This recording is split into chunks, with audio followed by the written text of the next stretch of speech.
Good evening to all. Myself, Dr. Cherian from IMS and some hospital. I'm a DM resident here in Department of Critical Care Medicine. I welcome all the participants to this new venture. It is a first critical care review course, which will be conducted over a span of 3 weeks, starting from today. As we have discussed earlier, the theory sections will be taken on Saturday and the practical sessions will be on Sunday. So, being the first day, today we have very good speakers who will be there to enlighten us regarding mainly the neurology topics which we are actually going to cover today. And I welcome to this comprehensive guide designed exclusively for exam preparation in critical care medicine. In the following sections, we will deliver into much know areas that are often emphasized in both theory as well as in practical examinations, and prepare to engage in a streamlined learning experience that targets the core competencies expected of an ICU professional. Sorry, practical, one small change is there. Practical will be taken on both days also, Saturday as well as Sunday also. So without wasting much time, let's begin with our first speaker. Before that, I invite our HOD, Dr. Shakti Bedanta Mishra, sir, to please tell a few words regarding this topic.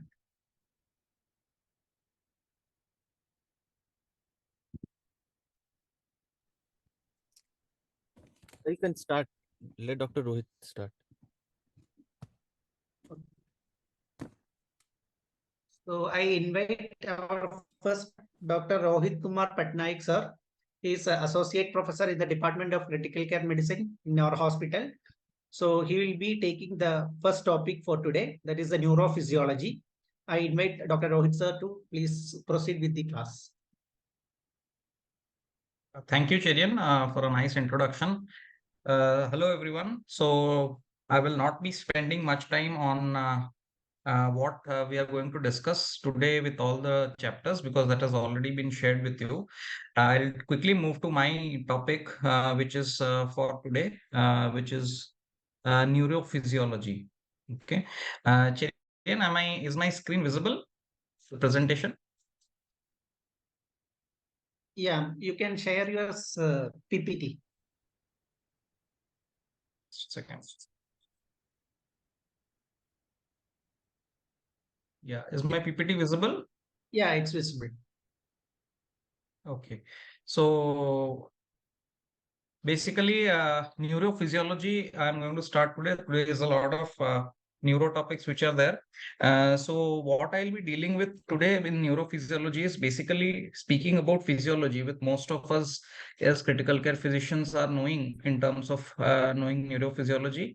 But what I'll focus on is how to apply a bit of this neurophysiology into your day-to-day clinical practice. And that is, I think, the biggest takeaway that I'll try to put in my class.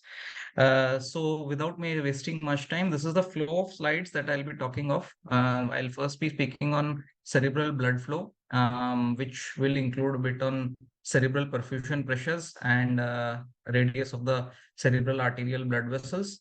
Then secondly, I'll be talking of uh, the intracranial pressures. So this is also an important concept which we are getting.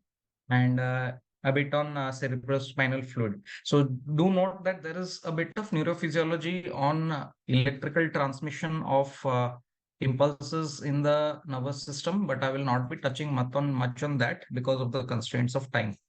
So first, we'll move to cerebral blood flow. So basically, when we talk of cerebral blood flow, we first need to understand as to why it is so important. And that is important because the brain cannot withstand very long periods of ischemia. And what they have found in several studies is that the brain can tolerate a maximum of 8 minutes of ischemia, beyond which there is irreversible damage to the brain. And when you talk of irreversible damage to the brain, it usually, if you see, the first parts of the brain that are damaged are basically the higher cortical centers, and because that's an evolutionary mechanism, so that you protect your brainstem. And ultimately, when it's around 8 minutes, there is also the brainstem which goes into ischemia. And a bit of theoretical stuff, because this is a revision course, so we need to know what is the normal cerebral blood flow, and that is approximately around 50 ml per 100 gram per minute. And this is the average value which ranges between 20 to 70. The 20 ml per 100 gram per minute is in the white matter, and around 70 ml per 100 gram per minute is in the gray matter. So this is what is the approx amount of cerebral blood flow that our brain receives. And what about the cerebral metabolic rate of oxygen consumption? So the whole idea behind giving cerebral blood flow is to emphasize on how much of oxygen that the brain is getting, and that is measured in this cerebral metabolic rate of oxygen consumption, and that is approximately around 3.3 ml per 100 grams per minute. So that in a minute, approximately 50 ml of cerebral metabolic rate of oxygen consumption happens. So this is a little bit of theoretical stuff, so that you have an idea as to how much of cerebral blood flow and cerebral metabolic rate of oxygen consumption happens. So what we need to also understand is one very important law called as the Hagen-Poiseuille law. And several of the anesthetists who might be with the background practicing as critical care intensivists will know that Hagen-Poiseuille law is extremely important. We deal with it in a lot of situations in day-to-day life. And basically, it says that the laminar flow, it tells us about laminar flow of an incompressible, uniformly viscous fluid, which is also called as a Newtonian fluid, and through a cylindrical tube with a constant circular cross section. So this is extremely important to understand that this law is basically applicable for laminar flow, and it is not for turbulent flow.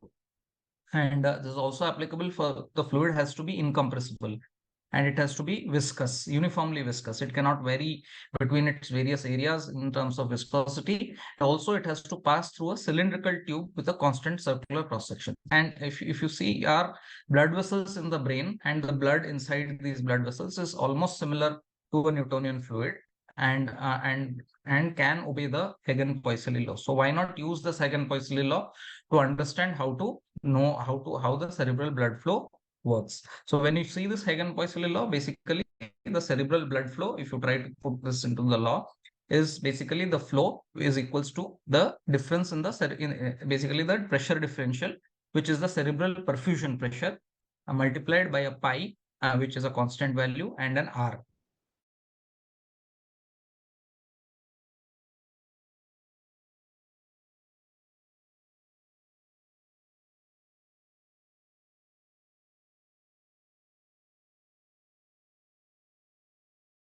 Blood vessels in the cerebral vasculature. So if you see here, several of these remain constant when cerebral blood flow is happening. And the things that remain constant are basically the pi and the 8 value, as well as the eta. The blood doesn't change inside cerebral vasculature. But what differences you might get is basically differences in terms of cerebral perfusion pressure, which you can manipulate, and the amount of radius of the blood vessels that you can manipulate. So these are the two things that you can manipulate. Even the L, that is the length of the blood vessels, unless you have a major stroke or an ICH which cuts off a certain amount of supply to the brain, this will also remain constant. So if you see here, all these three and the pi remain constant, and the only two things which you can manipulate and which affects the cerebral blood flow are basically the delta P and the R. Okay, so these two are the major factors which will affect your cerebral blood flow, and we need to understand how these factors we can be manipulated or changed to change cerebral blood flow. So basically, we'll first touch on the cerebral perfusion pressure, that is the delta P. Basically, as I said, cerebral perfusion is the pressure gradient. Cerebral perfusion pressure, the CPP, is the pressure gradient between the arteries and the veins of the cerebral vasculature. And when you try to put it into a formula, we all know that CPP is a map minus the ICP. So the map is the arterial pressure, and the ICP is basically a reflection of the venous pressure, a surrogate of the venous pressure. And usually the CPP is around 70 to 90 millimeters of mercury is what they say. And must understand that the CPP is an important value to remember, because somewhere around 50 and below, if the CPP falls, then you have very high risk of brain ischemia. And most critical care trials as well, if you see, they always recommend, even the TB guidelines, they sort of recommend to keep CPPs at least 60 and above. So that is basically to ensure that enough of perfusion pressure is maintained in the cerebral vasculature.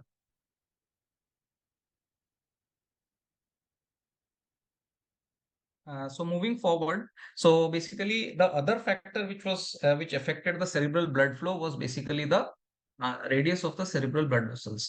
So first was the cerebral perfusion pressure, the delta P, and the other was the radius of the cerebral blood vessels.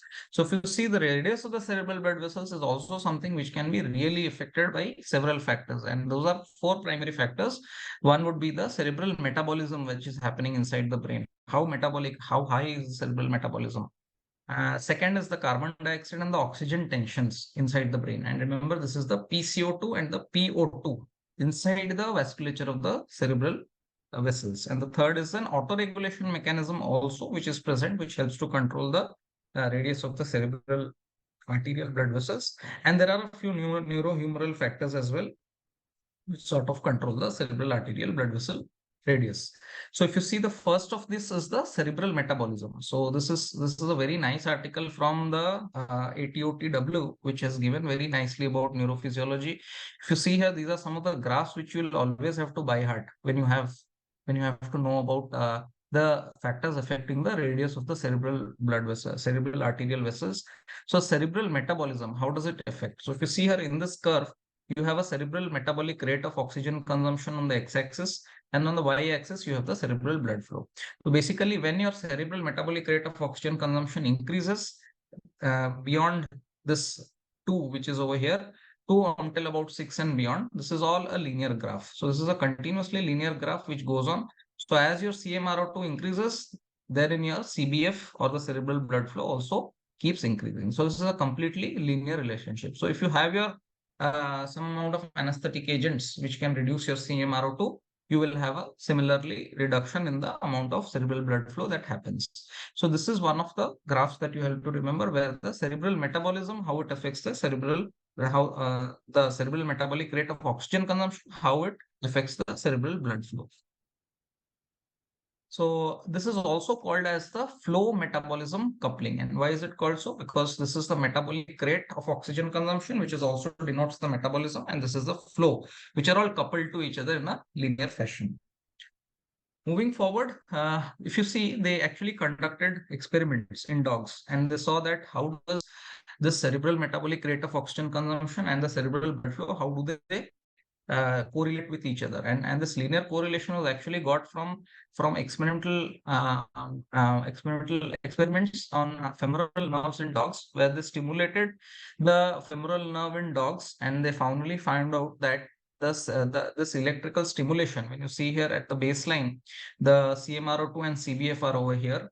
The CMRO2 is in the green curve, and the red curve denotes the cerebral blood flow. So if you see here, initially both of them are over here. And as soon as they gave some amount of electrical stimulation, that is some stimulation which is going to increase your CMRO2, that is the metabolic rate of oxygen consumption. If you see here, there is a spike in the CMRO2. And at the same time, there is a CBF spike in the CBF as well, which parallels the CMRO2. And gradually, as the stimulus is gone and the reduction in the CMRO2 happens, there is a similar reduction in the amount of cerebral blood flow. So this just puts into perspective the fact that CMRO2 and CBF are linearly linked. So the more CMRO2, more CBF, less of CMRO2 and less of CBF. So moving forward, what the other factor which affected the radius of the blood vessels and indirectly affected the cerebral blood flow was the carbon dioxide levels. So carbon dioxide level, when I say of carbon dioxide levels, this is the arterial carbon dioxide level inside the vessels of the brain. So this is the PaCO2 value. So if you see here, the PaCO2 is x-axis, the CBF, or the cerebral blood flows on the y-axis. So between a range of somewhere around 20 to a range of somewhere around 80 is where the the relationship is completely linear. So as your PaCO2 increases, your cerebral blood flow also increases somewhere between 20 to 80. So that is approximately the range where you have to be very careful, where you have to understand that whatever changes in your PaCO2 are happening is going to affect your cerebral blood flow. And that's why when we talk of neurocritical care patients, we sort of try to maintain your PaCO2 values between 30 to 35 and not deviate much beyond that or below that. So this is basically to maintain a constant amount of cerebral blood flow, which we want in the brain for a neurocritically ill patients. So at the same time, also one of the important things you have to remember is hypotension or a low blood pressure actually reduces the reactivity or the ability of the brain to change the cerebral blood flow when your PaCO2 changes. So if you have hypotension in a patient who is having changes in the PaCO2, your PaCO2 values will not affect your cerebral blood flow much.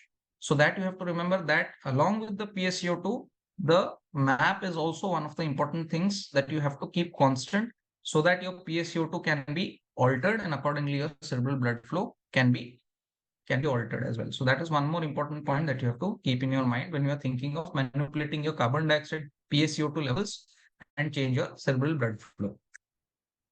So how does oxygen affect your radius of the vessels and how does it affect your cerebral blood flow? So oxygen basically doesn't have much of an impact within physiological limits. That is, if you see if a normal physiological PO2 value that is approximately 50 or 60 and beyond, it doesn't have much of an impact. It's totally basically completely constant. So no matter if you even if you increase your PaO2 values very high, there is not much of improvement in the cerebral blood flow. But one of the things you have to remember is once it starts falling below physiological limits of less than 50, then you have increase in the cerebral blood flow. And this is a little paradoxical that you might have to have reduction in the cerebral blood flow, but actually why it happens is that there is an increase in the cerebral blood flow.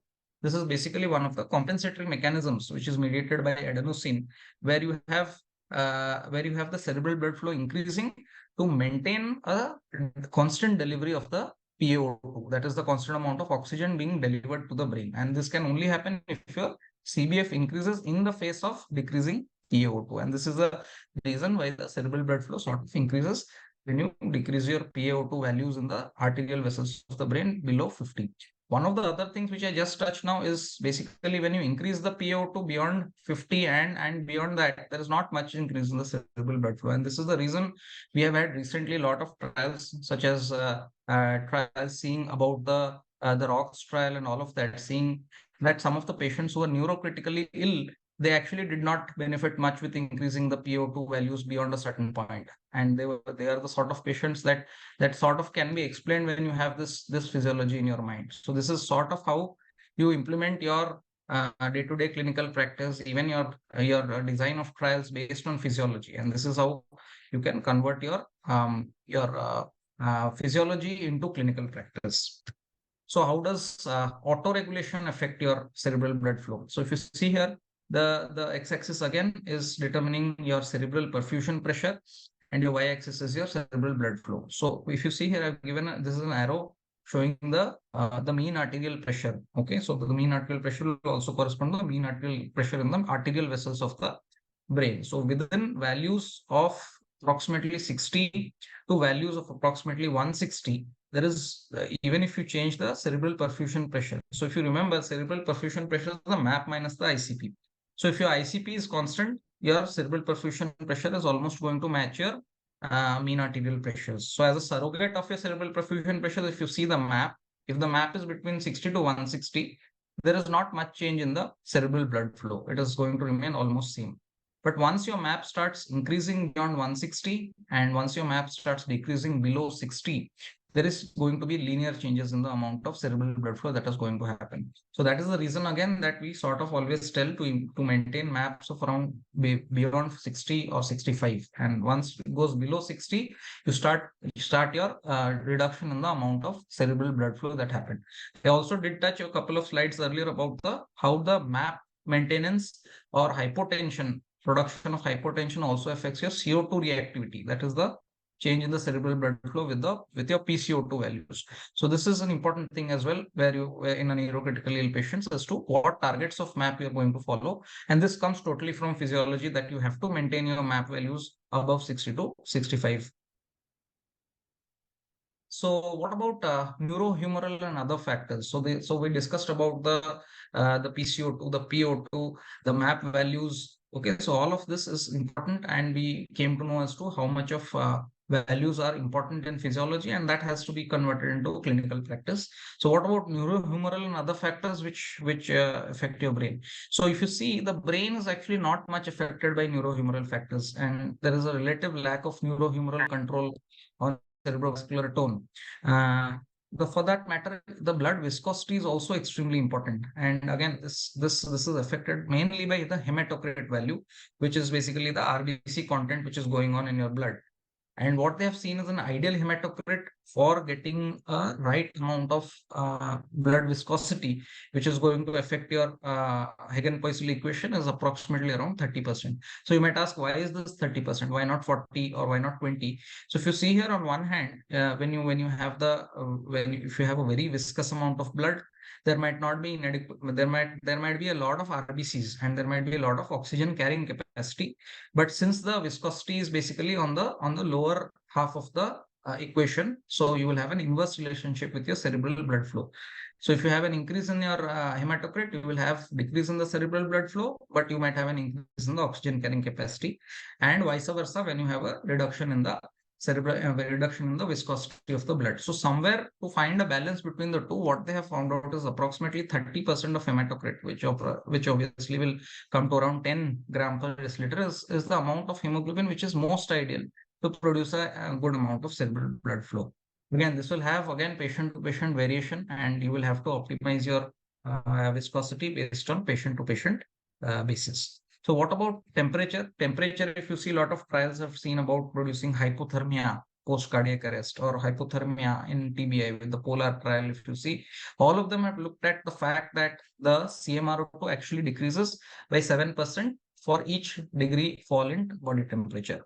And if you have a fall in body temperature and you have a decrease in the CMRO2, we do know that the CMRO2 has a linear relationship with the cerebral blood flow, and you will have a reduction in the cerebral blood flow as well. So if you have a reduction in the CMRO2 cerebral blood flow, why not use that reduction in the temperature of the body to 34 or 32 or whatever, and produce reduction in the cerebral metabolic rate of oxygen consumption in a post-cardiac arrest patient or a post-TBI patient, all of that. So that has also been looked into critical care trials. And again, that again stems from physiology, that there is reduction in the CMRO2 by 7% for every 1 degree centigrade fall in the body temperature.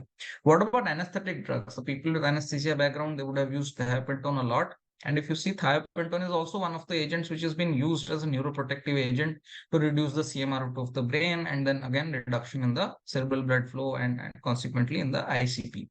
So these are all the factors which affect your cerebral blood flow, and cerebral blood flow is extremely important. So when you write your orders for your patients who are critically ill, neurocritically ill, these are the things which are going to go up on your chart as a routine, and that is all of this is included. That is the PCO2 value, the PO2 value, your MAP values, okay, and your temperature values, the amount of hemoglobin that you are going to maintain, target hemoglobin levels. So all of this is going to go up on your chart on a day-to-day basis as to what levels you want for that particular patient of yours.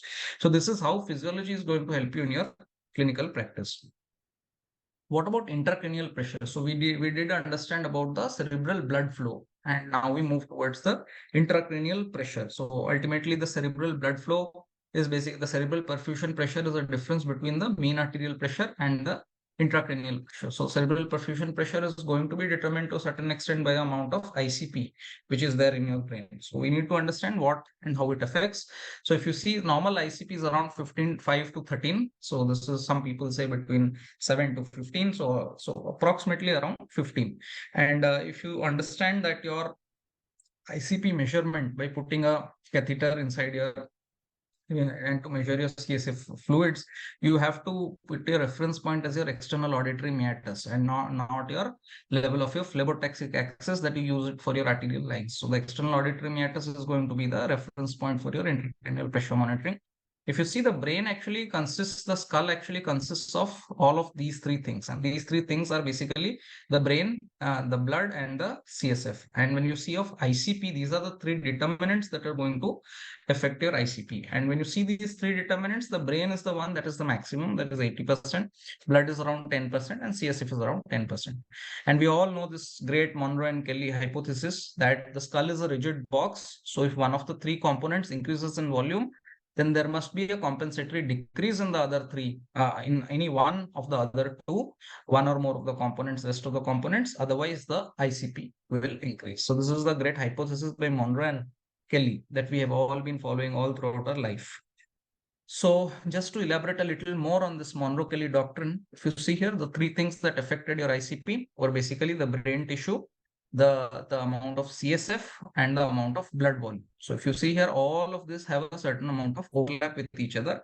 And the star-shaped area is the one where all three overlap each other. So if there is an increase in one of the components, suppose this circle increases in size, then either of this or the either of the blood volume or the CSF has to reduce to keep the ICP in control. So this is just a pictorial depiction of the Monro-Kelly doctrine. So just to elaborate a little more on this Monro-Kelly doctrine, so here we then start producing what is called as ICP compliance curves, or the pressure volume curves. Okay, so compliance is basically looking into relationships of pressure and volume. So if you see here, this on the x-axis is a displaced volume, or an increase in the amount of mass, or the amount of what do you call brain tissue, or the amount of CSF, or the amount of blood volume, which is all contributing to the mass. If you see here on the x-axis, if this starts increasing on the x-axis, then you have intracranial pressure on the y-axis. So as you start increasing one of the three components of these things which are going to affect your ICP, there is initially a very small increase in the amount of ICP, and this is called as zone 1 and 2, which are the zones of compensation. Okay, where you have not much increase in the ICP, even though you have an increase in the amount of volume. But as you start moving towards zone 3 and 4, there is a sharp spike in the amount of ICP that happens, and that is called as the end of the phase of compensation, and we start producing increasing amounts of ICP. So this is very theoretical concept, but the main idea behind all this is that you have to start acting on reducing the amount of displaced volume in terms of either your brain mass or your CSF or blood volume. When you are in phase 1 and 2, you have to start acting very fast. And once you start reaching stage 3 and 4, and that's where your compensation is already over, you have a spike in the ICP, and that is something which has gone beyond your control now. So this is where is your time of action. Okay, so you do have to also remember that the CSF and the blood volume inside the brain are relatively not very compressible. Okay, so if at all you have this you have the brain mass increasing, then obviously the brain tissue is going to affect, you're going to have a very steeper slope. Okay, so that also sort of affects your amount of ICP that increases. So what about the RAP index? So I'm not sure whether how many of you would have known about the RAP index. So basically it is a value, that is a ratio, that is the R. Ratio means the R between the amplitude, okay, and the pressures. Okay, the amplitude of the pulse amplitude, the amplitude which is going to happen, the pulse amplitude inside the arterial vessels, and the pressure, that is the intracranial pressure. So this is basically a ratio. This is just an extension of this previous curve that I showed you, where this was going like this. This is just an extension of that.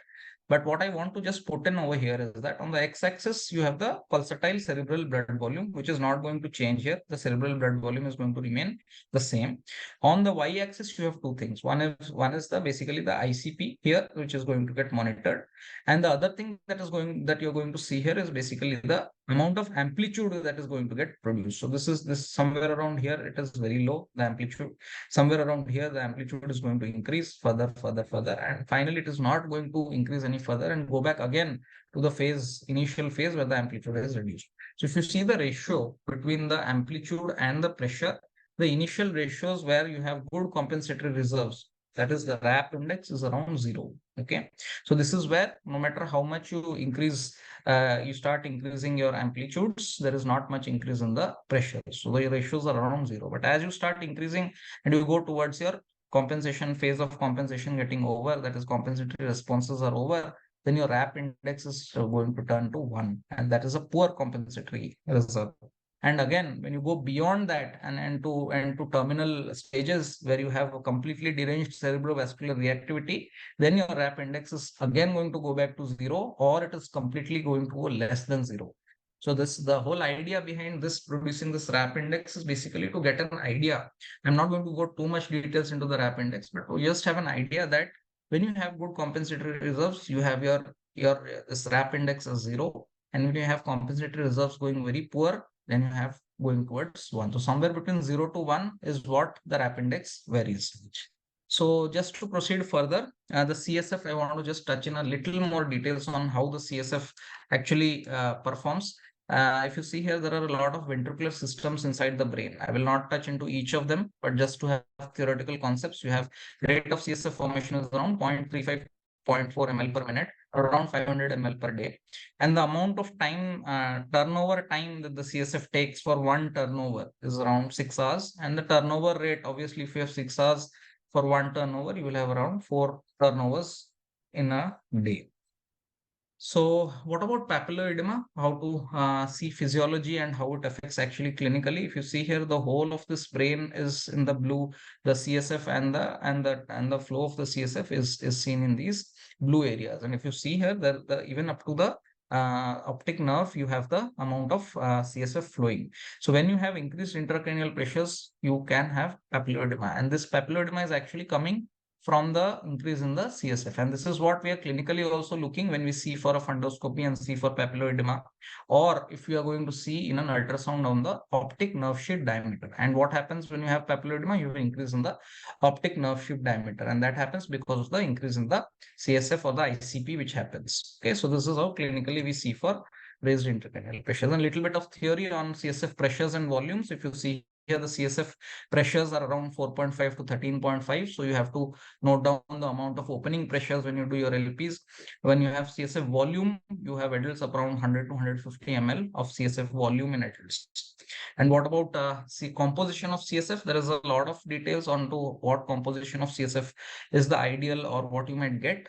But I'll not go into the complete values per se, but what I'll just tell you to remember is low CSF values than plasma are usually seen for sodium, chloride, and magnesium. So these are the three ions which are actually lower in the CSF than the plasma. So this is what you have to remember when you see for the ions which are there. And of course, you do know that the glucose value is approximately 2/3 of the plasma value. Okay, so this is one more of the other things that you have to remember. So amongst the ions, you have the sodium, the chloride, and the magnesium, which are actually higher. Sorry, I got it wrong. So basically, these are higher for the CSF than the plasma. So these are the three ions which are higher for the CSF than the plasma. The glucose is obviously 2/3 of the plasma you have to get it, and the protein is much lesser than the plasma that you get. So that's really like sort of almost like 1/100 of the amount of plasma protein that you have in the CSF. So thank you. So with this, I conclude my topic.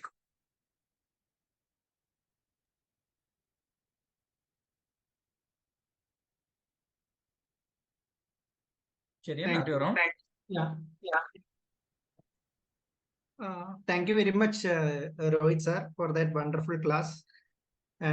So from the audience, if any question, anything is there, you can just clarify your questions now. Or they can type in the chat box, Cherian. I'll be getting back to them on the chat box, not an issue. We Yeah, can yeah. proceed to the next speaker. Okay. So the audience, you can post your queries in the chat box. It will be taken by the speaker and will be discussed later. So moving on to our second topic of the day, I would like to invite Dr. Rupali ma'am. She is associate professor in Department of Critical Care Medicine here in our hospital. She will be taking the class on traumatic brain injury. I welcome you, ma'am, to please proceed with your class.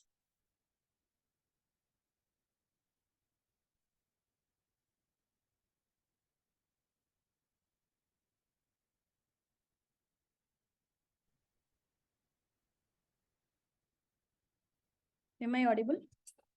Yes, ma'am. Okay. My topic is traumatic brain injury.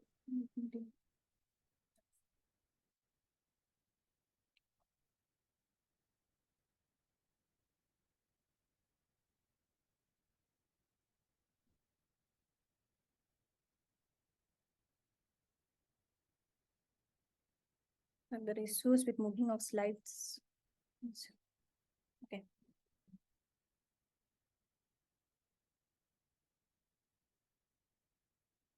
Very hard.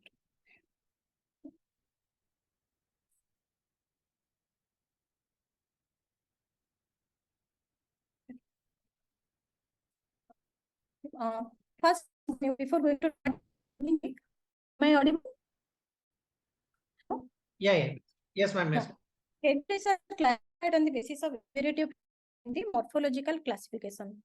Okay, I'll go these things rapidly. So, on the basis of it is based on the coma scale. Okay, and on the basis of morphology, can be skull fracture or intraparenchymal.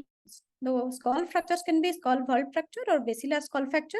Basilar skull fracture is more important and clinically to these patients are more important to clinically concentrate with because the CSFT can ever cranial nerve pulses.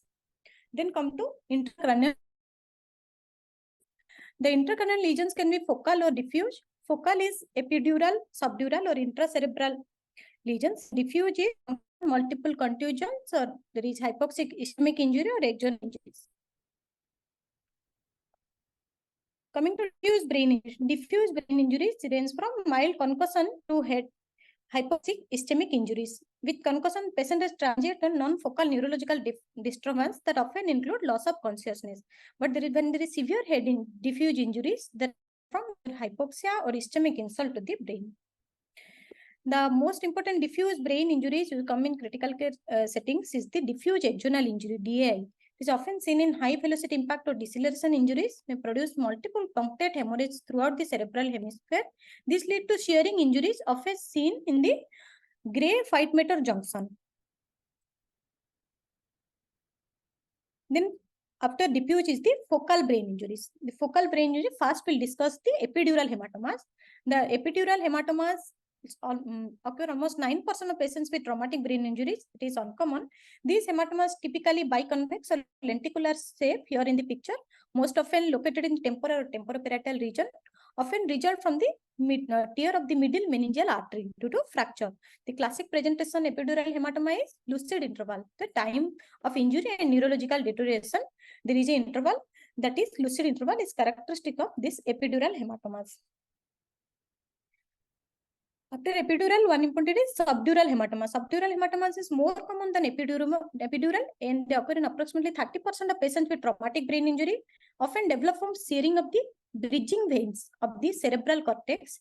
In contrast to the lenticular shape of the epidural hematoma and CT scan, SDS, they appear as confirm the contours of the brain. These are crescent shape or moon-like in shape. Damage to underlying acute subdural hematoma is typically much more severe than that associated with epidural hematoma due to presence of concomitant parenchymal injuries are associated with the SDS, so it is more dangerous than the EDH. Here is the subdural hematoma pictures. How it is the crescent shape, the acute, subacute, and the chronic one. How the color changes, the density changes.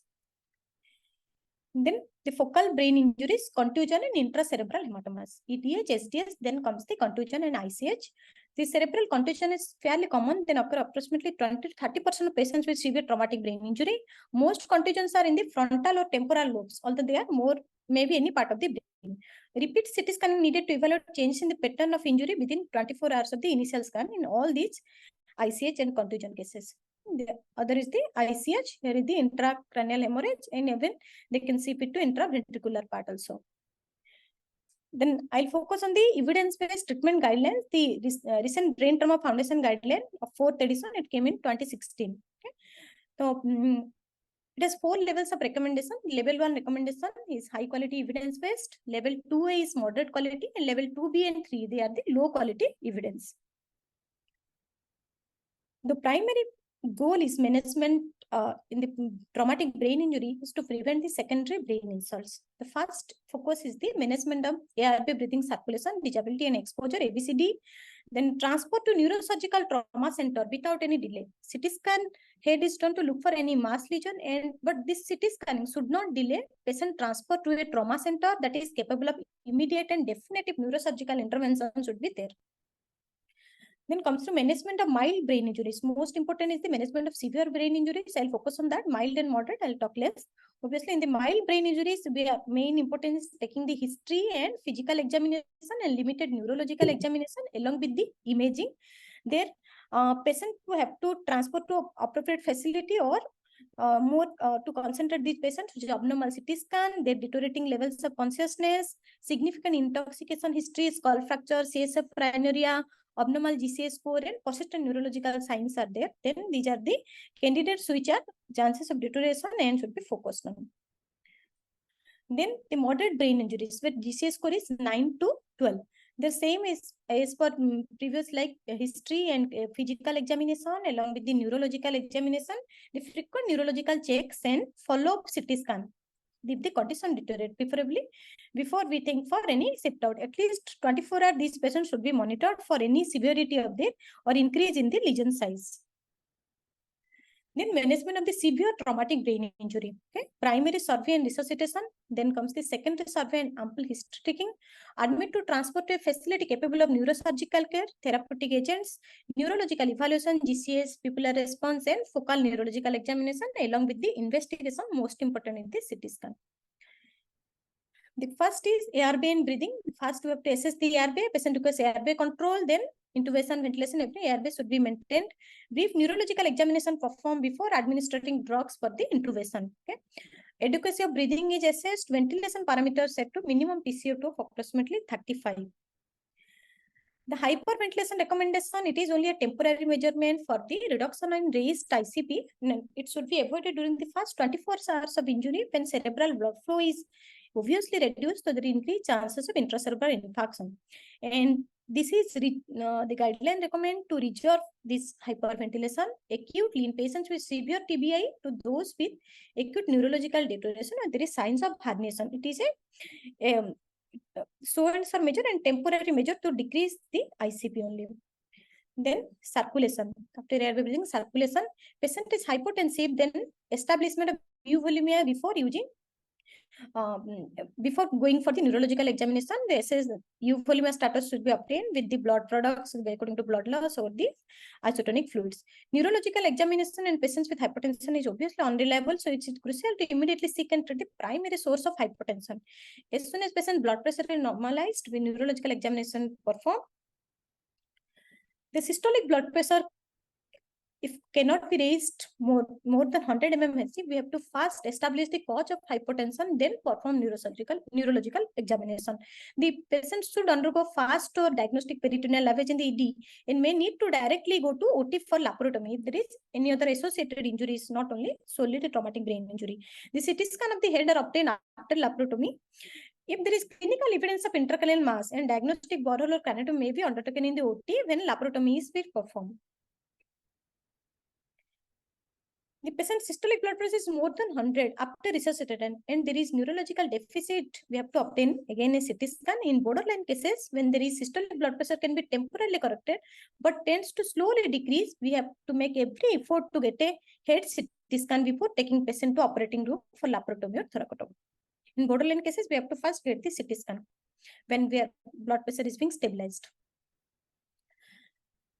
There are some updated threshold recommendation for blood pressure. We have to maintain blood pressure. It is recommended that more than systolic blood pressure more than 100 mmHg and more than 110 in age of 15 to 50 or more than 70 years they have recommended.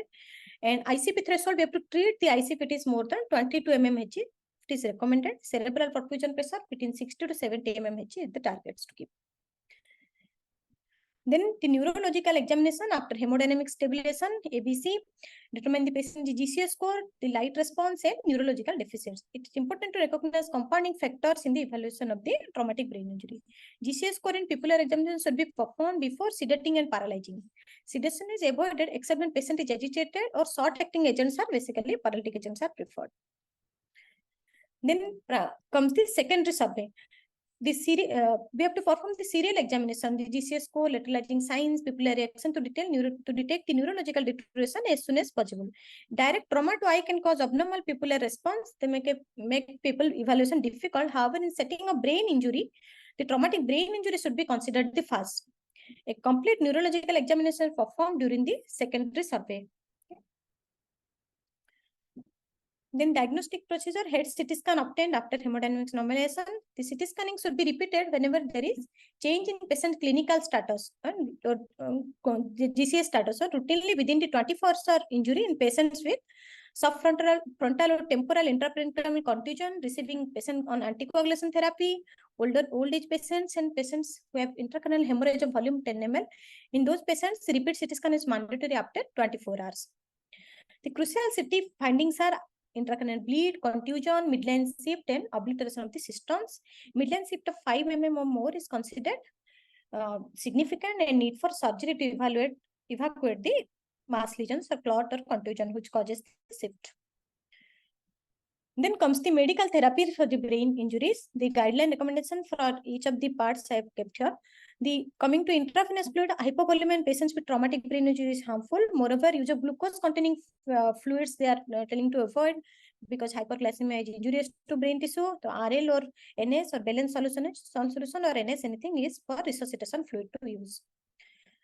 And correction of anticoagulation, basically if there is patients on antiplatelet therapies need to give the platelets, patients on warfarin or coumarins, their FFP is vitamin K, prothrombic complex concentrate or factor 7th. On heparin therapy patients, then we have to give protamine to reverse, and patients with direct thrombin inhibitors, obviously prothrombic complex concentrate or specific inhibitor like idarucizumab and dexamethasone alpha all should be considered as per the availability and the cost aspects. Coming to other medical therapies like temporary hyperventilation, already told, prophylactic hyperventilation is not at all recommended. It is preferable to keep the PCO2 always approximately 35 mmHg. But brief periods of hyperventilation to PCO2 25 to 30 may be necessary to manage the acute neurological deterioration when other measures we have already initiated. If hyperventilation is used, then it is recommended to use the monitoring like jugular valve oximetry or brain tissue PO2, all that. Then the osmotherapies, mannitol, acute neurological deterioration, strong indication for administering mannitol in euvolemic patients. It not patients with hypovolemia, hypotension. It itself is a diuretic. It is effective for control of raised ICP. Doses are variable range, 1 gram per kg. Or hypotension should be avoided. It can be used with ICP monitor unless there is evidence of herniation. Serum osmolality target is less than 330. Then comes the hypotonic saline. We are using a lot, used to reduce ICP in concentrates of 3% to 23.4% available. We are here available of 3%. We are using it mostly for osmotherapy preventing raised ICP. There may be preferable. This is maybe preferable agent patients with hypotension, which does not act as a diuretic agent. However, there is no difference between mannitol and hypotonic saline in reduction of short-term mortalities. So many literatures are coming one versus the other, but the guidelines still do not recommend one over the other as a osmotherapy agent till now. Then comes the barbiturates. Obviously, they have effective in reducing ICP, but they should not be used in presence of hypotension and hypovolemia. They are often not indicated in acute resuscitative phase because ongoing hypotension, and they are not recommended to induce burst suppression. Basically, the barbiturates are not recommended for reducing ICP. Then comes most important in the anticonvulsant part. Post-traumatic epilepsy occurs almost 5% of patients with closed head injuries and 15% with severe head injuries. The main factors linked to high incidence of late epilepsy are those who throw seizures during the first week, an intracranial hematoma, or depressed skull fracture. Acute seizure obviously should be controlled with use of anticonvulsant, but early anticonvulsant use does not change the long-term seizure outcome. So there is no role of prophylactic use of phenytoin or valproate for preventing the late post-traumatic stress, post-traumatic seizures.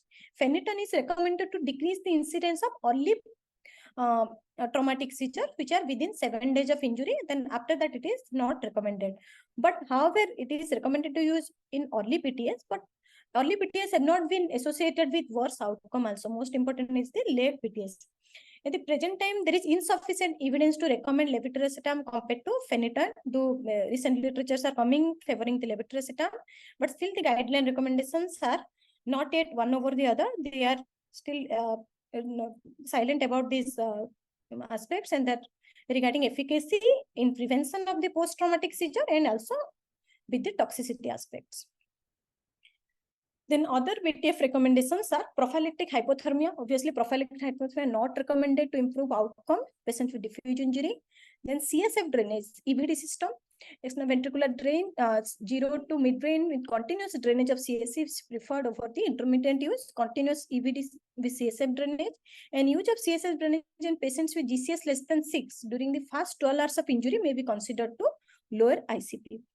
Obviously, steroids are not recommended to improving outcome or reducing the ICP.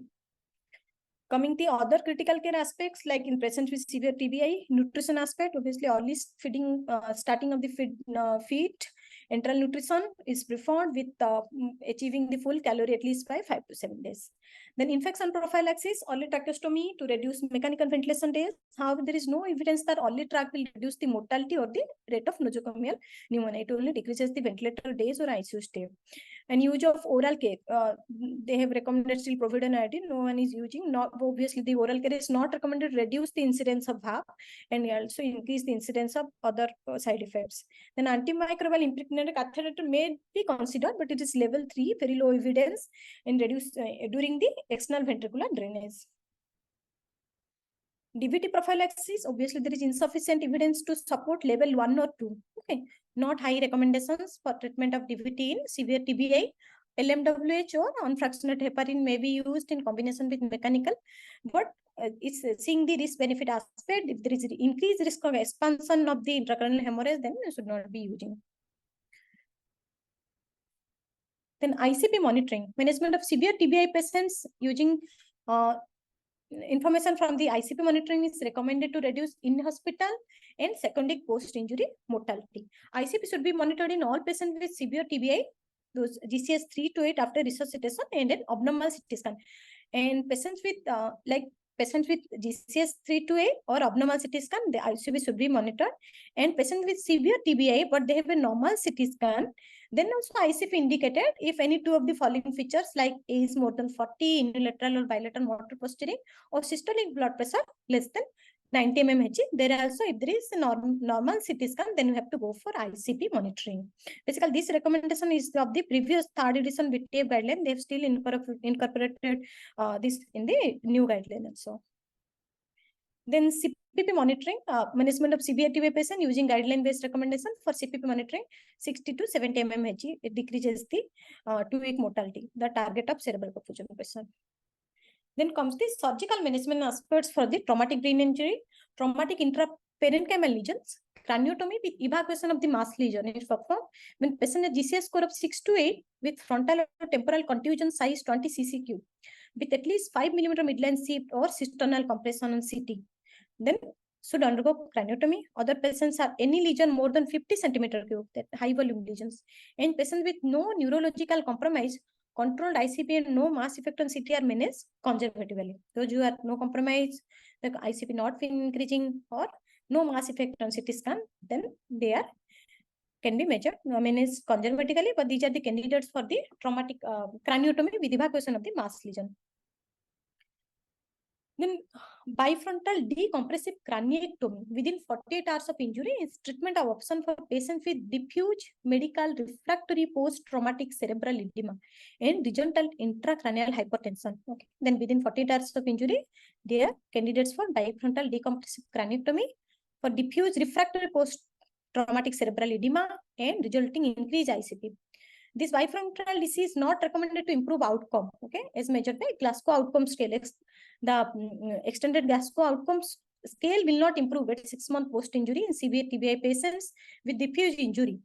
and with ICP more than 20 mmHg. But there is these treatment options are there for increase ICP only to control the cerebral edema. This is the treatment option, but it will not improve the outcome, obviously. However, this procedure has been demonstrated to reduce ICP in minimum days in the ICU. It is the level 2A recommendation. The large frontoparietal decompressive craniotomy is recommended over the small frontoparietal decompressive craniotomy to reduce mortality and improve neurological outcome. This is the Glasgow outcome scale. I'm not going into detail. Okay, 1 from death to 8 is from upper good recovery. That is the decompressive craniotomy will not improve the Glasgow outcome scale. It will only decrease the cerebral edema, and to control the ICP is one of the measure.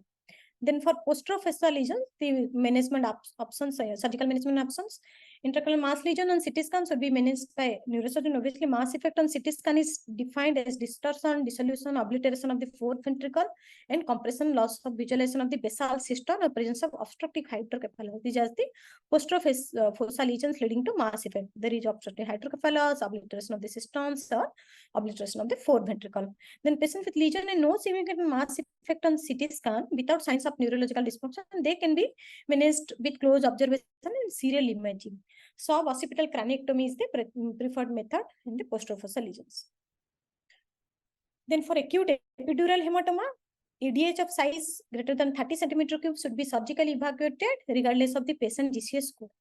If EDH is less than 30 centimeter cube with less than 15 mm thickness and with less than 5 mm midline shape, then patient GCS score is less than 8 without focal deficit, they can be managed non-operatively with serial CT we have to do, and close neurological monitoring also needed in a obviously neurosurgical center. Okay, if it is more than 30 centimeter, then obviously go for surgery. If it is borderline, then we have to serial imaging is needed, how it is expanding, and neurological examination also. If there is deterioration, then this patient should be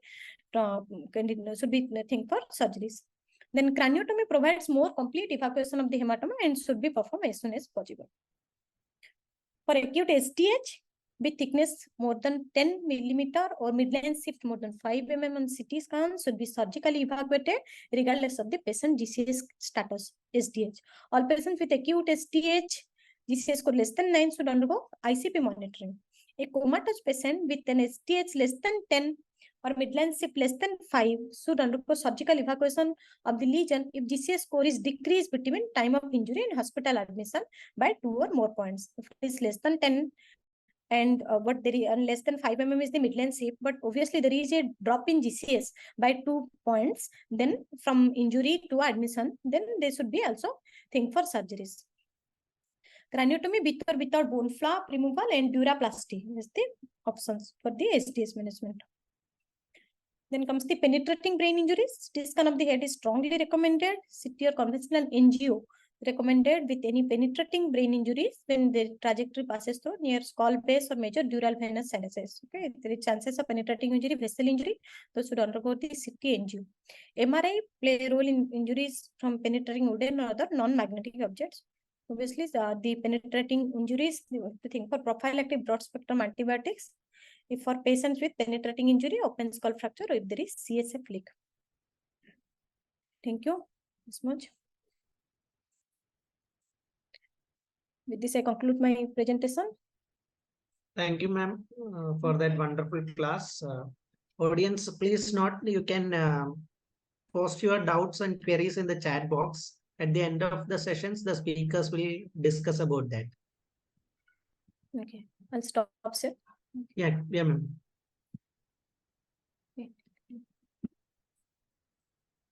For the next topic, I would like to invite Dr. Samir Samal sir, is Associate Professor in the Department of Critical Care Medicine in our hospital. Sir will be enlightening us regarding one of the core topic in ICU, that is stroke. So I welcome Samir sir to please proceed with your class.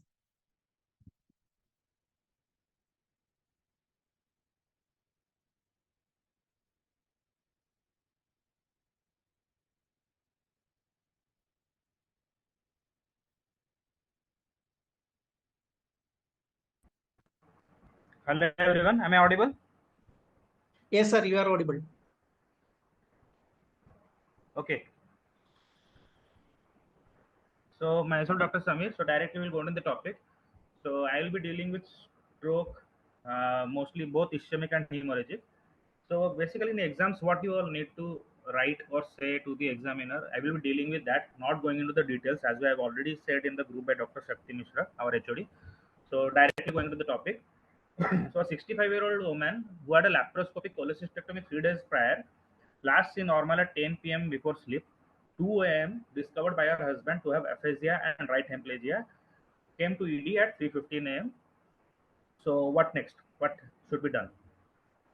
So mostly this is a case of stroke, or as we know, wake up stroke. So while answering these questions, whenever suppose in theory questions, you have to write, you know, the first, generally the first question stage is the immediate acute management. Then you go to the different answers. So in the answers after acute management, what your answer should consist is your epidemiology, that should contain your, if you know the incidence and all good and fair and well enough. Mostly you have to write the risk factors in epidemiology, the pathophysiology of the disease.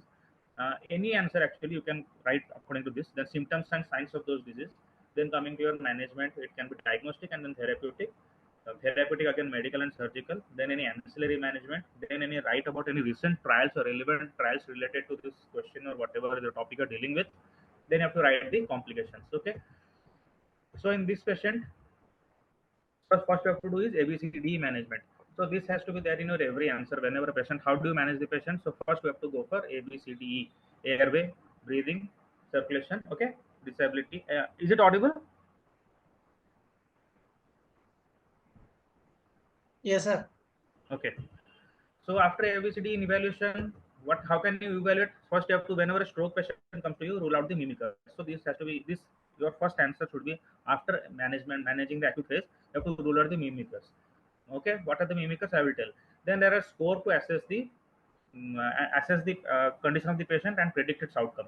So you can use you have to mention about the NIH score or the BFAST score. Okay, so imaging, then what imaging, like in these patients, in stroke patients, basically you will go for a CT scan, okay, or MRI, diffuse weighted image, or FLAIR. So your NINDS RTPA trial and ICAS-3 trial, they used NCCT as the sole trial, and your wake up trial, they used your FLAIR and MRI, diffuse weighted image. Okay, so these are the imaging what you have to do primarily. Then CT angios and CT perfusions can also be done. Okay, or MRA, DW MRA can be done, okay, in selected candidates for mechanical thrombectomy within 6 and 24 hours. So basically CT angio and CTP can also be done, but that you should not delay your treatment because of doing a CT angio or CT perfusion. So what are the generally CT early signs? You see, first there are hypoattenuating brain tissue. We can see here the left, the yellow arrow showing the hypoattenuation of brain tissue. Then your middle cerebral, the obscuration of the lentiform nucleus or blood basal ganglia. There is a MCA territory infarction. Okay, the arrow again pointing towards that. Your insular ribbon sign, again MCA territory, because it is furthest from the collateral flow. Your differential will be your HSV encephalitis. This is your insular ribbon sign.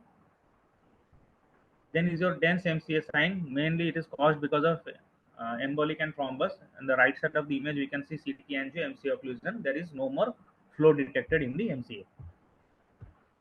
Now T2W1 and flare image. This is your T2 weighted one. Okay, and right side is your flare. Difference between them we can know.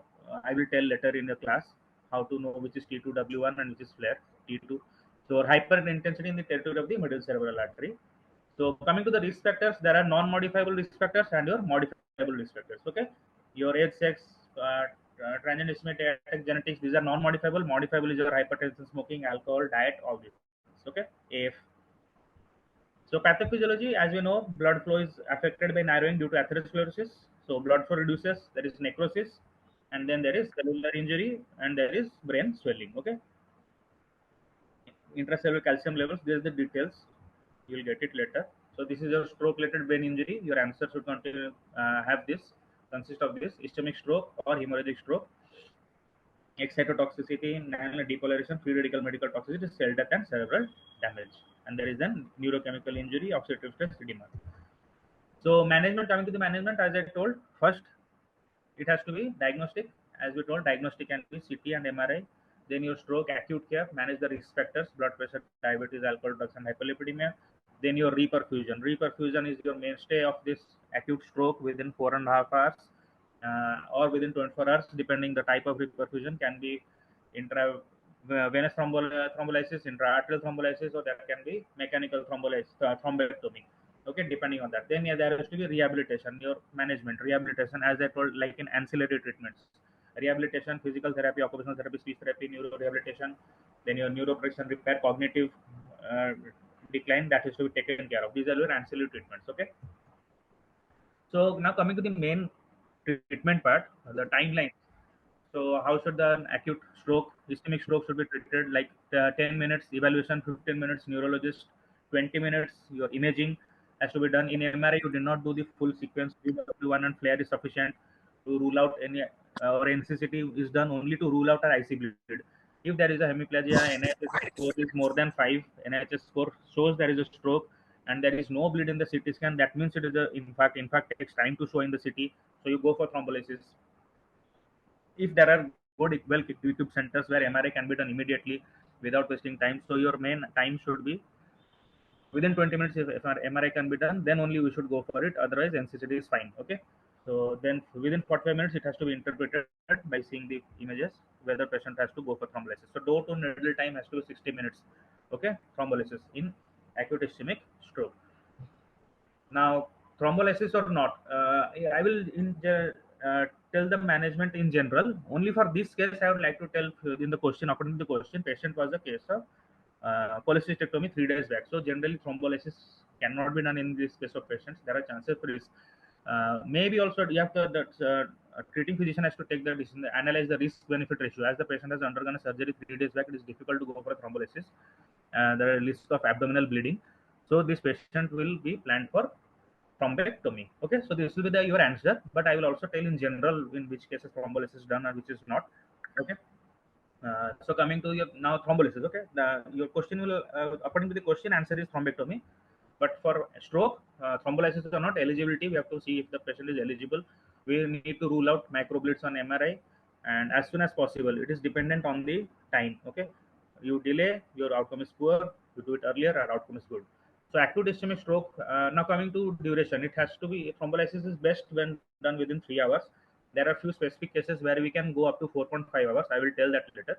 So acute ischemic stroke who wake with stroke symptoms have unclear time of onset of more than greater than 4.5 hours. Like in this patient, MRI has to be done to identify diffusion positive flare, so DW1 positive but flare negative lesions to identify strokes. Okay, so if they can benefit from altiplase within 4.5 hours. But this patient, it has to be thrombectomy.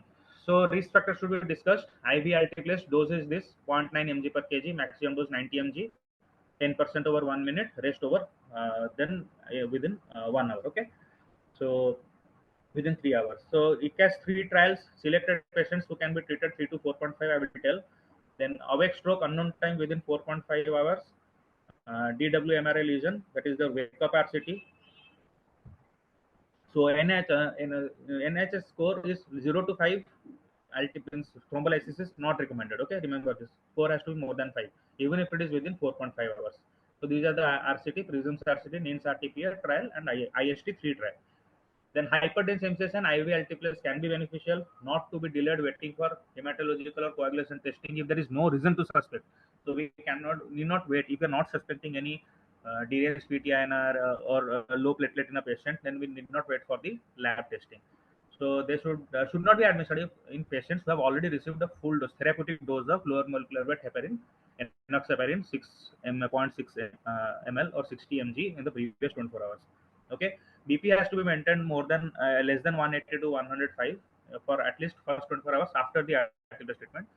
During treatment, if it is high, you have to give labetalol and come down it. It is contraindicated if BP is more than 20 even after your antihypertensive treatment. So 3.4 to 5, 3 to 4.5 hours, which patients can be given? Patients less than 8 years of age, class 1. Greater than 8 years is class 2 recommendation. Without a history of both diabetes mellitus and prior stroke. There should not be a history of both diabetes and prior stroke. That is class 1 indication. But if it is present, it will be a class 2 indication in 3 to 4.5. NIHS score should be less than 25 in 3 to 4.5 hours. patient should not be taking any oral anticoagulants.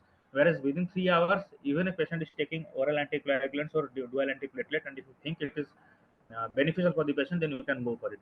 So without imaging evidence of ischemic injury involving more than 1/3. So if it is there are higher risk of bleeding if the involved territory is more than 1/3 in duration 3 to 4.5 hours. So special cases, just for your doubts, end-stage renal disease on maintenance hemodialysis, normal FPTT, IV altiplate should be given.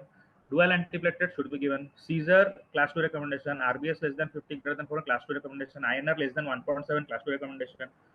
LP in last 7 days, class 2 recommendation. Even if LP is done in last 7 days, you can still go for altiplase. Major trauma, not head, in 14 days, risk benefit has to be calculated by the treating physician. Major surgery past 14 days, again has to be risk benefit has to be decided by the patient, by the treating doctor. So now coming to absolute contraindications, NIHS score 0 to 5, absolutely no need of thrombolysis. CT brain imaging exhibits extensive regions of clear hypertension. Again, very large, very high risk of injury. ICH is very high risk of bleeding.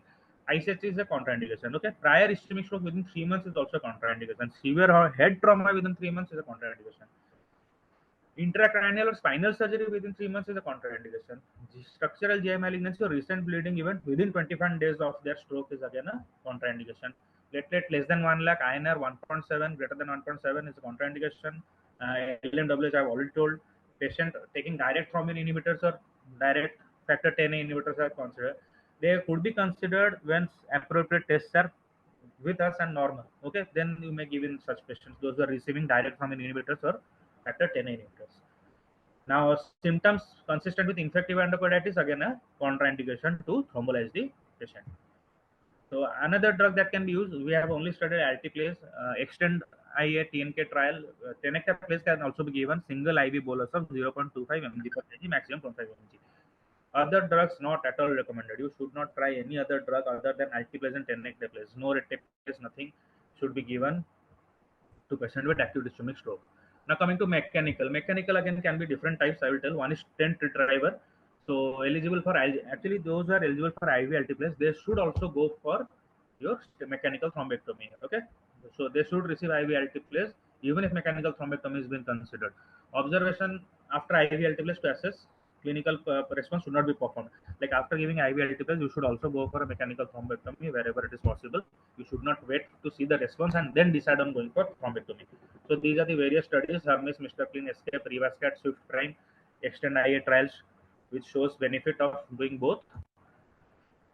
So eligibility again, pre-stroke MRS score of 0 to 1, positive occlusion of the internal carotid artery or MCA segment 1, M1, age should be more than 18 years, NIHS score has to be greater than equal to 6, aspect score greater than equal to 6, treatment can be initiated beyond picture within 6 hours of symptom onset.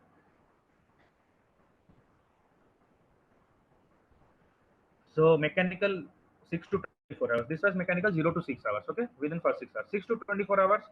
Selected patients within 6 to 16 hours. Okay, of last known who have obstruction in the anterior circulation and meet other Dawn or diffuse 3 eligibility criteria, mechanical thrombectomy is recommended. Okay, 16 to 24 hours of last known normal. Okay, who have your occlusion in the anterior circulation and meet the Dawn eligibility criteria, mechanical thrombectomy is reasonable. 6 to 16 is grade 1 recommendation. 16 to 24 is a grade 2 recommendations. Okay, then there are your stent retrievers which we are discussing now. This is greater than your mercy. Okay, so technical goal of the thrombectomy procedure should be reperfusion to a modified thrombolysis cerebral, it means MTC score grade 2B/3. Now mechanical one was retriever. This is your direct aspiration thrombectomy. The criteria, this is the COMPASS trial. Okay, so pre-stroke MRS has to be 0 to 1, positive occlusion, again those same things in which you can be done. Okay, this is another direct aspiration method. So mechanical thrombectomy with stent retriever is recommended over intraarterial fibrinolysis as first line therapy. Okay, so fibrinolysis, intraarterial fibrinolysis within 6 hours is we have unknown consequences. The guidelines do not say about it anything. Okay, so what are the complications again of this treatment of thrombolysis? So suppose there is ICH. Okay, so whenever the patient after thrombolysis complains of headache or blood vision, then immediately we have to go for a CT scan, suspecting a ICH. Okay, even headache. blood vision and lower GCS, slurring of speech, new onset, we have to go for a CT scan. So if there is ICH, you have to stop altiplase, CBC, emergency. These all you have to write complications, and accordingly you have to mention about these things, supportive therapy and all those. So tranexamic acid can be given, potential for benefit in all patients. So angioedema is your another complication of the drugs. If suppose that patient develops angioedema, you have to again do airway breathing and circulation. You have to discontinue. You can give methylpred 125 mg, Avil, ranitidine, epinephrine, or there is another drug, icatibant, which is selective bradykinin receptor antagonist. So antiplatelets, patients, those who are again have to give as a treatment, medical management after thrombolysis. It can be started within 24 to 48 hours of after onset if you have thrombolized the patient. Okay, or you can, if the patient is beyond the window period, then you have to start antiplatelets. So IV altiplase 24 hours later. Okay, so NHS less than 3, dual antiplatelet therapy can be given, should be started within 24 hours. Where you cannot thrombolyze, you have to start within 24 hours. Dual antiplatelet should be continued for 21 days. Chance trial and point trial. Okay. Role of anticoagulants is not well established. Statins has to be used. Okay. Now coming to surgical amendment. Surgical amendment supratentorial. So decrease in level of consciousness, which is attributed to brain swelling as selection criteria. Grade 2 recommendations. Patient less than 60 who deteriorate neurologically within 48 hours. Again a grade 2 recommendation. Greater than 60 years of age, deteriorate neurologically within 48 hours with brain swelling associated with unilateral MC infection despite medical therapy. Again grade 2B. Destiny. So these are Decimal, Hamlet, and Destiny 2 are the trials which say about the surgical intervention. This is supratentorial. Now, cerebellar ventriculostomy is recommended in the treatment of obstructive hydrocephalus after cerebral infection. Concomitant or subsequent decompensating craniotomy may or may not be necessary. Okay, your main is your ventriculostomy has to be done. Your decompensating craniotomy may or may not be done depending on the outcome of the patient. So decompressive suboccipital craniotomy with dural expansion should be performed patient cerebral infection causing neurological deterioration from brainstem compression despite maximal medical therapy. Now ancillary treatment, flat head positioning, early hospitalization for stroke is uncertain according to head post, but as we know, to the impaired venous return, if there is a head is not in the midline, so that is why that raises the ICP, impaired venous return. So flat head positioning is better. Oxygen target should be 94%. Hypertension, hypovolemia should be corrected. Early treatment of hypertension is indicated. Avoid hyperthermia, fever, treat hypoglycemia and hyperglycemia. Your target range should be about 180. Dysphagia screening has to be done to whether intubate the patient or not. If there is dysphagia, patient should be intubated, otherwise there is risk of aspiration pneumonia. Your enteral diet should be started within 7 days of admission, grade 1 recommendation. DVT, IPC has to be given, is grade 1 recommendation. Low molecular heparin and unfractionated heparin, not well established. Okay, that is 2B. Okay, DVT, it is IPC in case of acute ischemic stroke. Ancillary treatment, as I told, early rehabilitation, early mobilization, but very early mobilization within 24 hours should not be performed. Your then ECG, echo, the routine tests can be done on the patients. So complications of acute ischemic stroke, brain swelling. So large, which are the risk factors? Large territorial cerebral and cerebral infection are high risk. Only with this patient should be handled in centers where there is neurosurgical expertise. Osmotic therapy has to be given. 3% NS mannitol, they are equally good. All the studies show they are equally beneficial. So both can be used. Then brief and moderate hyperventilation targeting a PCO2 of 30 to 34 should be done. Higher PCO2 levels causes cerebral vasodilation. It is not that lower the PCO2 levels, lower will be the vasodilation and there will be rise in better ICP conditions. So brief moderate hyperventilation is needed. Seizures, recurrent seizures should be treated.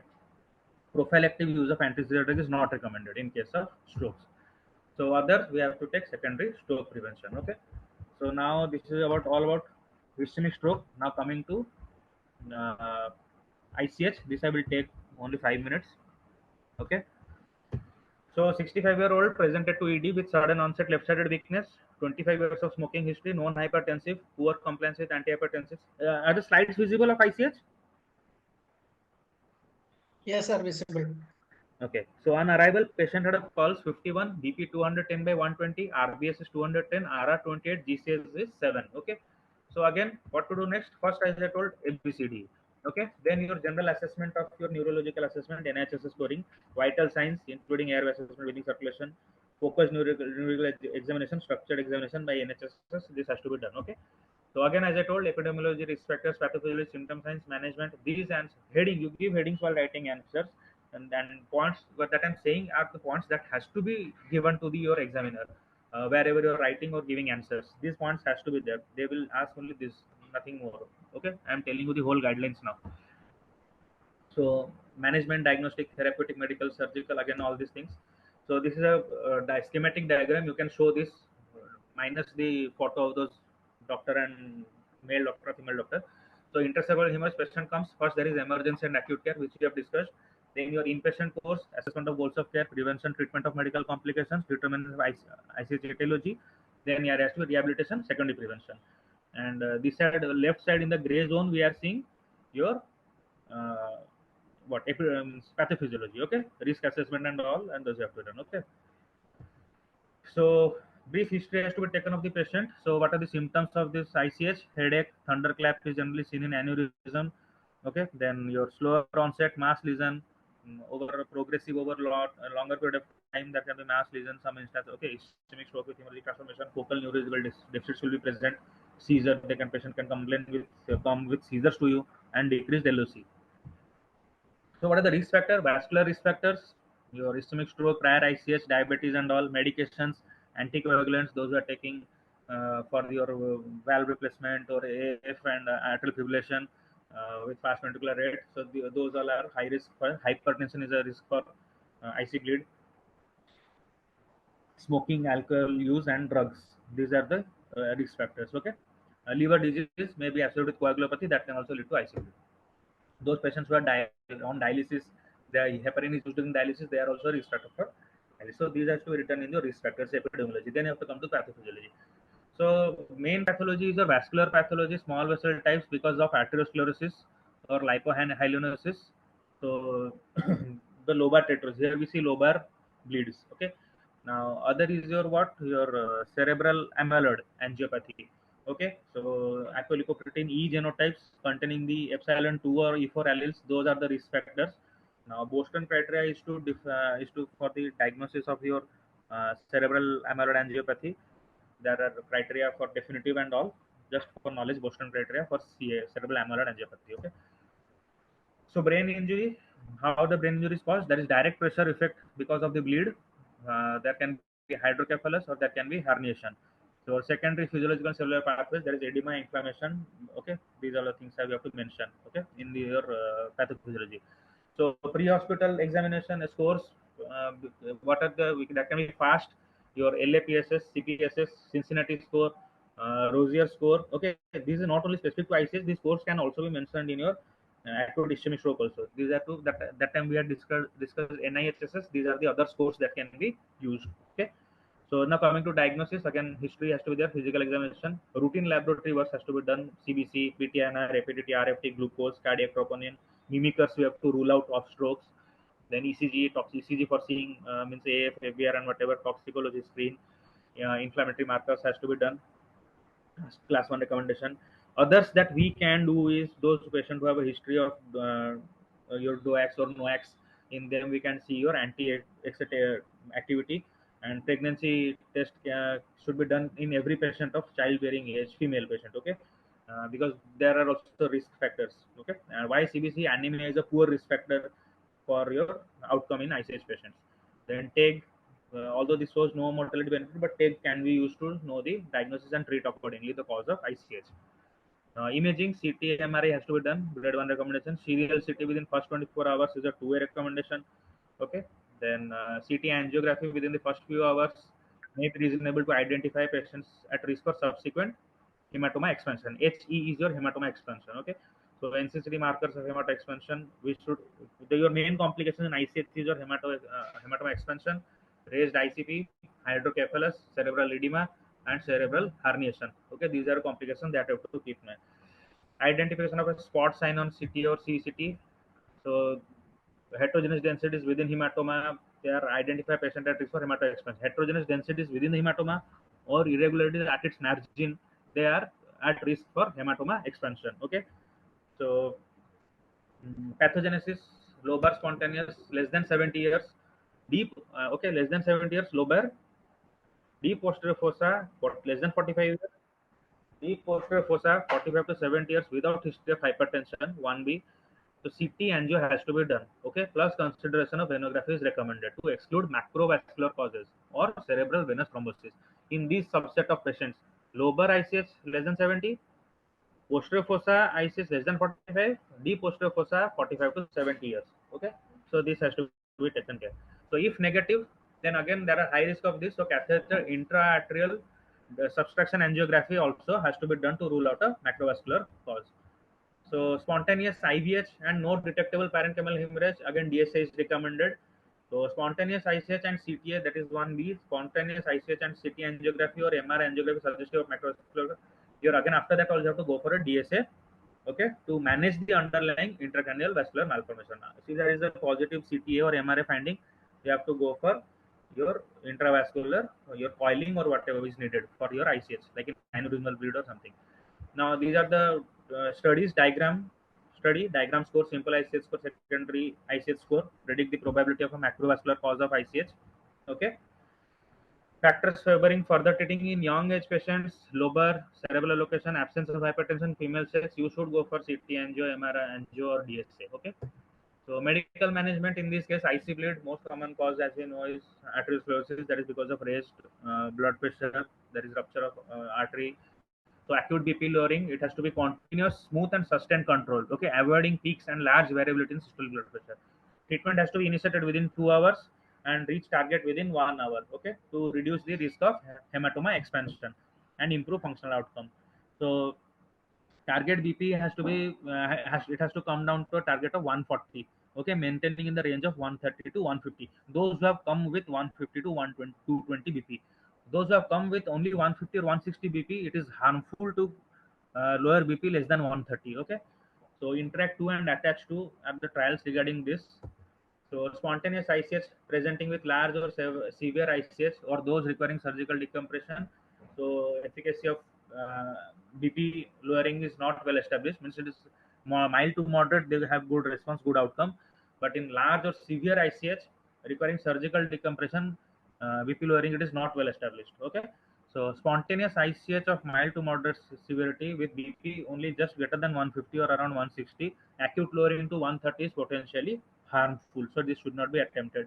Only BP of around 150 to 220, that should be gradually brought about to 130 to 150. You have to target a BP of 130 to 150.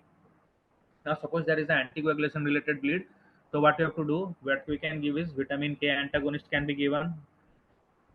Sorry, a vitamin K antagonist bleed when we have to see the INR. Okay, so you have to give factor 4 platelet concentrate. Okay, rather than your FFP. Okay, it is shown that it is superior to FFP. Then we can give IV vitamin K, which is class 1.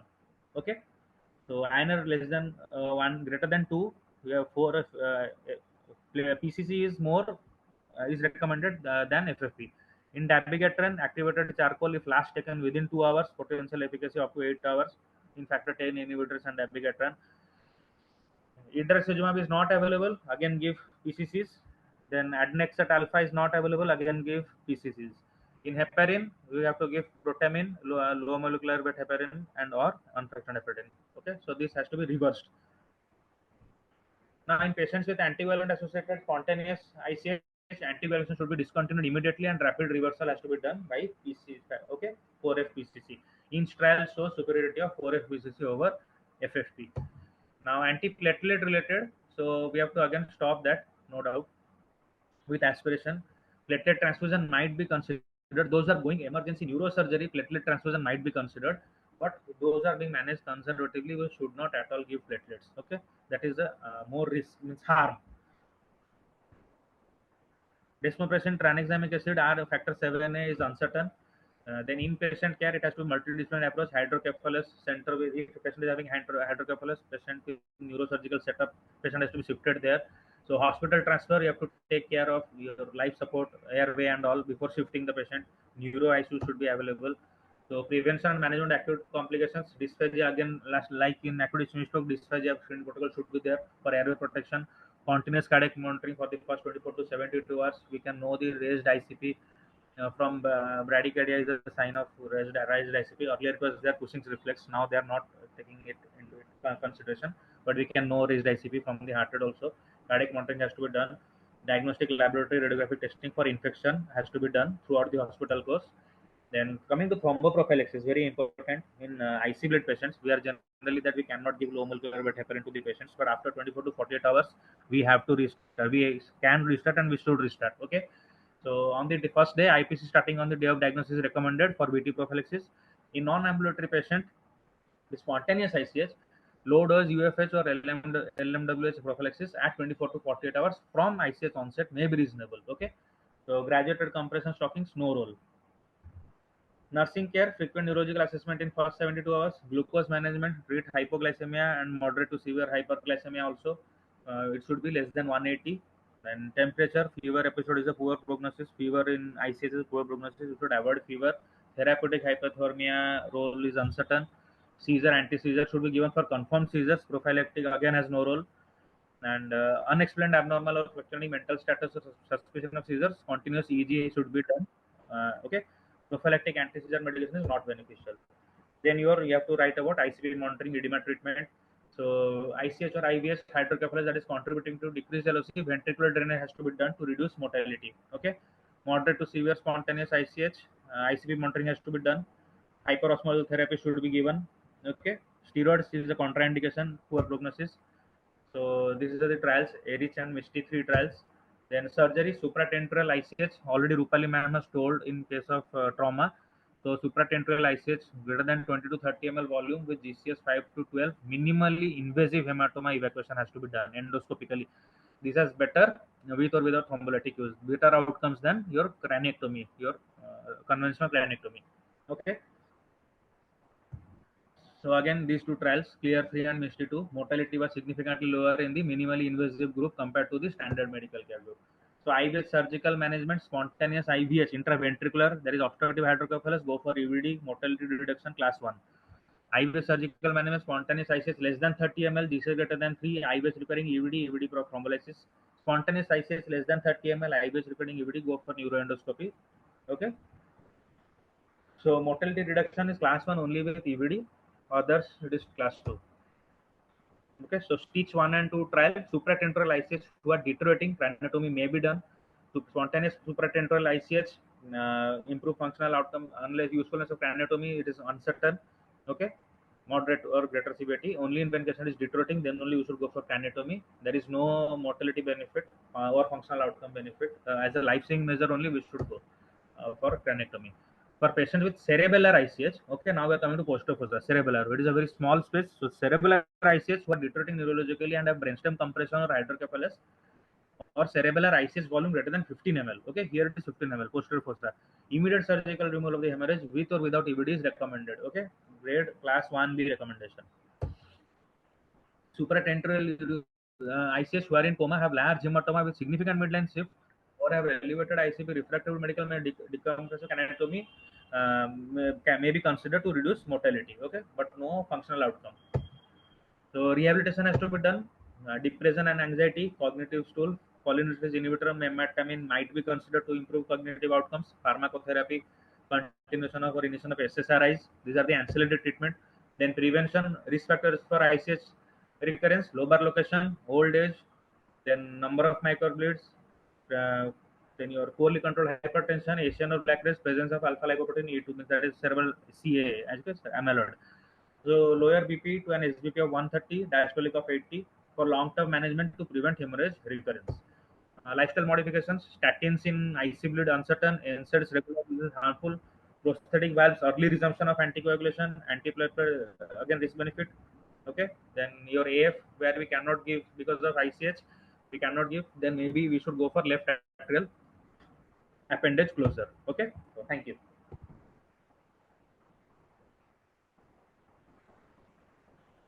Thank you, Samir sir, for that wonderful lecture.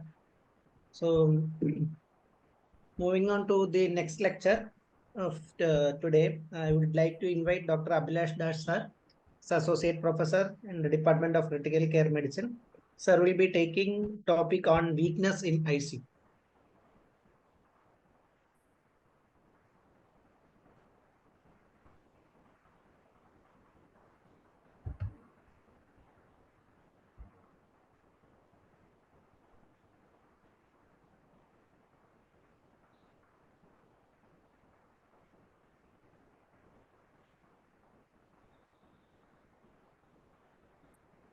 Hello Cherian. हाँ, yes, hello. sir. हाँ, वो screen sharing नहीं हो रहा है, enable करो। Uh, participant.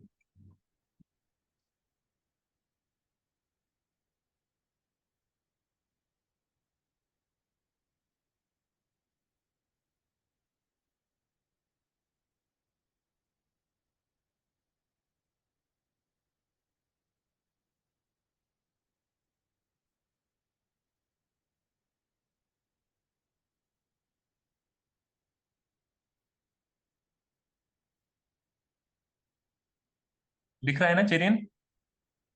हाँ, sir. Participant sharing you हो गया, have shared, I screen think. Sharing हो गया हाँ, हो गया. हो गया ना? हाँ, yes, sir, yes. Good evening everyone. Continuing with our lectures, this topic is a clinical case of weak patient in ICU. One patient of 50 years male admitted to ICU with viral pneumonia and ARDS. He was on ventilator for 10 days. He is a known diabetic, but the glucose is uncontrolled, and there is failed attempts of multiple episodes of weaning. So the aim of clinical assessment of an ICU patient in generalized weakness is to distinguish whether the illness related complication from or it is for any other neurological cause, the weakness, and to define the specific nature of weakness due to critical illness. So examination of the ICU patient is often very unreliable. Laboratory findings also of the ICU syndromes may overlap sometimes, and different syndromes may also coexist in a same patient. So the causes of generalized weakness in ICU setting may be considered in the context of pre-existing or new onset weakness. And the localization of the disease process is also very important to know in the nervous system. So neuromuscular disorders as a consequence of critical illness are now recognized as the most important cause of newly acquired weakness in ICU. So what are all the diseases that can cause weakness in ICU? Diseases that cause the neuropathic weakness, or diseases that cause the myopathic weakness, or diseases of neuromuscular transmission. So neuropathic weakness causing diseases are critical illness polyneuropathy, Guillain-Barré syndrome, acute neuropathies, compression neuropathy due to spinal cord lesions, acute poliomyelitis, amyotrophic lateral sclerosis. These will cause neuropathic weaknesses. And myopathic weaknesses, these diseases are critical illness myopathy, rhabdomyolysis due to any cause, and some other causes of myopathies. And in neuromuscular transmission defects, prolonged neuromuscular junction blockade and disease of the myasthenia gravis, they will lead to neuromuscular transmission defect. So this table, this is showing the localization of the disease that may be spinal cord or anterior horn cells in the spinal cord, in the spinal cord anterior horn cells, then peripheral nerves or neuromuscular junction or muscles, and whether the disease is pre-existing or new onset or previous undiagnosed, recently diagnosed in ICU, or after prolonged stay in ICU due to critical illness related. So spinal cord lesions that are pre-existing, that may be trauma, that is maybe some infarction of the spinal cord, or due to transverse myelitis. In anterior horn cells, amyotrophic lateral sclerosis or poliomyelitis. Peripheral nerve diseases like acute inflammatory demyelinating polyneuropathy, that is GPS, or chronic inflammatory demyelinating polyneuropathy. Neuromuscular junction defects, the diseases are myasthenia gravis, Eaton-Lambert syndrome, and botulism. And muscle-specific diseases like muscular dystrophies, poliomyelitis, then all the periodic paralysis, and metabolic and congenital diseases, some mitochondrial defects. This will also lead to pre-existing muscle weaknesses. And newly diagnosed or previously undiagnosed cases also can appear in the ICU during the stay. In spinal cord, acute ischemia can happen due to any cause. Epidural abscess can happen after the spinal procedure. Acute transverse myelitis can happen due to any infection. And anterior horn cell amyotrophic lateral sclerosis can occur in ICU. Then incidental GBS after surgery or any infection that can start in ICU stay, any porphyria or vasculitis, toxins that may lead to peripheral nerve damage. Then unmasked myasthenia gravis after use of neuromuscular blockers or some aminoglycoside antibiotics, they can cause these weaknesses. Then toxins can also damage the neuromuscular junction. Then rhabdomyolysis, toxic myopathies, polio, these also lead to new onset of the weaknesses. And after the prolonged stay of some patients, critical illness, myopathy or neuropathy can happen. If the peripheral nerve is damaged, then critical illness, polyneuropathy will occur. If the neuromuscular junction is damaged, then due to prolonged neuromuscular blockade, that may lead to only critical illness, myopathy. And for muscle also, critical illness, myopathy can occur. What is the epidemiology? According to a recent study, critical illness, myopathy is around 42% of all the weak patients. Then demyelinating neuropathy like GBS that lead to around 13% of patients. Motor neuron disease 7%. Polyneuropathy is around 12%. Specific neuromuscular junction disorders, they are least at 3%. And other miscellaneous neuropathies that can cause these weaknesses in around 13% of patients. So there are a few limitations of neurological examination in critically ill patients. First is there is inability of the patient to communicate with doctor. Then there is poor attention, patient on sedation, fatigability. This will lead to poor history taking and false examination of patient. Muscle strength testing is also very inadequate. Sensory examination cannot be done in patient on ventilator. Clinical differentiation between central and peripheral causes is very difficult to elicit. Neuromuscular or central nervous system involvement may be coincidental in patients. So clinical setting of motor weaknesses. What are the things that will lead to thinking of the cause of weakness? Critical illness, polyneuropathy, this is actually preceded by some kind of sepsis, systemic inflammatory response syndromes, and multi-organ failure. Accordingly, that critical illness myopathies occur in patients who get IV corticosteroids for prolonged time, non-depolarizing neuromuscular blocking agents, and patients with asthma, pneumonia, organ transplant patients, renal failure patient, they are very predisposed for developing of the muscle weakness leading to critical illness, myopathy. And GBS, as we know, that may occur after an infective illness of URTI or LRTI. After some surgery, there may be initiation of this GBS or some trauma also can lead to this demyelination. Then after neuromuscular blocking agents for and prolonged use of aminoglycosides, they may lead new onset of myasthenia gravis or masking the previously known miscarriage. If we do neurological examination, we may find the site of lesion that is actually CNS lesion or spinal cord lesion or neuromuscular lesion. If the lesion is at CNS higher center, there will be neurological signs and focal neurological deficits with lower mentation. So GCS will be less and cranial nerve palsies will be there due to brainstem effect. And if we suspect spinal cord lesions, there will be flaccid paralysis. There will be sensory levels on the trunk. Babinski sign will be positive. Flexor muscle spasm will be there. Loss of sphincter control and anal reflexes will be there. And their arms will be usually weaker than the legs.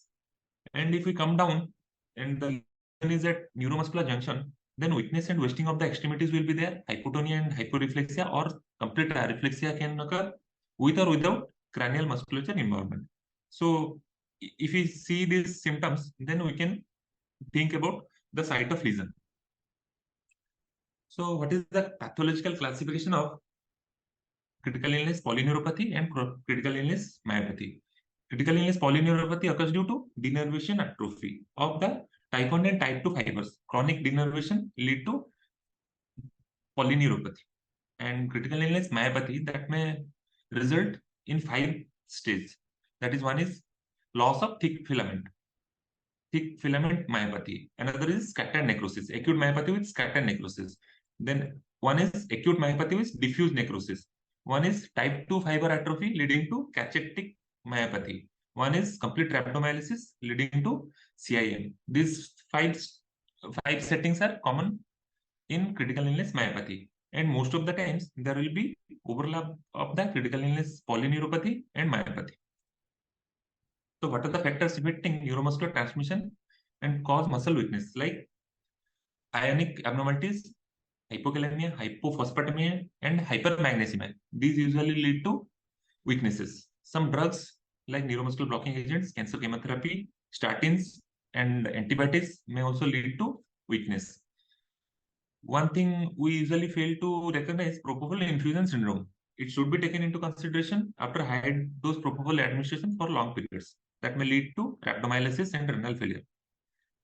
This is a table showing the drugs that affect the peripheral system or neuromuscular junction or muscle. In the peripheral nerves, cancer chemotherapeutic agents, amiodarone, metronidazole cause injury to the nerves. And in neuromuscular junction damage, major culprits are NDMR, that is vecuronium, pancuronium, aminoglycosides, clindamycin, polymyxin also affect the neuromuscular junction, beta blockers, calcium channel blockers, that may also lead to this damage of neuromuscular junction. Hypermagnesemia, procainamide, phenytoin, these also do the same. And coming to the muscle, steroids, colchicine, amiodarone, procainamide, these all lead to muscle damage, leading to weaknesses. So what are all the evaluations we have to do when we see a patient of weakness? So one is MRC score. We know that total MRC score is 60 in total 6 group of muscles, both upper limb and lower limb, both sides. So if it is less than 48, it is significant. Then you can see the creatine kinase levels. In muscle necrosis, creatine kinase levels may be very high. But one test is the most important, that is electromyogram, that can differentiate the critical illness polyneuropathy from critical illness myopathy. In critical illness polyneuropathy, actually there is normal to minimal reduction of the nerve conduction velocity, but there is reduced compound muscle action potential amplitude and reduced compound sensory nerve action potential amplitude. So both the sensory nerve and motor, both are affected in the polyneuropathy. But in critical illness myopathy, there is reduction of the compound muscle action potential, but normal sensory nerve action potential. Only muscle part is affected, not the nerve. And reduced muscle excitability on direct stimulation is there in critical illness myopathy. Nerve conduction velocity is usually normal. So the common illnesses we find, that is critical illness polyneuropathy, myopathy, and GBS, we can know from this table how to differentiate. The clinical setting, as I told before, sepsis, multi-organ failure, septic encephalopathy predisposed to critical illness polyneuropathy. And neuromuscular blocking agents, steroids, asthma, organ transplant, these all lead to critical illness myopathy. But in GBS, there should be any antecedent viral infection or URTI, surgery, GI infection, or HIV that may lead to GBS. Motor weaknesses generalized in both the CIM and polyneuropathy, but distal predominance in the polyneuropathy and proximal predominance in the myopathy. And generalized weakness that is ascending in nature with areflexia is present in the GBS. Cranial nerve palsy is more common in GBS, not rare in CIM and CIN. Dysautonomia is also common in GBS, not present in the critical illness polyneuropathy myopathy. Sensory deficits are present in the polyneuropathy and sometimes in GBS, not in the myopathy. Then creatine kinase levels are normal in polyneuropathy and GBS, but as muscle is damaged, the creatine kinase levels are elevated in the myopathy. Nerve conduction, as I told, reduced compound muscle action potential and sensory nerve action potential amplitude in CIP, that is polyneuropathy, reduced compound muscle action potential amplitude and normal snap in the myopathy, and these two are normal in GBS, but there is marked slowing and conduction block because of myelin sheath damage, demyelination. And if you do direct muscle stimulation, there will be normal response in the polyneuropathy, normal response in the GBS, but absent or reduced response in the polyneuropathy. The definitive diagnosis is made by muscle biopsy. It will show neuropathic changes in the polyneuropathy, neuropathic changes in the GBS, but myopathic changes in the polyneuropathy. This muscle biopsy in critical illness myopathy, there is relative loss of myosin, thick chain, and loss of type 2 fibers greater than type 1 fibers. But in critical illness polyneuropathy, denervation injury lead to loss of both type 1 and type 2 nerve fibers. And in critical illness polyneuropathy and myopathy, features of both CIM and CIP is seen. So this is a diagnostic algorithm for the evaluation of a patient with weakness in critically ill patients. First, we have to stop use of the sedatives and analgesics. Then if the patient is awake and able to follow commands, then you have to assess the MRC score. If the patient is still not awake, then continue to withhold the sedatives and analgesics. Patient remains unresponsive, then definitely you have to search for something in the higher levels, that is CNS. CT brain we can do, EEG we can do, CSF studies we can do, and later on MRI brain can be done if the patient is not responsive with continuous withholding of sedation and analgesia. And if the patient is awake and able to follow instructions, then you have to assess the MRC score. If the MRC is normal, that is more than 48, only physiotherapy is adequate. Then if the score is less than 48 and indicating symmetrical weakness, you have to see the serial examination of the patient with physiotherapy. If there is improvement, nothing to do. And then we have to see the focal neurological deficits. If the deficit is in the peripheral neuromuscular system is there, or whether the deficit is in the central neuromuscular system. If the deficit is in the central neuromuscular system, so again you have to do the CT brain or MRI or EG or CSF to find out any infective causes of this decreased muscle, decreased muscle power. And if the deficit is in the peripheral neuromuscular system, we have to do the electromyogram and muscle biopsy. In the electromyogram and muscle biopsy, we'll see the nerve conduction velocity and amplitude of the motor and compound sensory action potential. And by this, we can differentiate whether it is due to critical illness polyneuropathy or it is due to critical illness myopathy. And most of the times, these two conditions, they are coexisting. So what are the treatment strategies? Once we know that patient is having this myopathy or neuropathy, the same general ICU measures that things are very important. Aggressive treatment of the sepsis, reduction of the dose and duration of the neuromuscular blocking agents and steroids, careful positioning of the patient to prevent pressure ulcers, as well as to prevent the compression pulses, regular full skin evaluation to prevent the ulcer development, strict glucose control, early DVT prophylaxis, early enteral nutrition.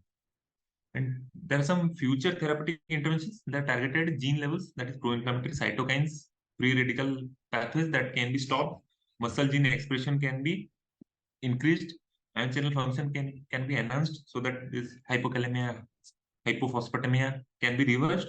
Proteolytic mechanisms are also there so that there will be no apoptosis of the mitochondria, leading to the strength of muscles. So treatment and prognosis, definitely you have to follow the less is more philosophy, that is regarding the use of sedation and immobilization. Less use of sedation and early mobilization of the patient. Long-term physical problems in survivors is very common because of this long-term stay and weakness. And the survivors of critical illness, they appear to fare very poor. So counseling of patient and the caregivers is very important, and optimization of the early physical activity in spite of severity of illness. So we have to definitely discontinue deep sedation as early as possible. We have to enlist the early involvement of the diverse multidisciplinary group of clinicians like physiotherapist, respiratory therapist, so that mobilization will be early. Both active and passive therapeutic exercises are recommended as soon as patient is hemodynamically stable. That will lead to early recovery. Thanks.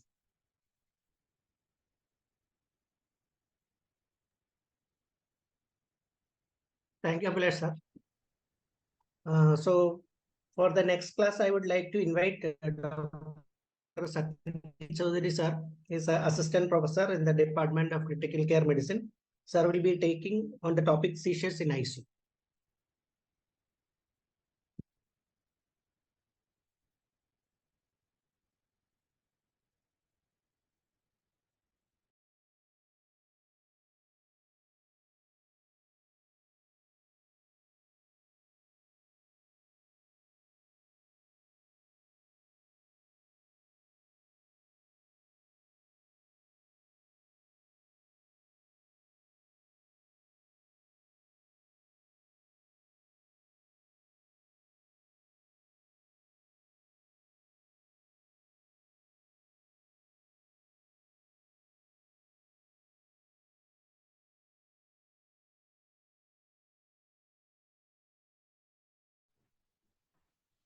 Is it visible?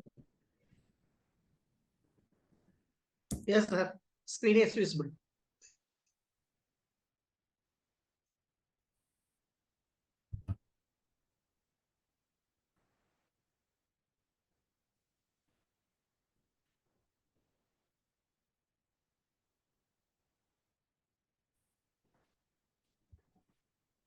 In neurocritical care, that is seizure in ICU.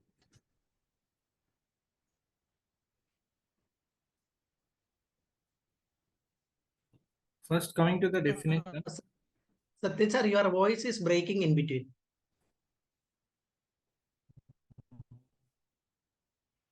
Hello, Hello. is it audible now? Yes, yes. So, coming to the definition, seizure is an occurrence of a signs or symptoms due to abnormal, excessive, synchronous neuronal activity in the brain.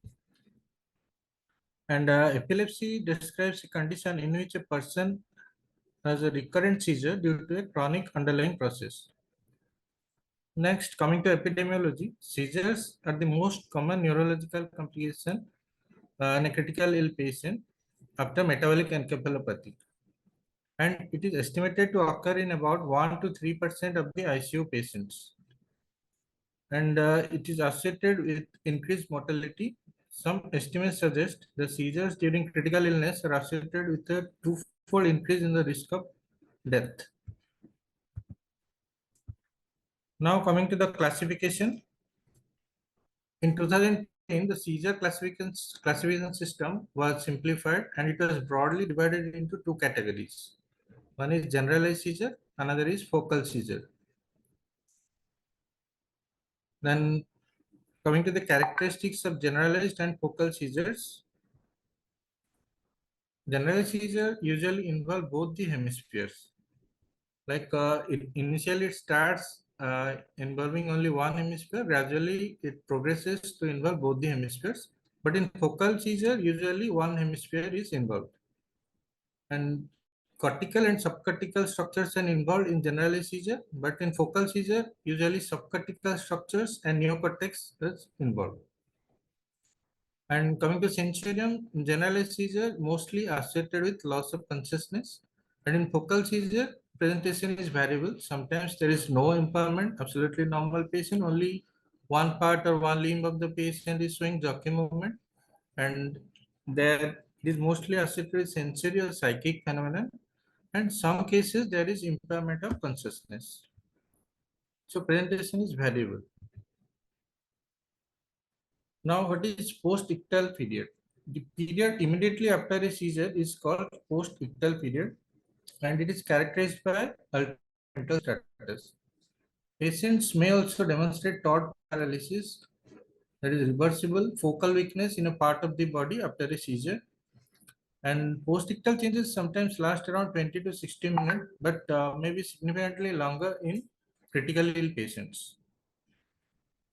Persistent altered mental status beyond the duration of expected post-ictal period should raise alarm, and we should think of the ongoing seizure activity or some other disease we are missing.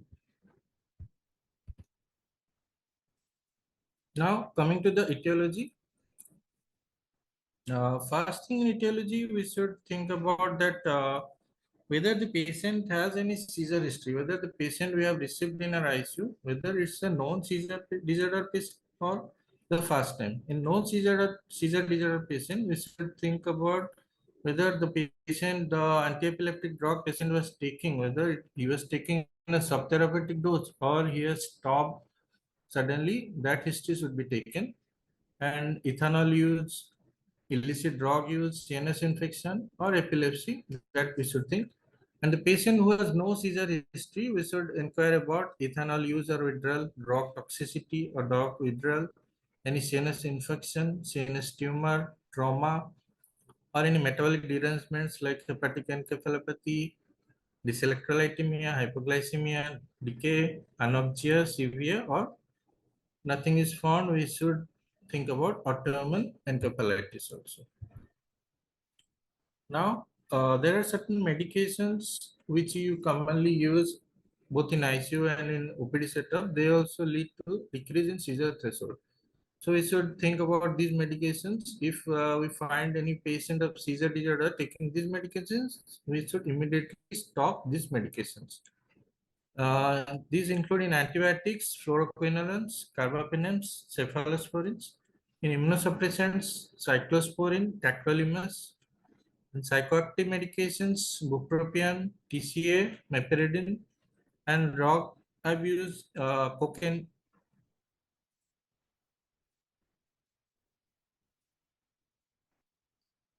Now, coming to the diagnosis, clinical observation is the first step in diagnosing a seizure disorder patient. However, many seizure patients, when we detect them, the seizure episode has self-terminated. So we cannot witness the event. So in those cases, further diagnostic testings may be indicated to distinguish true seizure activity from seizure mimics. There are certain other conditions which mimic like a seizure. We should remember these conditions, and most common of them are like myoclonus, asterixis, acute dystonic reactions, syncope, psychogenic seizures, rigors. In a patient with epilepsy, subtherapeutic anticonvulsant levels are the most common cause of breakthrough seizures. And what are the tests we use to confirm seizure activity? First is prolactin, that is not very sensitive, and sample should be drawn 10 to 20 minutes after the event, and its level should be compared with the baseline at 6 or later, but it's not very sensitive. Then lactate classically rises very high and also quickly it falls. CPK level may be high because of tonic-clonic seizure due to muscle breakdown. EEG is most commonly used and most reliable, initiated preferably within 1 hour of seizure activity, and if there is suspected ongoing seizure, continuous EEG monitoring should be performed. And electrocardiogram, this should be performed when a patient of altered mental status, we are suspecting any cardiac pulse. Then what are the tests we need to perform for underlying causes of seizure, like electrolyte panel, LFT, then CT brain to rule out CVS, mass or tumor effect, and MRI if CT reports is unclear, and lumbar puncture if we are suspecting any CNS infection like meningitis or other. Now coming to management, most seizures are self-limited, and initial management should focus on ABCs like airway, breathing, and circulation. In some cases, seizure activity does not self-terminate.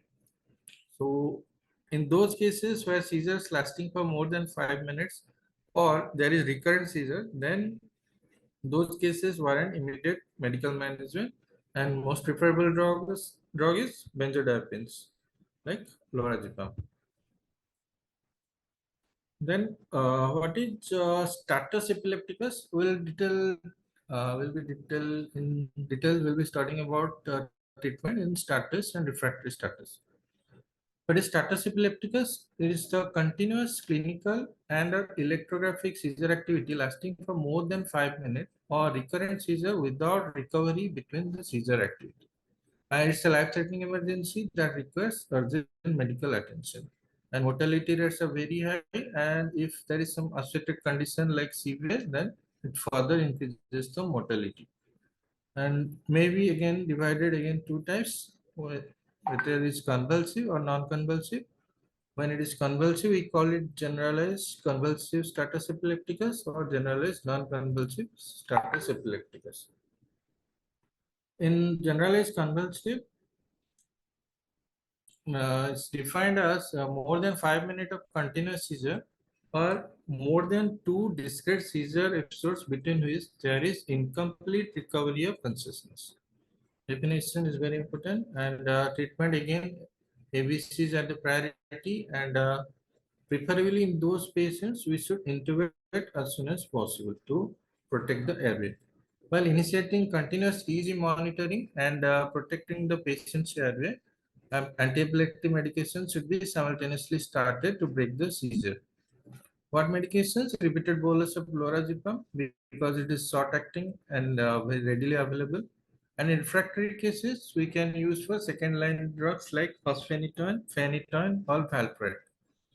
And the hypertension and tachycardia associated with the initial seizure activity should not be treated aggressively, but sometimes if the patient is having hyperthermia, we should take care of that. Then coming to treatment. What are the drugs we use commonly? First is lorazepam. As you know, it has got rapid onset of action, but the problem is respiratory depression. So we should not leave the patient after giving lorazepam. We should continuously monitor the saturation, respiration, and if required, the patient may need oxygenation or intubation. Then fosphenytoin, easy transition to long-term dosing is available, but it has got delayed onset, and hypotension often occurs. Phenytoin, again, readily available, but same, but it causes tissue necrosis if there occurs extravasation. And levetiracetam, we are nowadays we are using very commonly. It has got minimal side effect, no dose adjustment is required, but it's not very well studied till now. Diazepam, again, same as lorazepam. Midazolam, same. And valproate, it is advantages in children. In children, we prefer valproate, and in phenobarbital, it is again. Now coming to the algorithm, SE status ability management algorithm. First thing is assessment, airway, breathing, circulation. Consideration of mechanical ventilation should be always there in the back of the mind. Then neurological assessment should be performed, and in laboratory we should use the glucose levels. We should rule out hypoglycemia, dyselectrolytemia, altered liver function, and AED level we should monitor. And treatment, first line is IV lorazepam, and second line fosphenytoin as we studied, otherwise phenytoin, valproate, levetiracetam. And if required, rebolus a fast line agent or fosphenytoin may be tried. After that, if doesn't subside, then we call the patient has gone into refractory status epilepticus. So in those cases, what we'll do, we have to start with deep sedation with anesthetic medications that we will be studying later slides. And what is non-convulsive status epilepticus? It is persistent electrochemical seizure activity defined by seizure duration more than 10 minutes without convulsion. It accounts for up to 80% of all cases of status epilepticus, and it is sometimes referred to as subclinical due to the lack of overt manifestation of jerky movement or seizure signs. And almost 8% of comatose patients may have NCSC, and in neurological ICU, this percent goes high up to 33%. And sad part is the mortality is high, even higher than GCSE. And treatment same, but one thing extra, lacosamide has been shown to be effective in adjunctive therapy of NCSE. Now, what is refractory status epilepticus?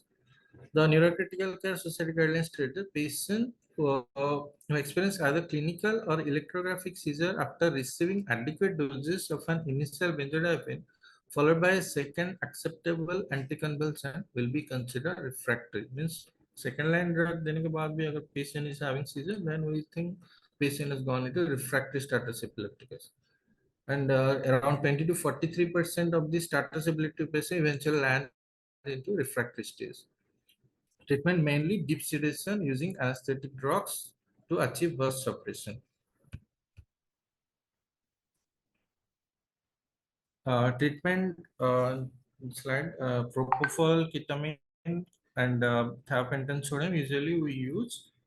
Then coming to super-refractory status epilepticus, it has continued or recurred if status epilepticus has continued or recurred despite therapy with general anesthesia for more than 24 hours. That we should remember. For last 24 hours, patient has been receiving general anesthesia like propofol, ketamine, thiopentane, but still burst suppression has not achieved. So to understand better, we can see this flow chart. Stage 1, first 30-minute early status epilepticus, that is usually treated with benzodiazepines like lorazepam, midazolam, and if it is lasting for up to 2 hours, then established status epilepticus, and in that case we use second line drugs like phenytoin, phenobarbital, valproate.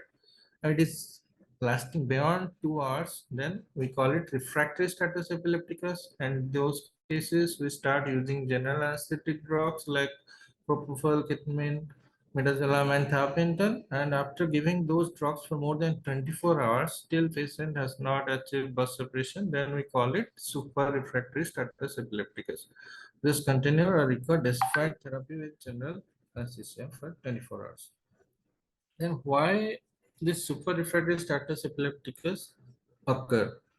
There are various theories has been proposed. Some are like failure in seizure termination mechanism, increased receptor trafficking of GABA receptor, like internalization of the receptors, increased glutaminergic receptors at the cell surface, alteration in extracellular environment, changing inhibitory GABA receptor to excitatory, mitochondrial failure, inflammatory process, or maybe genetic.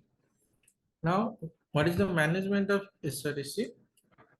First thing, primary aim is to control seizure to prevent excitotoxicity. Second aim is to neuroprotection so that the secondary process can be blocked. And third aim is to avoid any systemic complication of prolonged unconsciousness and also the due to the use of GA drops. And in all cases, what the steps should be taken? First, identify and treat the cause. General anesthesia should be used. Intensive treatment, unit monitoring, anti-epileptic drug therapy, magnesium sulfate infusion, and pyridoxine infusion. Last two therapy, although they are not well established, but they are being used now. Now coming to the flowchart. First, we use general anesthesia. Then we try to identify the cause. General anesthesia used to achieve burst suppression. And meantime, we try to find out the cause. If the cause is found, then we have to treat the cause. If no cause is identified, then we give IV magnesium and IV pyridoxine in case of children. Still, it's not getting control. Then newer therapies we have to try, like steroids with or without IVIG or plasmapheresis. And if there is any lesional status epileptic cause is found, there is a lesion in the brain, then we should consider neurosurgery. And after all these cases, if the treatment still fails, then we should consider newer modalities like hypothermia, ketogenic diet, and ECT, CSF drainage, or other therapies. So this is a summary of the anesthetic therapies that we use commonly. Thiopentone sodium only mark the highlighted part. You cannot remember all these things. Thiopentone sodium, it has the advantage that it is actually potential neuroprotective action, so it has got strong anti-epileptic action. But disadvantage is it has the tendency to accumulate, and thus the recovery phase is followed. Means patient takes time to wean from the ventilator. Midazolam is a less tendency to accumulate, so disadvantage. But disadvantage is acute tolerance develops very quickly, so resulting in breakthrough seizure. In propofol, again, it is excellent pharmacokinetics, easy to use, rapid onset of action, but problem is propofol infusion syndrome. And also there occurs hypertension, cardiorespiratory depression. And ketamine advantage is that it avoids hypertension, so cardiorespiratory depression is not there.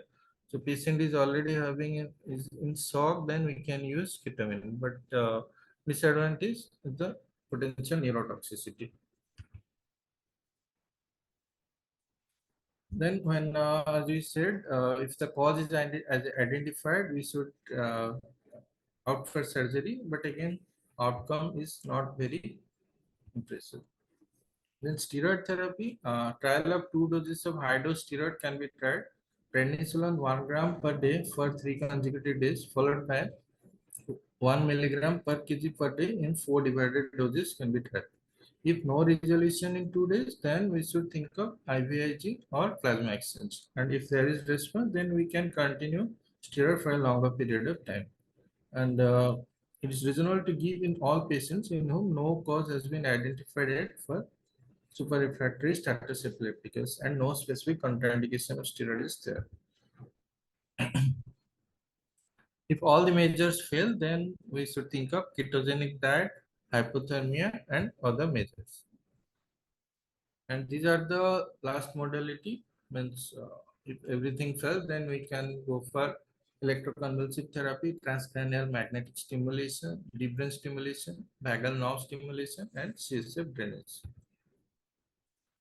This is a summary of what we studied till now. Again, stage one, first intubate or mechanically ventilate the patient. Continue all antiepileptic drugs already started. Use IV formulation. Anesthetic for 24 to 48 hours, like midazolam, propofol, thiopentane, phenobarbital. In those patients, monitor aggressively over hypertension, sepsis, pneumonia, and other treatable causes. Then stage two, if seizure control fails or seizure recur after tapering the dose, then we have to continue this stage one medication for a longer period of time, or directly we can go to stage three. In stage three, seizure still not controlled, we can continue or go for ketamine, isoflurane or desflurane like inhalational anesthetic, levetiracetam, topiramate, or magnesium pyridoxine, methylpred, IVIG, plasmapheresis, hypothermia, ketogenic diet, then neurosurgical resection, ECT, and vagal nerve stimulation. Stage 4, if all the modalities fail and the patient all the winning attempts failed over a period of weeks, then we should consider end of life discussion with family or surrogate. That's all. Thank you.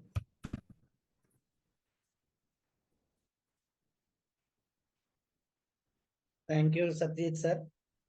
We are moving to our next topic, that is subarachnoid hemorrhage in ICU. So this topic will be taken by Dr. Abhilash Das sir. So I would like to welcome Abhilash sir to please proceed with the lecture.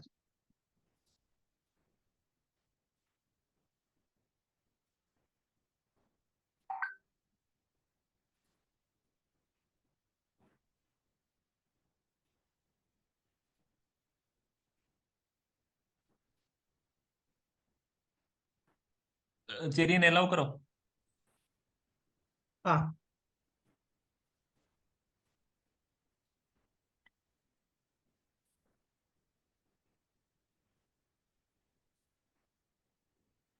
sir हो गया. हो गया. हाँ.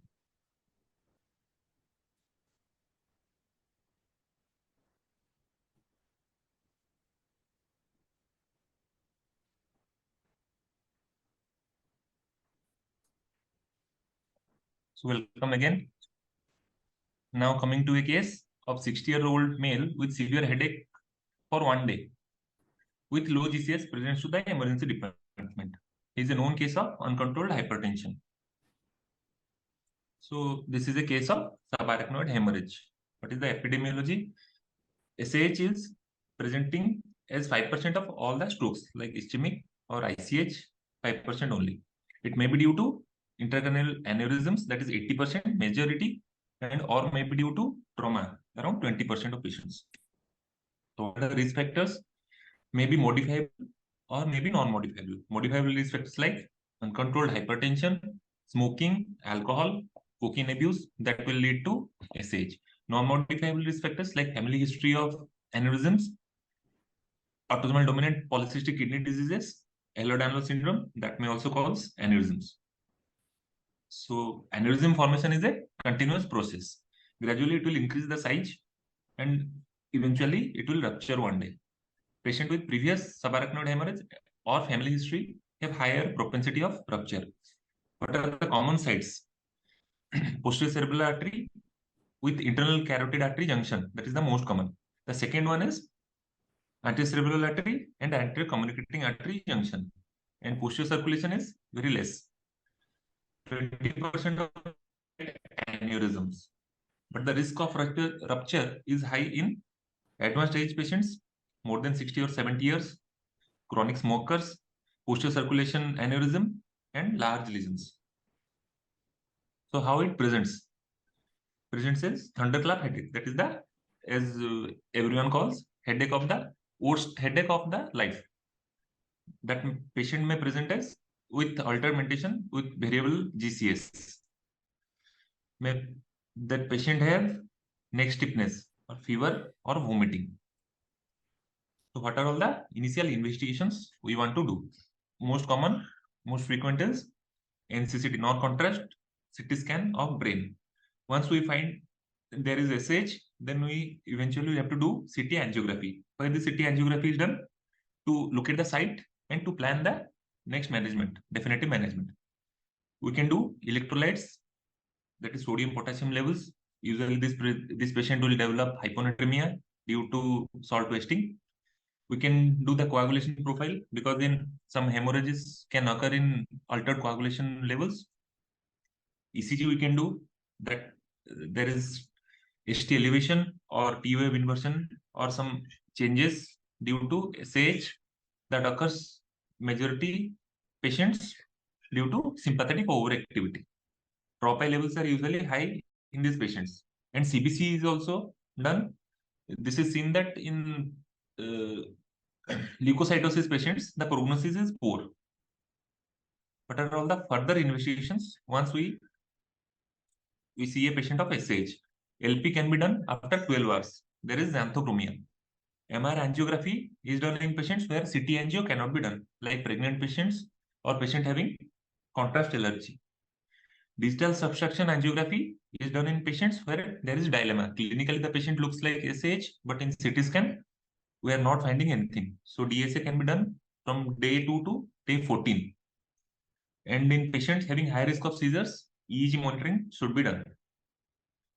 So what are all the differential diagnosis of aneurysmal SH? First thing is non-aneurysmal SH that can present same due to bleed, low GCS, vomiting, altered mentation, and that neck stiffness. All this can happen. And CT angio is diagnostic. Aortic dissection can also, but it present as neck pain, chest pain. In CT angio, you can see the dissection level. Some AV malformations, they present as SH. And various vasculitides of CNS, they will also present. But the definitive diagnostic is for vasculitis is biopsy. And septic aneurysms, they may present as SH, but the diagnosis is confirmed by blood cultures or the definitive peripheral lesions like ocular nodes, Janeway lesions, like in infective endocarditis. So these are few differential diagnoses. What are all the gradings? Few gradings are done to prognosticate and know the severity, and one grading is done to see whether the patient will have complication of vasospasm. So Hunt and Hess scale, World Federation of Neurosurgeons, these two are done to grade the severity. In Hunt and Hess scale, headache is seen whether the patient has moderate severe, the GCS not is tuberous or comatose, focal deficits, whether there is hemiparesis or total quadriparesis, accordingly from grade 1 to 5. In World Federation of Neurosurgeons, GCS and motor deficit is calculated. If the patient is having normal GCS, that is 15 with no motor deficit, it is grade 1. GCS of 14 and 15 with no motor deficit, grade 2. 13 with motor deficit, grade 3. Less than 13 up to 7 with or without motor deficit, grade 4. Less than 7 with or without motor deficit is grade 5. So this focuses majorly on GCS. Then if the patient is having SH, whether he will develop vasospasm and delayed cerebral ischemia, that can be predicted by CT Fisher scale or modified Fisher scale. In Fisher scale, two things are seen. One is thickness of bleed and one is intraventricular extension. Thickness, whether the bleed is thin or thick in CT films. If the film is the bleeding is thin and there is no extension, there is grade 0. If the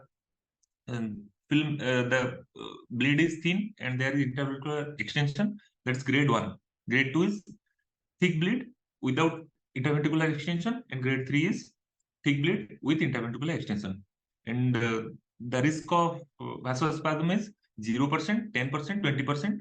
Sorry, 0%, 10%, 30%, 40% according to 0, 1, 2, 3 of modified Fisher scale.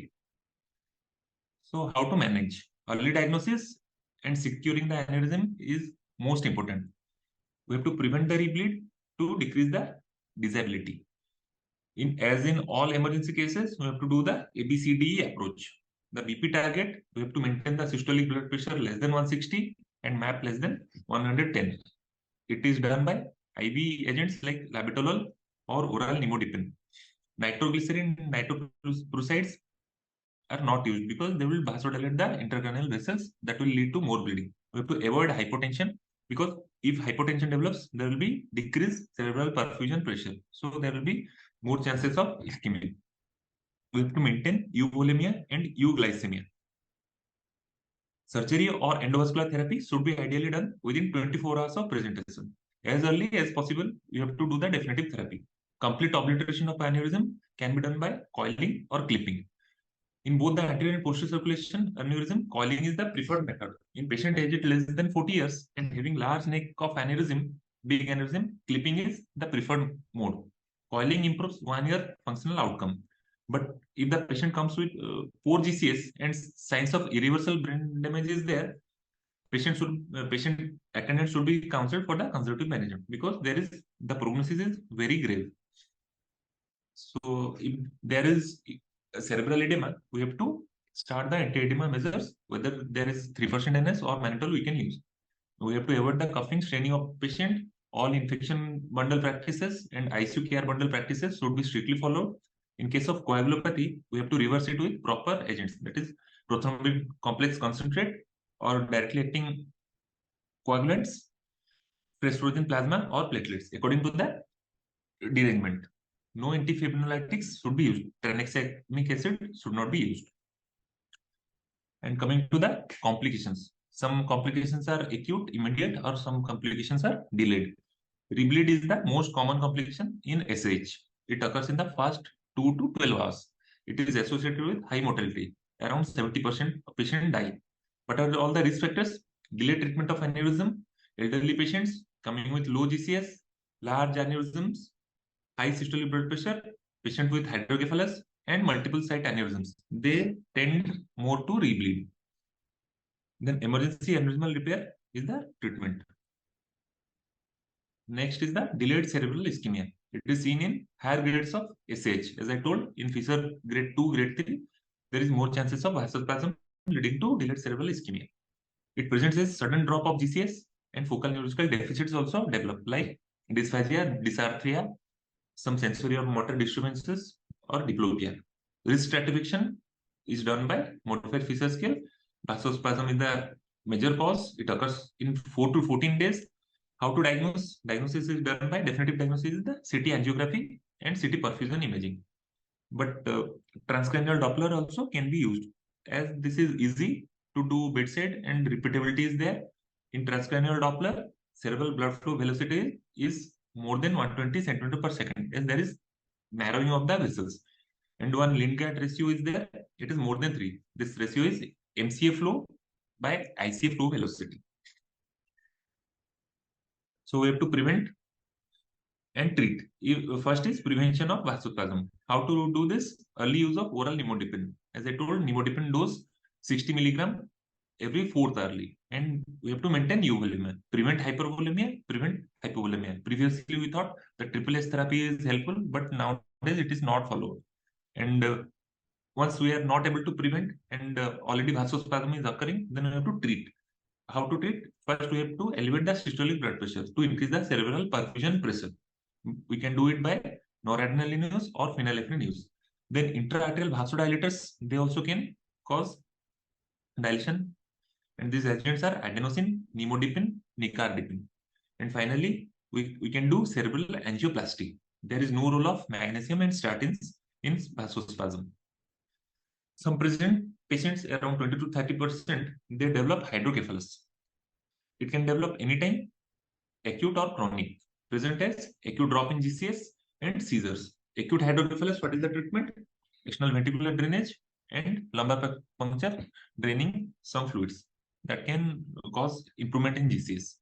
And chronic hydrocephalus, definitely we have to do the permanent solution of putting the VP shunt. Seizures can occur anytime after SH. There are few high-risk patients where seizures are very predominant, like high-grade SH, intracranial hemorrhage, hydrocephalus, MCA rupture, cortical infarcts. In low-risk patients, no prophylactic antiepileptic drugs are required. In high-risk cases, we have to do EEG and start prophylactic antiepileptic drugs, but only for 7 days.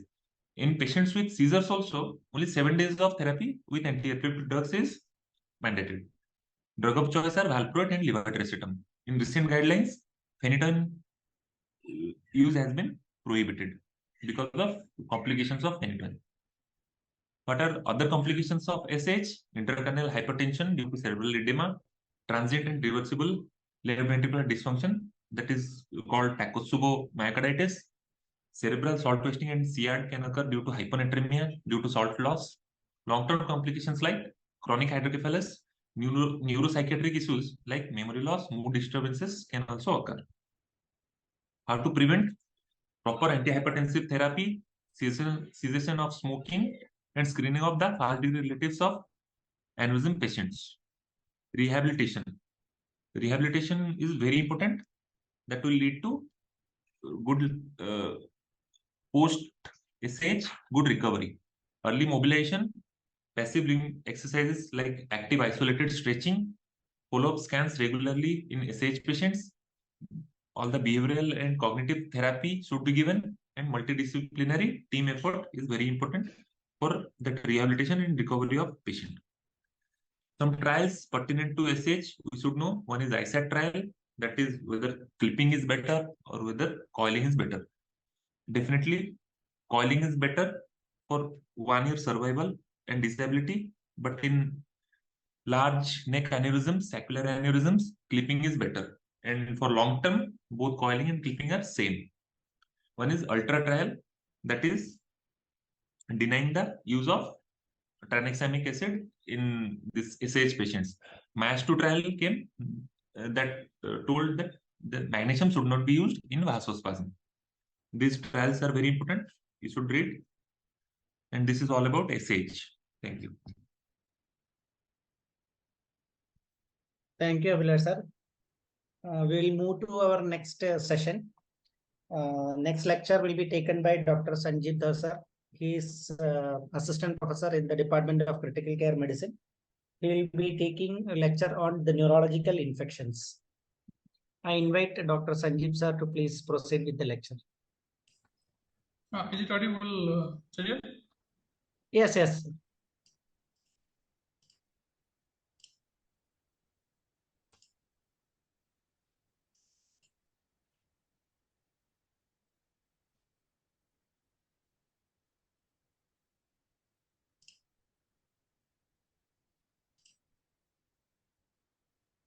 You Is can it share video? the screen, sir.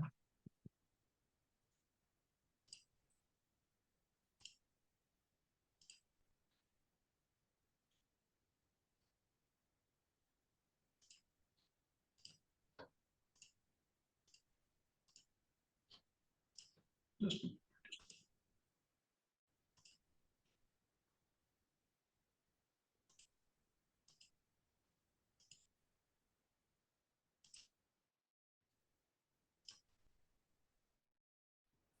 Yes, sir.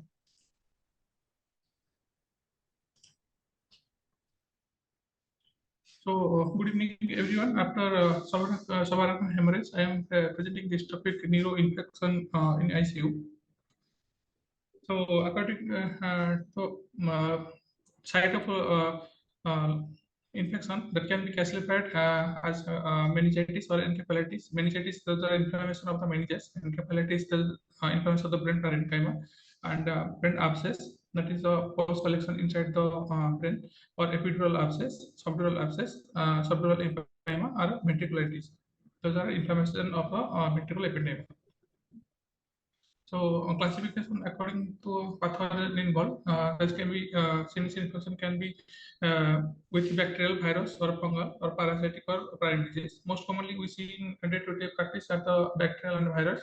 Bacterial, these are most commonly the Streptococcus pneumoniae plus influenza and TB meningitis. And in immunocompromised patients, these are Listeria meningitis, or in extreme age group patients, those have the Listeria meningitis also.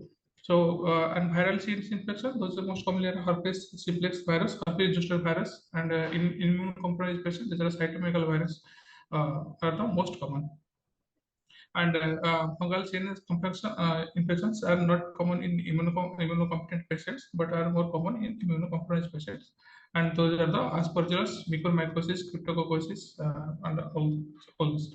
So parasitic also, those are common in immunocompromised patients like amoebic abscess or toxoplasmosis.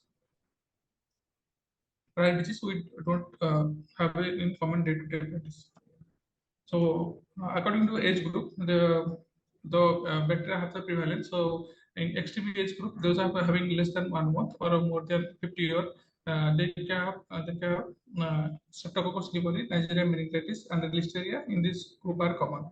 And in adult age group, those are from 2 to or 14 to 50 year age group, most common are the Streptococcus pneumoniae or Neisseria meningitis. So according to the CDC definition, CNS infection can be defined as a patient having organism culture from the brain tissue or dura, or patient has an abscess or evidence of intracranial infection seen during a surgical operation or on histopathological examination, or if a patient having at least two of the following criteria of sign and symptoms with no other recognized causes. So sign and to the clinic to at least patient should have two clinical features. Those are either headache, dizziness, fever, localizing neurological signs, or change in level of consciousness or altered sensorium, or any lab parameter. Those are having organisms seen on the microscopic examination of the brain or abscess tissue, or a patient having antigen positive in the CSF or any antibody positive in the CSF, or any radiographic imaging or CT scan or MRI suggestive of the CNS infection. Similarly, meningitis is defined as the organism that are cultured from the CSF, or a patient having at least one sign and symptom with no other recognized causes.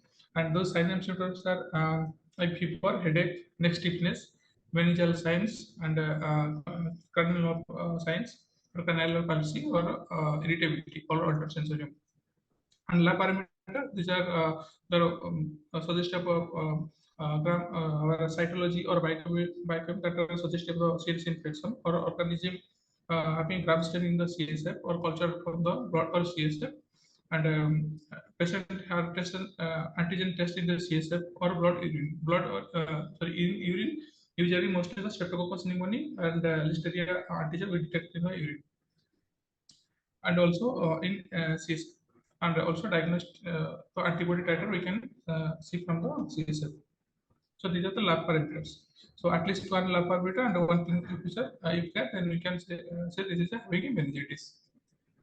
Coming to the pathophysiology, so any pathogen, the bacteria, virus, or fungus infects has CNS infection. They are mostly spread from the nasopharynx, local site from the local site, nasopharynx, or pharynx or upper respiratory tract, the traverse through the epithelium and invade the intravascular spaces. Subsequently, they trigger the endogenous pro-inflammatory cytokines, and those activate the neutrophil, and that causes neutrophil migration to the CSF. Subsequently, the degranulation of a neutrophil upper that causes inflammation of the blood-brain barrier, and subsequently increase the permeability that leads to vasogenic edema and increase the intracranial pressure. So, how to evaluate a suspected case of CNS infection? So, if a patient having CNS infection, we can evaluate the patient either clinical presentation from CSF analysis or neuroimaging. Other tests are like biopsy, we usually don't do. So, from these three scenarios, we diagnose the patient having CNS infection. So, I will discuss the clinical presentation and neuroimaging simultaneously, then I will discuss the CSF analysis. So clinical presentation, meningitis mostly the present with the fever with altered mentation, and the patient may present in severe cases with coma, and neurological nuchal rigidity, focal nerve palsy may present, and in some cases seizure may be there. Patient may have other systemic complications if there is hematogenous spread from the other or a systemic infection, or patient is having shock. So patient may have other systemic complications like shock, pneumonia, or DIC. So on examination, if you do physical examination, we usually do the Brzezinski sign, but Brzezinski sign is chronic sign, and the Brzezinski sign, what we do here, we usually flex the head of the patient.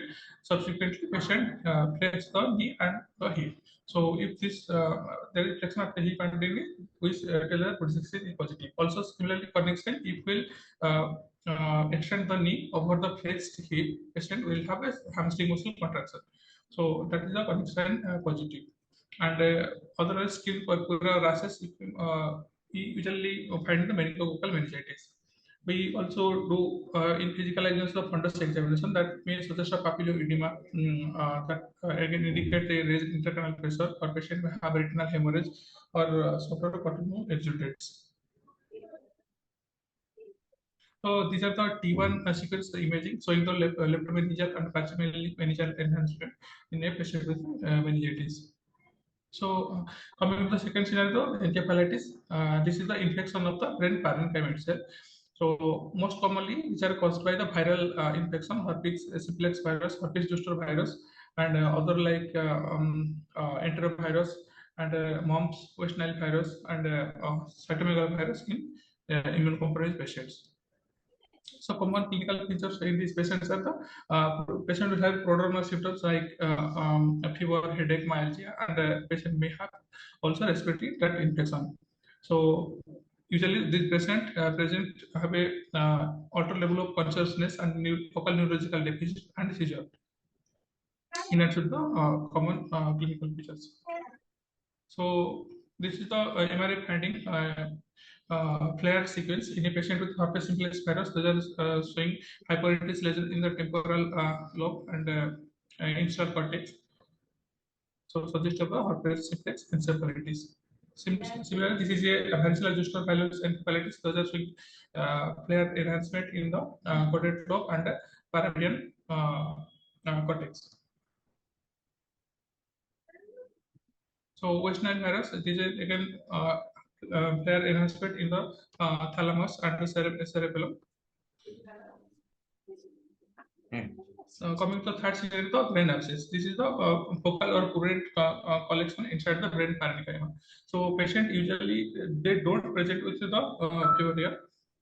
Fever is the less common, and but patient may have a raised intracranial pressure, and the patient mostly present with a seizure, as this is a focal lesion. So patient may also present with a aphasia or limb weakness. And this abscess is most commonly present or present in the patient with increased risk due to immunocompromised patient having head trauma, or a patient underwent any neurosurgery, or a patient having a stenotic heart disease. So these are the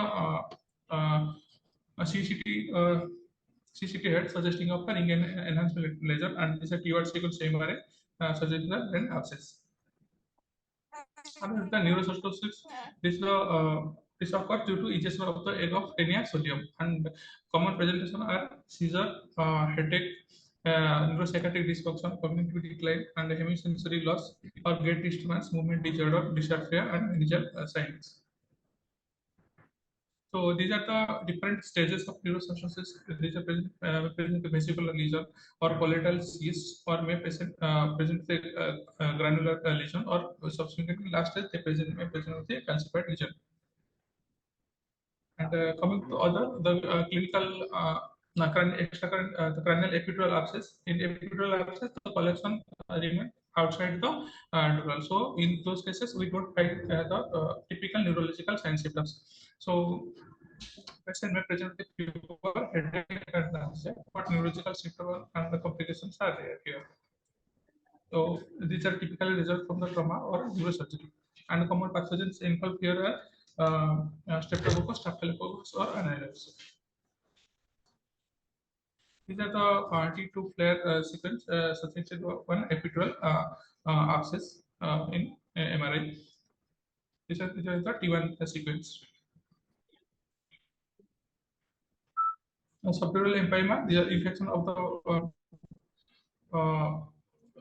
infection between the dura mater and arachnoid matter, and the patient may present here with some of the neurological finding, and those are the altered level of consciousness, focal neurological deficit, and seizure. These are complications. Subsequent complication can occur like encephalitis or brain edema, causing mass effect, and also increased internal pressure or cerebral thrombosis. This is the T1 sequence MRI showing the subdural abscess or subdural lymphoma. Ventriculitis is the infection of the ventricular ependyma.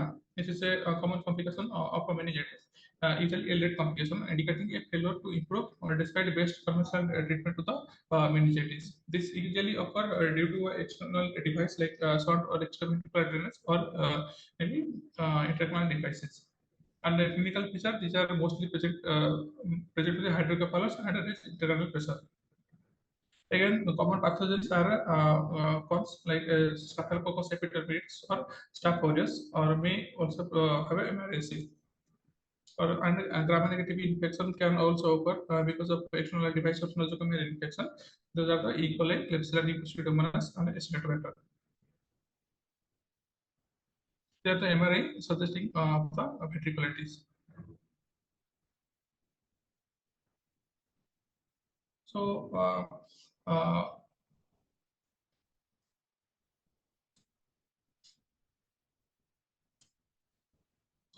when these are the clinical feature and imaging finding. Another element, another entity that help us for diagnosis is the CSF analysis. So for CSF analysis, whether we should do mandatory CT scan or not, or we should go for CSF analysis directly. So for lumbar puncture, there are certain indications we should do mandatorily CT scan prior to lumbar puncture. Those are the patient having immunosuppression or a patient having history of CNS disease, or there is focal neurological signs or papilloedema, new onset seizure or altered consciousness, or age over more than 60 years. In those patients, we should do a CT scan before the lumbar puncture. Otherwise, we can go for directly lumbar puncture with a fundoscopy examination. And lumbar puncture is contraindicated if following the CT findings are there. If there is a midline shift, or if there is a specific lesion, or there is cerebral edema. So if we do a CSF analysis, we do CSF analysis ideally before starting of the antibiotic, but antibiotics should not be delayed to collect the CSF. That should be, antibiotics should be started as soon as possible, and if we should collect the CSF ideally before the starting of the antibiotic. So usually we send the cytology biochemistry and ADA and all those, and we also keep one sample in the fridge for any further investigation if required. So in opening pressure, so in bacterial meningitis, usually opening pressure is more than 20 centimeters of water. Also in fungal like cryptococcal meningitis, usually we have a more opening CSF pressure. In these cases, ICP will be more high. In comparative to viral and tubercular meningitis, they have in viral meningitis, opening pressure will be low, but tubercular meningitis, opening pressure will be variable. In WBC count in cytology, bacterial infection usually have a 100 to 20,000 of cell count, mostly with neutrophil, and in viral that will be less cell count, 5 to 500. In tubercular meningitis, moderately high, 5 to 2,000, and in fungal meningitis, 20 to 2,000, moderately high. But in bacterial meningitis, that is usually we find a high cell count. In practical life, we usually don't find so much high cell count.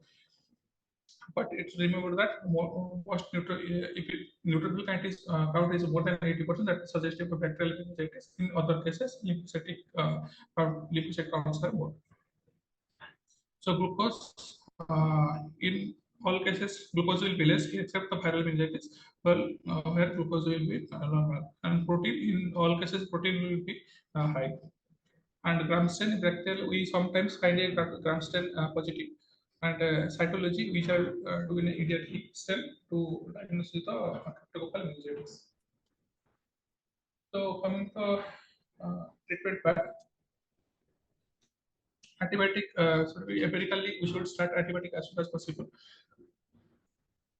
So antibiotic started based on the suspicion of the cause of meningitis, whether it's viral or bacterial. If viral, antibiotic we accordingly start the antiviral, and if we suspect it's a bacterial, accordingly we start the antibiotic.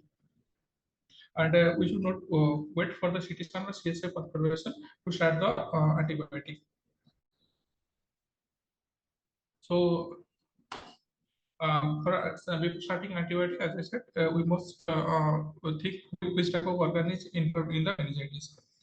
Other depending factor to start is the patient age group of the patient. Like if patient is having less than 1 month, or patient having age group more than 50 years, those having listed meningitis.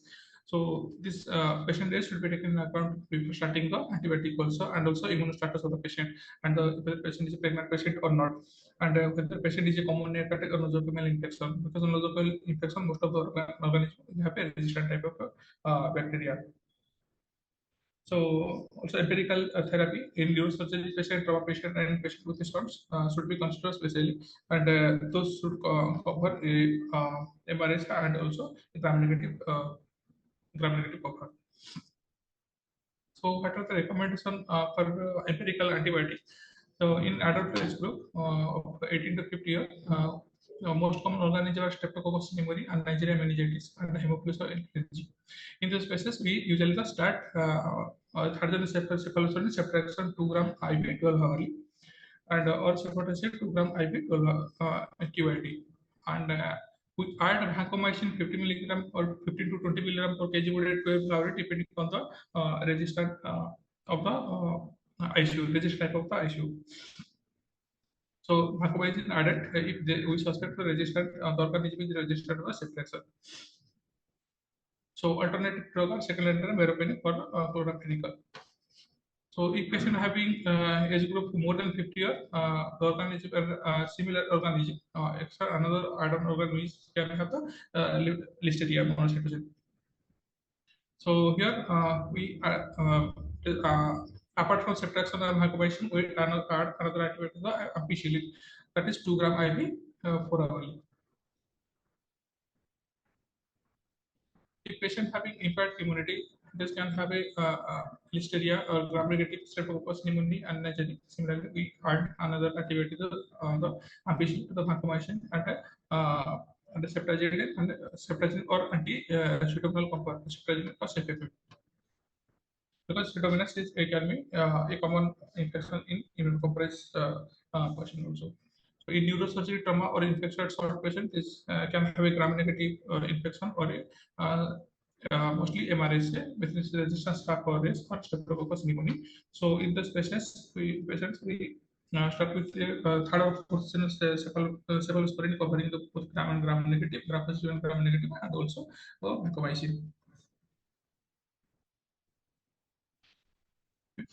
In tuberculosis meningitis, we start the ATT with a 2 months of intensive phase with HRTT, and 10 months of continuous phase with isolated and inflammation. And in tuberculosis meningitis, also in the Streptococcus infection, we usually give the steroid. And in TB meningitis, steroid is prednisone 1 milligram per kg body for 2 months. This is to prevent any subsequent inflammation and damage to the neural system.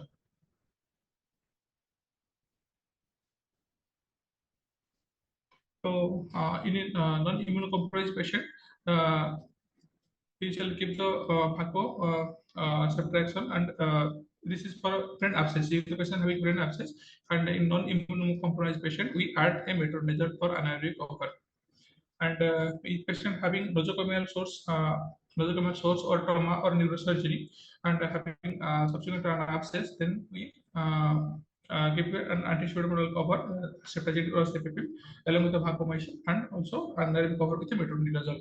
In HIV patient with above, we add sulfadiazine pyrimethamine to cover the toxoplasma. And in patients with transplant or neutropenic patients, we usually cover both with above antibiotic. We additionally cover the antifungal and also anti-pseudomonal cover. Atypical with typical apotoxicity and flow cytosine. On suspected nocardia infection, we give the cortisol with trimethoprim with antibiotics. So antibiotic therapy with epidural subdural abscess.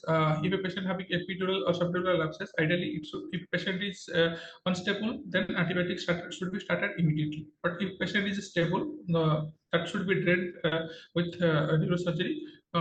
Then antibiotics should started so as to get a positive culture from the pus and subsequently targeted therapy.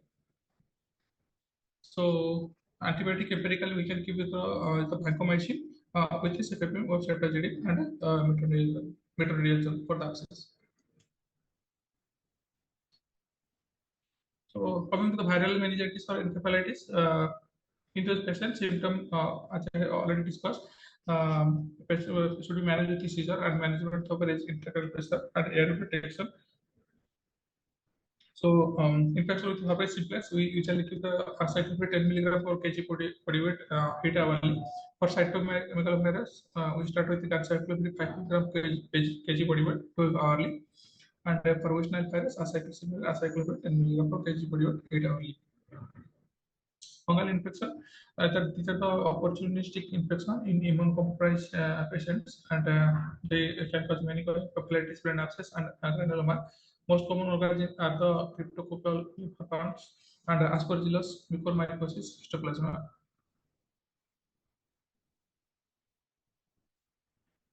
So in these cases, atypical initial induction phase should be started with amphotericin B for 2 to 6 weeks.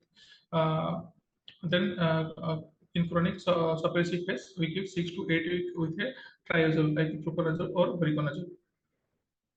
And in this patient, this fungal infection most common in occur in immunocompromised patients or those having a diabetes. So in this patient, we should control the blood sugar appropriately and also eliminate or minimization of immunosuppressant doses when possible. So dose of amphotericin will be 1 mg per kg body IV OD and flucytosine 25 mg per kg weight orally every 6 hourly. Flucytosine given, this has synergistic action and improve the CNS penetration of the amphotericin B.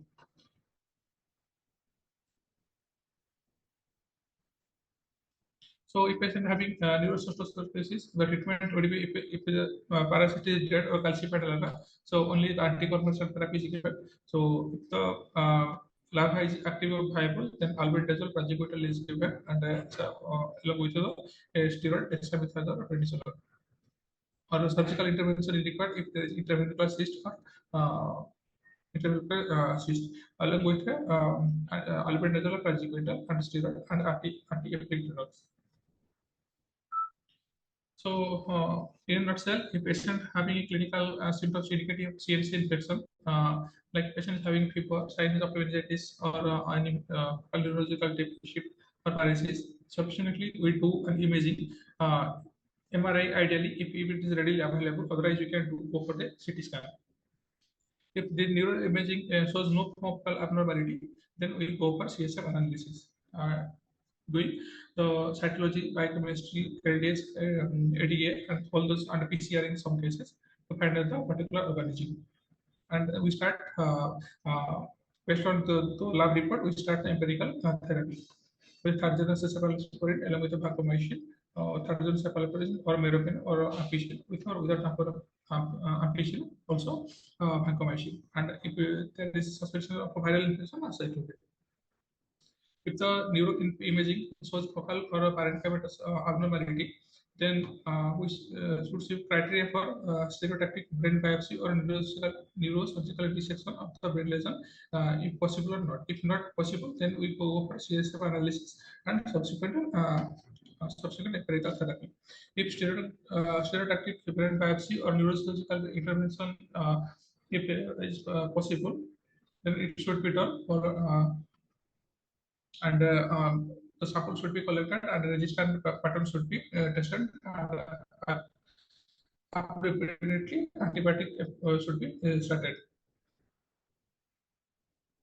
So if patient having imaging result and CSF indicated of bacterial CNS infection, that is those are having abscess or neutrophilic phagocytosis, according to we start with the for it or carbamide depending on the resistant pattern along with the without malformation. If that suggests a fungal infection, we go for amphotericin or variconazole.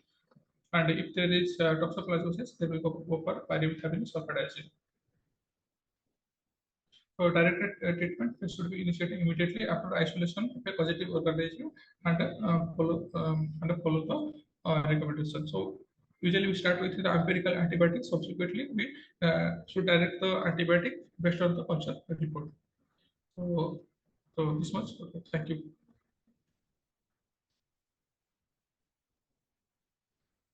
Thank you, Sanjeev sir, for that extensive lecture. Now we will move to the next topic. Next topic will be taken by Dr. Rohit Patnaik sir. The subject is clinical approach to an unconscious patient in ICU. Thank you, Cherian. I'll quickly move to my lecture. This is basically the clinical part of things. What I will try and do is to tell you about what you have to mention when you are doing a practical examination of this patient and presenting to your examiner. This is basically the format and the outline which I will be telling. I will not be going into the complete details in each of everything. So quickly we'll proceed. So basically this is clinical approach to an unconscious patient or a comatose patient in the ICU. Several times you will have patients who are basically post cardiac arrest or having a very large malignant MC infarct with raised ICP who might be comatose. So with these patients, what you have to do is you have to proceed in a structured manner. In that structured manner, the first thing that you'll have to do is basically see for history. What contributing history can explain this particular unconscious patient's current condition. So in the history, when you go for history, you will see for what has been the onset of coma, whether it was very abrupt or whether it is gradual. If it's abrupt, then you might think of any structural lesions in the brain, or you might have a post-cardiac arrest scenario, which is very acute. If it's gradual, it might be a metabolic thing, like a hyponatremia, which has produced this comatose condition. What are the recent complaints of the patient? Was there any headache leading towards SH, as Dr. Abhilash has told, whether there was any depression in the any depression prior to the presentation to the ICU? Was there any focal deficits? Was there any vertigo, which can tell you about brainstem or cerebellar lesions? So was there any recent injury or trauma to the patient? What are the vital signs of this patient? Is this patient stable post his during his comatose condition now in the ICU, or is he very unstable? You obviously have to do a general physical examination. You check for nuchal rigidity, as Dr. Sanjeev has told, that you see whether this patient has got signs of meningitis. You see for previous medical illnesses, diabetes, uremia, heart disease, or which of these conditions can be contributing to this patient's current comatose condition. Previous psychiatric history is extremely important because there might be patients who might be comatose because of overdose of psychiatric medications, and these psychiatric medications and sedatives can produce a comatose condition as well. What about his occupation? Whether he is a case of poisoning, and most common in India is OP poisoning. Whether this is a farmer who we don't know whether it's an unknown poison, probably an OP poison. Is there any carbon monoxide exposure, post burns patients in a closed room? All of this you'll have to keep in mind. What about exposure to pathogens such as ticks and mosquitoes? Mosquitoes can be something that he might be having dengue. With dengue encephalopathy, patient might be having exposure to scrub typhus with the ticks being there, all of this. And evidence of any drug ingestion, it might be related to having needle marks, alcoholic breath, odor.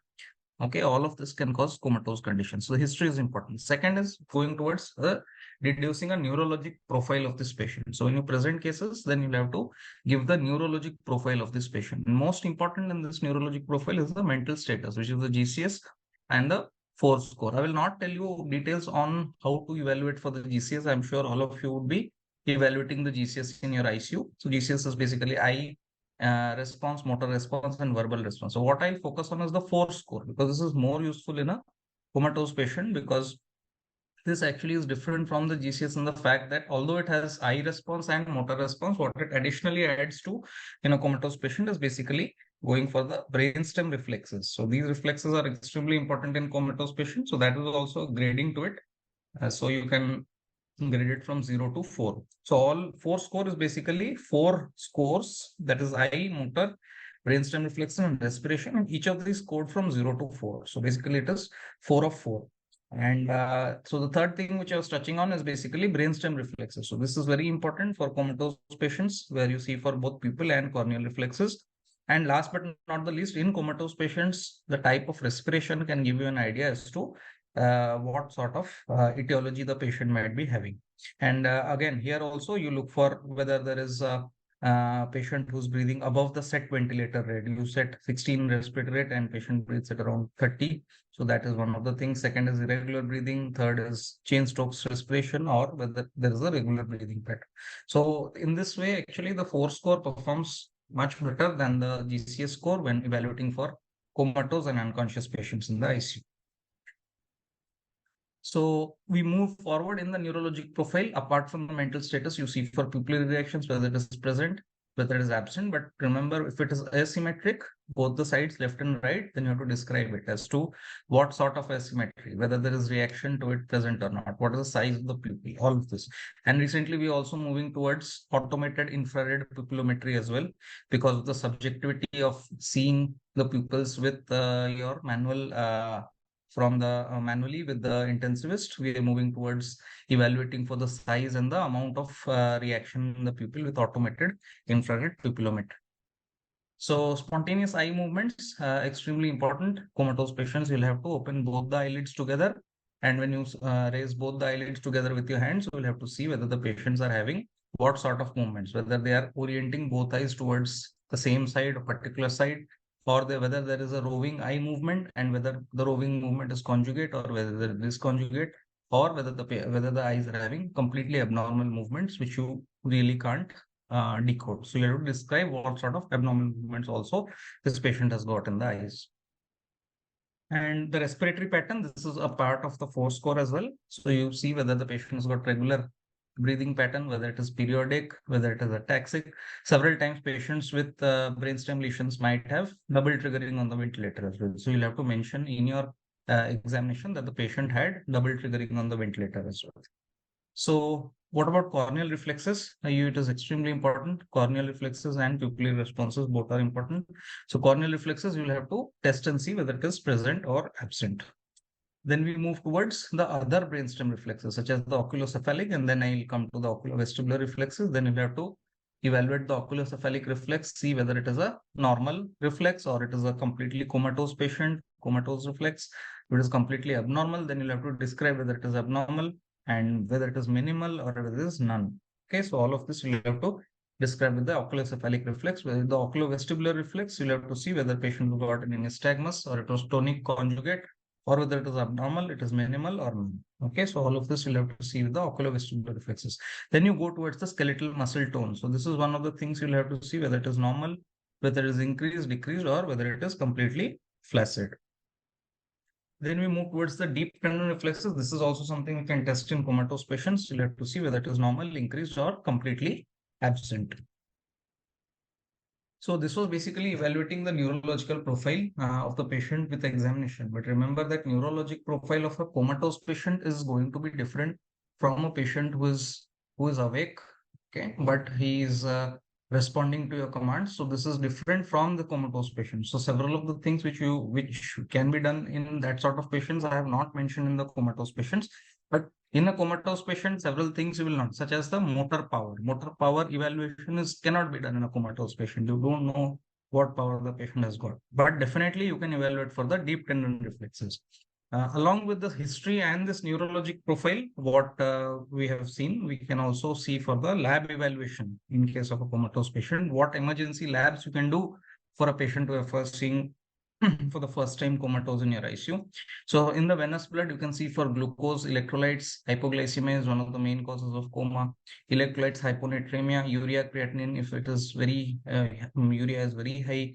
So uremia can cause a comatose condition. All of these are metabolic causes. You can go osmolality, will give you an idea as to any other underlying alcoholic conditions which are there, which might affect your osmolality and methyl alcohol poisoning, all of that.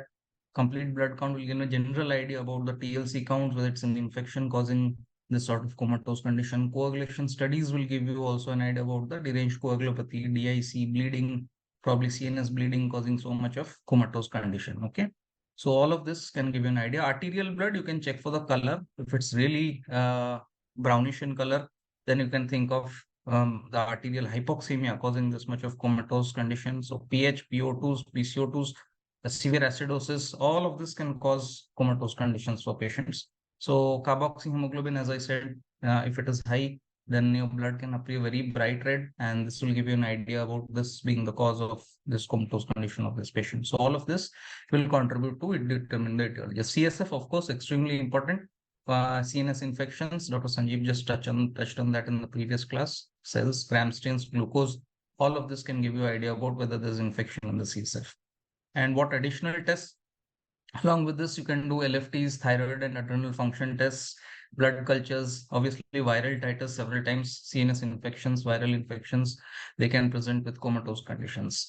Urine cultures will give you an idea generally about infections. CSF again, apart from the routine cell counts and all of that, you can see for protein, you can culture the CSF, you can send for further PCR-based test on the CSF, which will give you an idea about what infection patient is. But generally, do an ECG as well, just for the completion purpose to know whether it contributes to the etiology. So just to summarize this complete class of evaluation of an unconscious patient or a comatose patient in the ICU, if you have a patient coming to you in such a state, you're seeing him or her for the first time, first to determine whether there is need for an urgent intervention in terms of the ABC.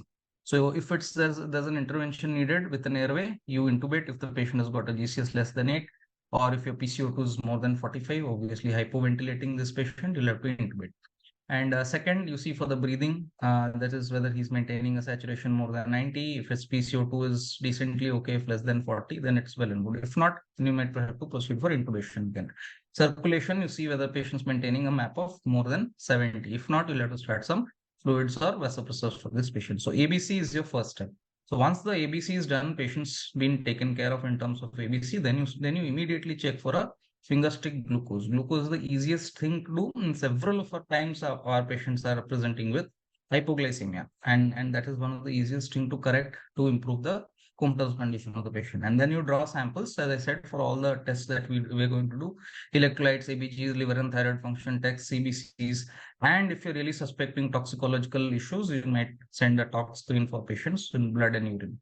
Do an ECG as well. This is the basic tests and treatment in terms of hypoglycemia that you're going to do once you finish the ABC for this patient. Once this is done and this is all taken care of, you've got time for yourself, then you proceed towards doing a complete neurological examination. And with your complete neurological examination, you'll have some leads as to which side the etiology of the coma is going towards. And based on the leads that you get in evaluation, you either give, if the mannitol or 3%, if there is signs of raised ICP and your complete neurological examination is showing you indications of that, you go towards thiamine followed by a glucose. Okay, if your sugars are very low or if the patient is alcoholic, this might be the etiology of this comatose condition, you give thiamine. Or if you're suspecting opioid overdose from the history and your neurological examination, pinpoint people's own examination, you might think of opioid overdose, and this time you'll have to go for naloxone. That will cure your coma. What if benzodiazepine overdose might be there, and this time you might have to give flumazenil. So basically, all of this is based completely on your history and your neurological examination, and accordingly, you'll have to give these therapies.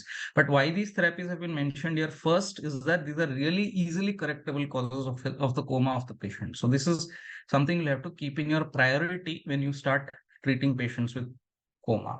And once you've intubated patients, if there is a drug intoxication and the patient is presented to you early, there is role of gastric lavage and with activated charcoal. If the toxins are amenable to using activated charcoal, you can do that, and you'll not waste time and lose out on the period of time when you can give the gastric lavage for these patients. So this is something which you'll have to complete early in your therapy for the comatose patients. And once all of this is done, then you will have to proceed towards further imaging to just solidify your clinical diagnosis and your or to just give you more leads if you are not able to arrive at a particular clinical diagnosis for his comatose condition. You'll have to proceed towards imaging in terms of your head CT or a cervical spine imaging if you're thinking structural causes.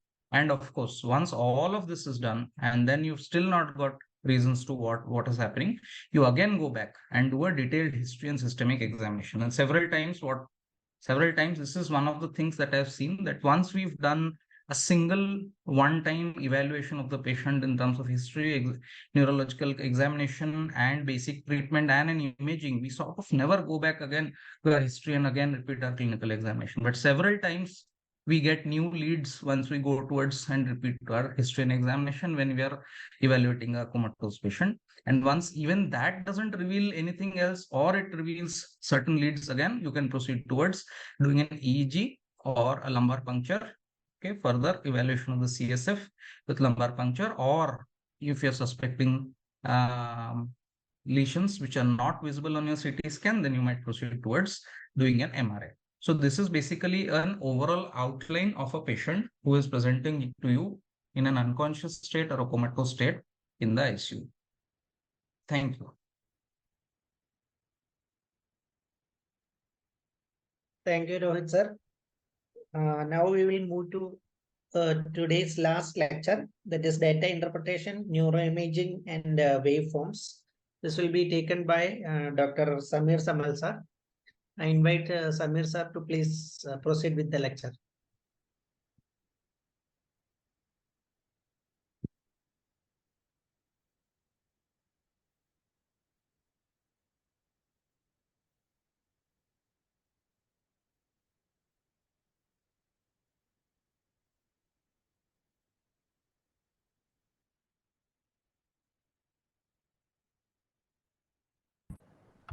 Am I audible?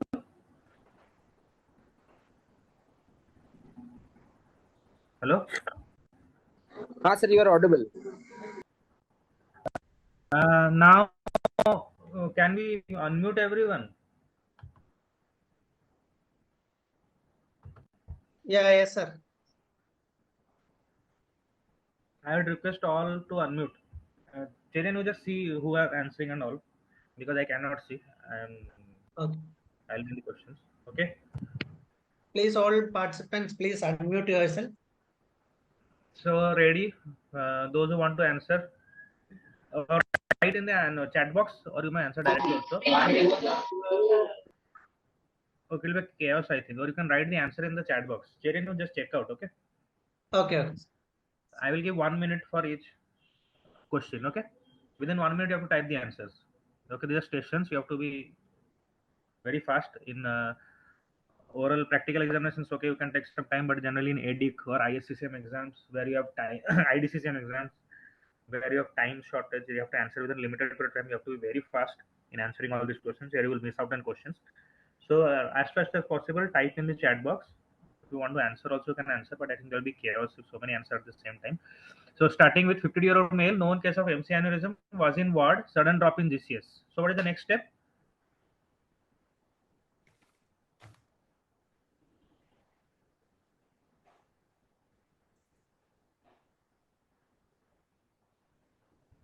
Everybody, please type on the chat box. Dr. Samir, few have mentioned as CT, few have mentioned as abdominal CT, then NCCT, some have mentioned CT angio. Okay, fine. MC aneurysm. See, as I told you during my theory class, where in during ICH and ischemic stroke, first step is always ABCD. Okay, first step is always ABCD. First, airway, breathing, circulation. Don't make this mistake in answering directly, going into giving any drug or going for any investigation modality. Okay, the first answer is always ABCD. Okay. I think Dr. Kalyani is All right. saying written ABCD, then NCCT. Very Is good. it? That's a perfect answer.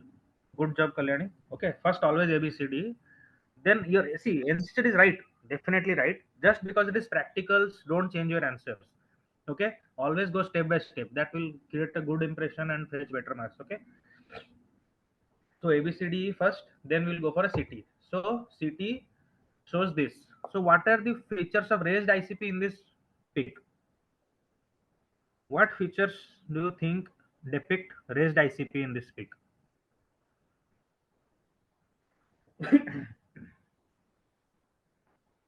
Dr. Shubha is telling midline shift. Midline shift, two Very good. answers. Definitely midline shift is there. Then Cerebral edema, somebody okay. Surrounding edema.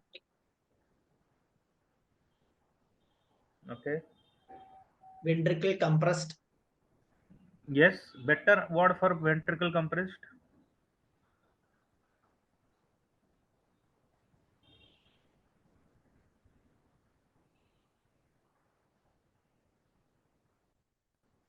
Shrunken ventricle. Okay. Is one of them written. Yeah. Effacement of MLF, ventricle or sunken ventricle. Okay. Then another one. midline mass effect, cerebral edema. Okay. See, edema is your what is causing the midline shift. Okay. So don't tell it separately. Okay. Loss of gray white differentiation. Okay. That is the third point. Midline shift definitely very good. Okay. Obliteration of right ventricle very good, or effacement of right ventricle. Okay. Then loss of gray white matter differentiation. Got it? Now another question. Lady presented with a sudden onset of loss of vision in her left eye, dysphagia and right hand numbness. So this is the CT angiogram. So can you explain what can be the cause?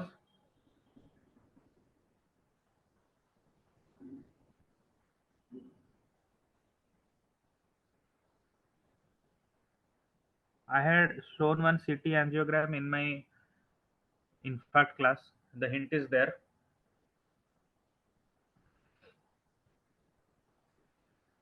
No answers as of yet, Samir.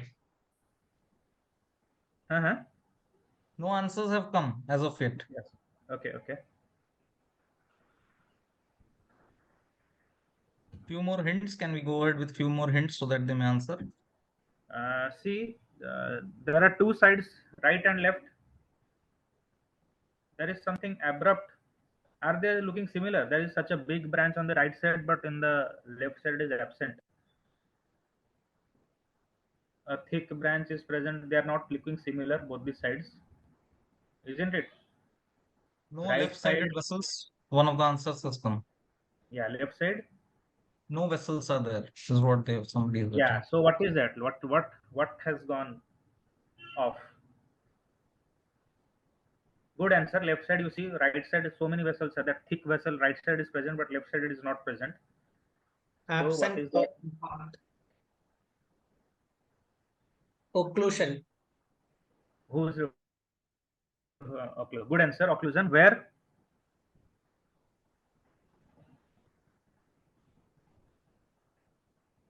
Okay. So there is a cutoff sign with no flow in the left internal carotid artery. Okay. Just distal to the bifurcation of the common carotid, which is consistent with your dissection. Can you see that purple color circle? Okay, you see suddenly the angiogram there is no more flow. There is an abrupt end. Okay, so that is your left ICA. This is your right ICA. This is your external carotid artery, right side, right vertebral artery, common carotid. Similarly here, the behind in the left side, behind which is giving off, that is your left vertebral artery. Your small branches here is the left external carotid artery, but left internal carotid artery there is no flow. Okay, everyone got it? One of the persons is written as right-sided bleed as well in this photo. Is there a right-sided bleed? In this, Yeah, in this. This is what one of the delegates no, has this is written as completely right. blocked. Okay, left side vertebral cutoff. Now this one, what do you see? Patient presents with quadriparesis. What do we see? Patient presents with quadriparesis with more prominent weakness in the upper limbs. So what do you see here? This prolapse C2, C3. Subhadeep has put up. C2, C3. Okay. Not C2, C3 actually. Prolapse of what? Intervertebral. Disc prolapse is what they Yeah. intervertebral disc prolapse. C2, C3 not actually. See, first those two are fused, C1, C2. Then is your C3, then is your C4. Okay. Is it So visible? Arnold Very is what one clearly of them visible, has the written. black color indenting the spinal cord. Okay. First there is fusion of C4 to 6 vertebrae, C3, C4 disc protrusion. Is it visible? Is my cursor visible? Yes. Cursor is visible? Yes, sir. So this is C1, C2. Got it? This is C3, this is C4. Here there is the prolapse of intervertebral disc into the spinal cord. Got it? This is C4, C5, C6 fusion of vertebrae. My cursor is visible, no? White cursor. Yes, visible. Yeah. So this is your prolapse. Okay, this black one getting into the spinal cord. This is your fusion of C4, 5, 6, and here is a small prolapse in the C6, C7. Okay, so the answer is C3, 4 posterior disc protrusion, interbody fusion of C4 to 6, C6, 7 less mat posterior disc protrusion. Okay, now accident with a tree head on with seat belt on. So what will you find in the clinical exam? What injury is present? Anybody? So I think first question we might ask them is what imaging is this? Which Yeah, part okay. and Which part imaging is this? and what sort of side is this image coming from? Somebody has written whiplash injury. Okay, and what injury is present? Means that is the name, but what structure? Injury to which structures are present? It is very clearly visible.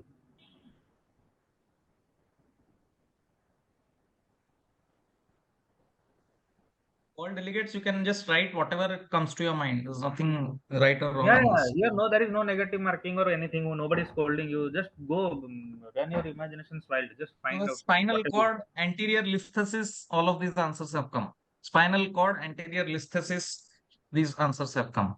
Look at the bones. Look at the bones. There is a, what do we call? There is an accident, head-on collision with tree. Look at the bones. Oh, vertebral fracture C7, D1, L1, L2, these answers have come. Come to C7D. No, see, we can see the liver in the front. Okay, we are seeing the intestines. There is the curvature. Sacral is visible. So this is not C or D. Okay, see in front the liver is visible. Everyone, this one. L1, L2, Dr. Muniza has told L1, L2 level. L1, L2 what? L1, L2 level vertebral injury. Comminuted. Okay, comminuted fracture. This is the anterior, middle, and posterior. All three columns fracture are present. Comminuted fracture. You see, bone should have been like this, but this bone is completely here, coming like this. This is your sacral. So L5, 4, 3, 2. Okay. Sorry. Okay. Is it visible? Yes, it's visible and pointer is also working. Yeah. So this is visible, clearly visible. Okay. So severe comminuted three fracture, the damage of conus malleolus. So your lower limb paralysis will be there. Why there will be not plagia?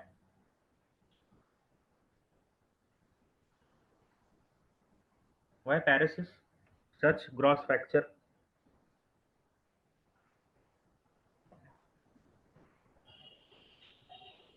Can you show the image once more so that they can have an idea why there is plegia or paralysis?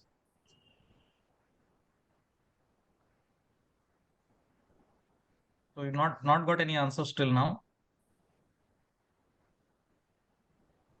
See, all your paralysis and paraplegia difference. You paraplegia will, if there is what what do we call? Paraplegia means you're not able to move at all from the hip joint. Okay. So which all nerve roots are present there for your what do we call, quadriceps and your hamstrings? Those are not L1, huh? Those are thoracic. So if there is a thoracic injury, then there will be a paraplegia. Like in vertebral injury also, whenever patient is present with paraplegia, don't suspect a lumbar. Okay, there should always be a thoracic vertebrae level injury so that there will be paraplegia. Understood, everyone? At lumbar, generally what? L1, L2, L3, L4, 5, your knee joints, there will be some weakness. Okay, knee joints will be weakness. Then there will be reflexes like your Babinski and all, those will be affected. But no, but for paraplegia and patient not moving up limbs, there should be a thoracic lesion. Okay, in TB spine also there should be a thoracic lesion so that the patient will not be able to move from the hip. Understood, everyone? So one of them has written as conus medullaris is involved. Conus again, Yes. see, it depends on the roots. Okay, your knee is your L3, 4, 5. Okay, so if your conus medullaris is at the level of L2, L3, so patient can again move his legs. Understood? So not in conus medullaris. It has to be higher up to have any complete paraplegia. Understood, everyone? So elderly lady who is on warfarin with a complex cardiac history was gardening when she fell over and struck her head. Very obvious answer. Confused with obvious left side hemiplegia. Patient was confused and left sided facial droop.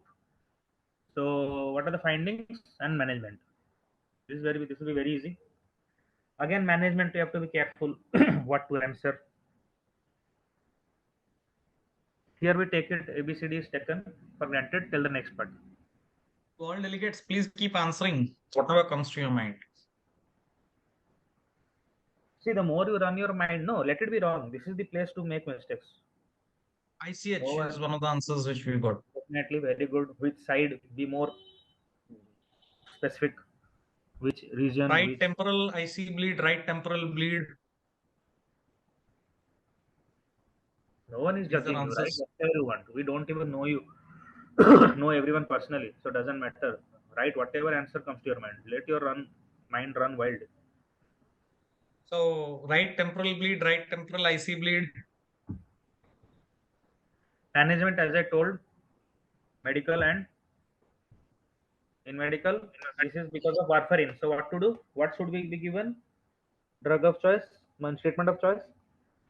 A trial which showed that something else has higher. So one of them is told 4-factor PCC, one of them is told vitamin K. Very good. Both can get 4-factor PCC, as I told, is the first line of treatment along with vitamin K. Both are one FFP. reading. FFP is Yeah. your second line if you don't have factor 4 PCC. Very good answers. Okay. And So Dr. R has put okay, this is not temporal. Why is it not temporal? Why will it be temporal? Where is that horn and all?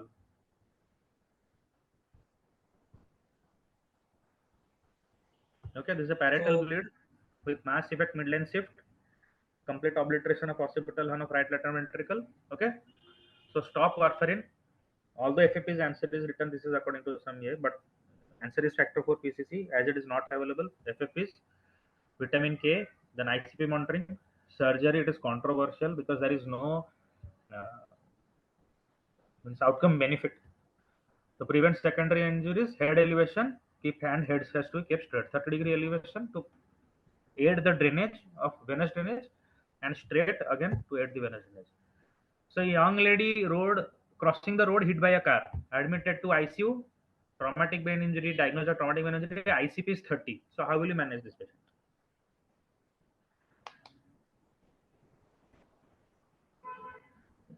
Before going to osmotherapy, what will you do? Then go to osmotherapy. Managing ICP. Fast, many questions are there. ABCDE. One of Very the good. answers. Excellent. ABCDE. Very good. Excellent answer. Hyperventilation is, I think, one of them has written. Years of management in order, which you have told already. That management has to be done. Mannitol, hyperventilation, 3% NS. Before that, again, head. Head and elevation, one of them. Uncertain, yeah. Okay. So midline head position, elevation, sedation, osmotherapy, surgical decompression anatomy, DECRA trial. Okay. Then seizure control has to be done and paralysis. Okay. Remember all this. You have to answer everything, even seizure control, sedation and paralysis. Okay. To prevent irritability and okay. So coming to the next question, man was brought into the emergency department, acutely confused and combative. So what can be the cause of acute confusional state on the CT scan?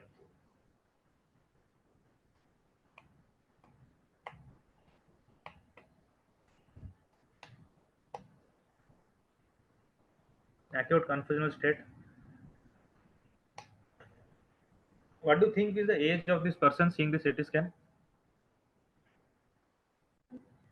Everyone? Is written as minimal SA. One of them is told atrophy. Atrophy being there on the CT scan. Cortical Very atrophy. good. Very good. Very good. Very good answer. And Yeah, there's some gliosis is what somebody has put up. Query gliosis. okay. But what? Very good answers. Definitely old age because there is volume contraction and atrophy is there. Okay. So, but what will cause the acute confusional state in the CT scan? What will be acute? These are all age-related changes. So nothing that will cause acute. Definitely, very good guess. What One you of all them have is put written. up as alcoholic. Okay. Okay. One of the reasons Some is what alcoholic. can be alcoholic.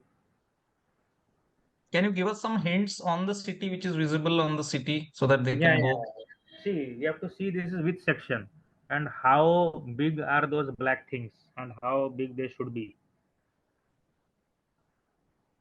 in the middle. Which Can we just show section? on pointer? Samir, we can show on pointer at least. Yeah.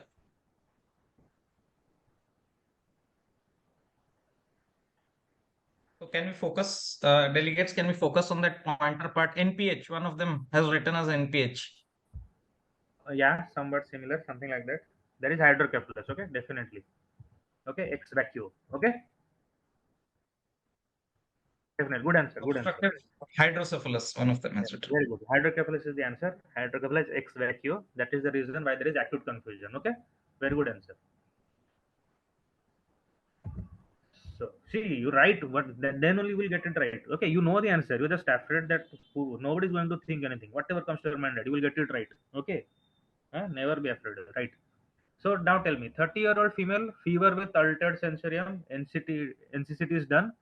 What will be your next step in diagnosing the condition? What step will you do next?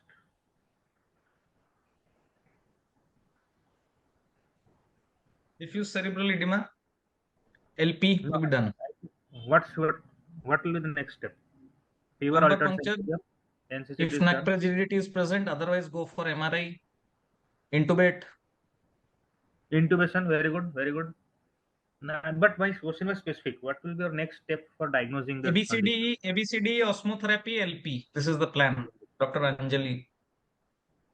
Okay, okay. But see, my question is, okay, when you're writing cerebral edema, osmotherapy, why do you want to go for an LP? Doctor who? Doctor? Anjali has put up as Anjali. ABCD, osmotherapy, LP. Very good, excellent answer. Osmotherapy definitely because of the cerebral edema, but that is why I am giving this question. Why LP? If you are thinking there is diffuse cerebral edema, it will be harmful. No. Why do you want to do LP? We should not go for a LP in this patient. Okay, Dr. Anjali, got it. Very good answers. You have corrected. Means good. You have caught the thing disease correctly. Very good. You may then go for an MRI or whatever if you can see the viral encephalitis or anything, the diffuse cerebral edema. Give osmotherapy, repeat CT scan after some time or maybe 24 48 hours. Then you may go for an LP. You may try empirically start your ceftriaxone, vancomycin, and acyclovir, or MRI may also help. Okay. Good answer. Good answer, anyways. Now just spot diagnosis. What is this? Spot diagnosis. No questions, only spot diagnosis. IVH. Dr. Rashmi has put up as IVH. Very good. Only IVH. Dr. Kalyani, IVH. ICH with IVH, Dr. Lokia Pola. Yeah, okay, very good. Very good. This one, spot diagnosis. No management, nothing. Spot diagnosis.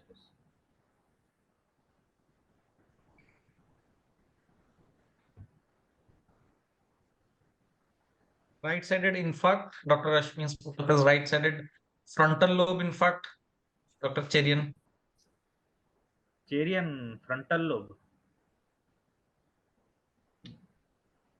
So Dr. Anjali has put up right-sided temporal infarct.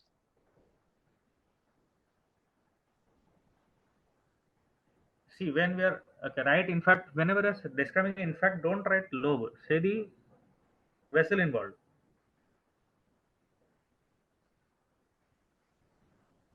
Which vessel?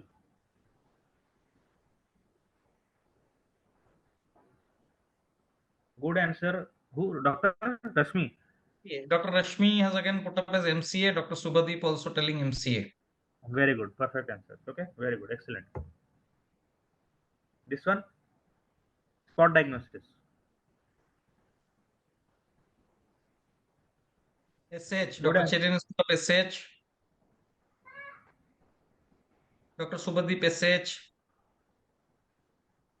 Bilateral SH, Dr. Anjali has put up.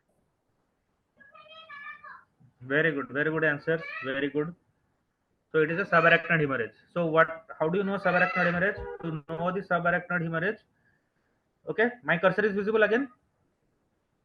This area Yes, should be it's visible. black. Okay, this area should be black. That should be having CSF.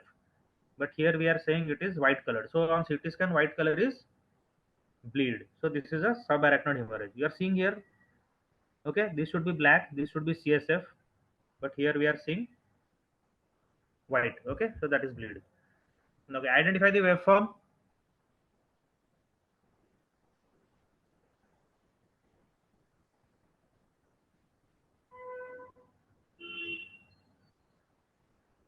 Anyone? Lundberg waves. Who has written? Lundberg waves. Dr. R, somebody with R, only R on Very his good, name. very good, very good. And what does it show?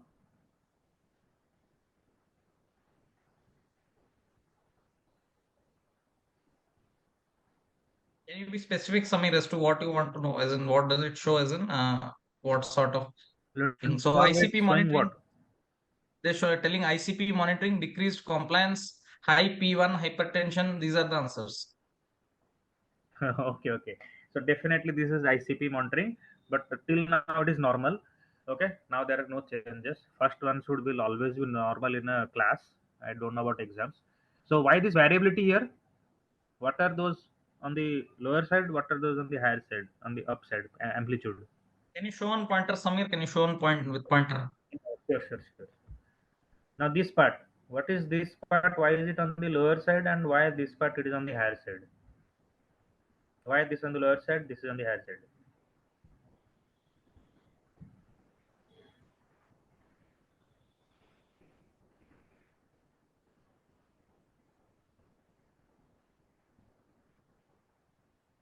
You have not got any answers, Samir, till now. Okay, fine. So doesn't matter. Even I didn't know until I was preparing the question for you. So because we rarely come across these things. Just for knowledge. Now I will not be asking more. Just I will be teaching the next few slides. So this is your where is my cursor? This is your because of your low amplitude 4 hertz to 10 hertz. This is because of your cardiac cycle. Okay, and these are your little higher amplitude. These are because of your respiratory cycle. Okay. All right. This is respiratory cycle variation due to the respiratory cycle. This one, my cursor is visible. This is Yes. respiratory cycle. This is cardiac cycle. Okay, variation because of the cardiac cycle and respiratory cycle. So these are the parts of your Lundberg waves P1, P2, and P3. So what do they indicate? Anyone? Within 15 seconds, else I will directly say the answers. P2 is compliance. One of them has told. Very good, very good, very good. P2 is compliance. Very good. P1 systemic hypertension. Not hypertension exactly.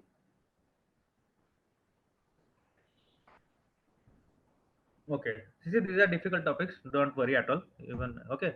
So P1, remember, is called as our arterial pulse or percussion wave. This is transmitted through the choroid plexus into the CSF. Slight lag from your atrial transducer. This is because of your systolic. Okay, systolic peak, arterial pulse, percussion wave. Okay. Everyone okay?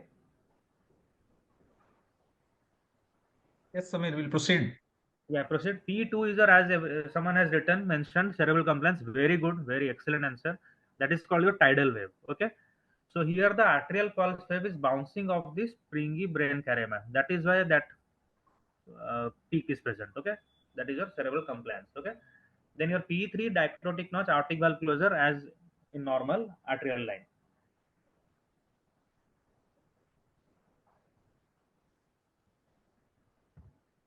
So this one, anyone would like to answer? I will give a hint because it is a difficult topic. Your normal waveform is in the background, and is your pathologic waveform, which is in bold. So, what do you think? Point and show, Samir, the pathological one. Yeah, sure, sure. Sorry. So, this is your normal. Okay. Above that, this is the pathological showing. Okay.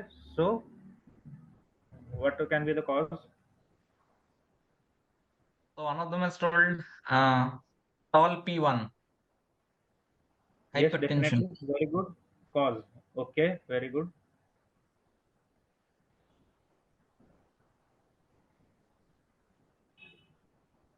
We need more answers, guys. And tell whatever comes to your mind. Tell. Yeah, I told ICP is you. raised. ICP is raised is one of the answers. Very good. Excellent answer. This one.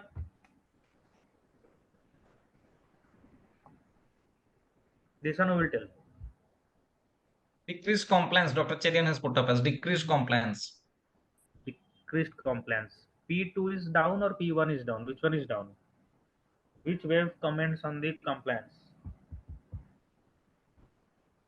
Which wave is there abnormal? P1 or P2 or P3? One of them has written, Dr. Anjali, P2 more than P1. One of them has written as P1 being short. All of these Yeah, answers. P1 is short. What could be the reason of P1 being short? Hypotension is the same person has written as hypotension being the reason of P1 short. One of them is in raised ICP. Okay, very good. So we'll see what happens. So decreasing amplitude of P1 waveform suggests decreased cerebral perfusion. So as I told, not actually hypotension, yeah, hypotension also. You reduce MAP, so there is no proper cerebral perfusion. Okay, so that is where the P1 has come down. As I told, P1 is for systolic peak. Now, if the waveform diminishes, suppose there is no suspicion of ICP, then it can be because of vasospasm. So this is where we help. This helps in diagnosing your vasospasm is important in which disease, which neurological disease? SH. Yes, very good. SH. Okay. So in SH we have to see vasospasm. So if we are monitoring ICP, so if there is a P1 shortening of P1, then you have to suspect vasospasm. Okay. So that is a complication of SH which should be avoided. Okay. So that is the P1 shortening. Okay. Now this one.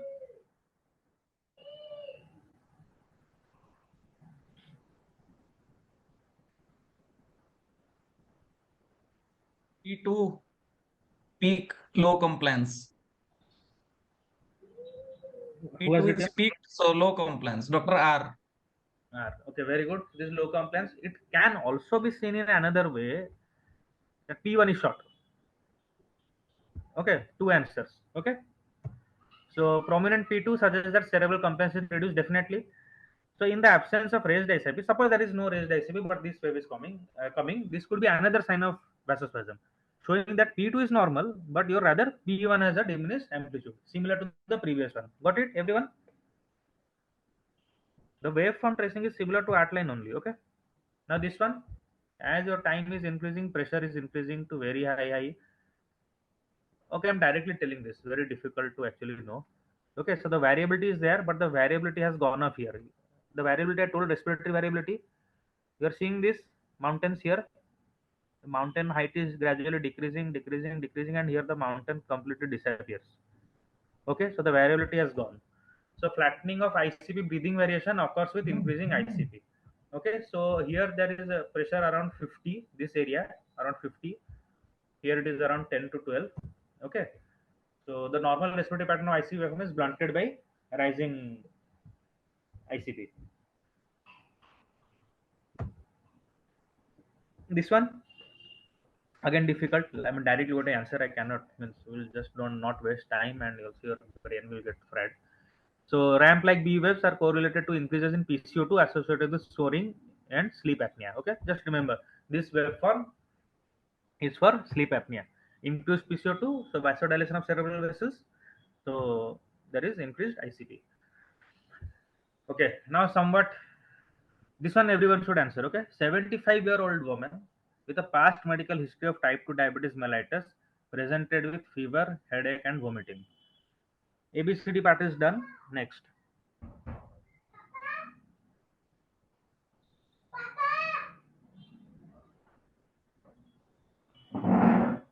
Anybody? Fever, headache, and vomiting. Anyone can tell diagnosis and the plans. Anybody?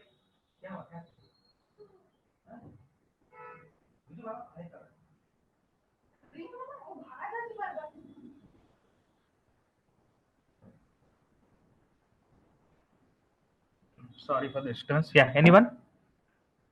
Anyone written? Clinical exam, neck rigidity, and meningeal signs. Meningitis. Dr. Muniza has told meningitis. Dr. R has told assess GCS examination CT followed by LP. ABCD is done. ABCD is done. I told all those things done. So for meningitis, Yeah. what will you do? One of them has told rhino-orbital mucormycosis. Dr. Kalyani has told. Type 2 diabetes. Rhino-orbital mucormycosis. Okay. Rhino-orbital mucormycosis. Direct rhino orbital mucormycosis. Okay. Yeah, one of them Okay. has told. Next steps you always evaluate. Okay. So first evaluation will be your next step will be CT is all right, good and fine. Then CSF. Okay. So what happens is uh, CSF. Yes, because there is headache and vomiting, so you go for your electrolytes. Hyponatremia can cause vomiting, and all those urea, creatinine, ascites, these all means liver can cause vomiting. Okay, so next we'll go for a CSF. Okay, then your imaging.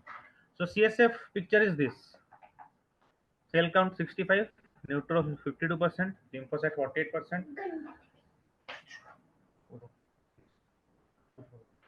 sugar 124, blood 140, protein 58.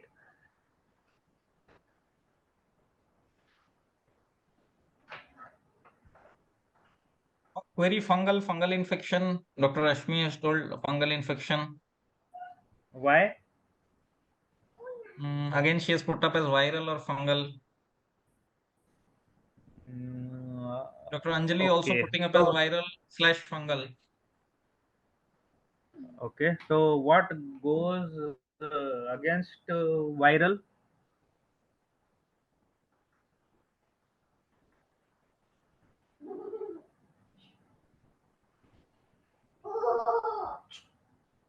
Normal sugar viral. Dr. R has put up normal sugar, so it is telling viral. And protein? What is the normal protein? Normal protein is 40.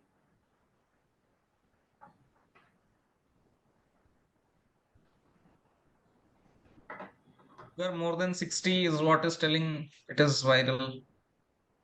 Is what Dr. Rashmi is putting.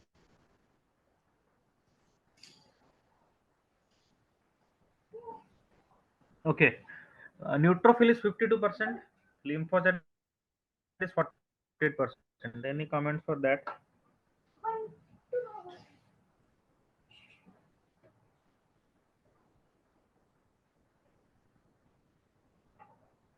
Predominance against viral. Dr. R has put. Okay.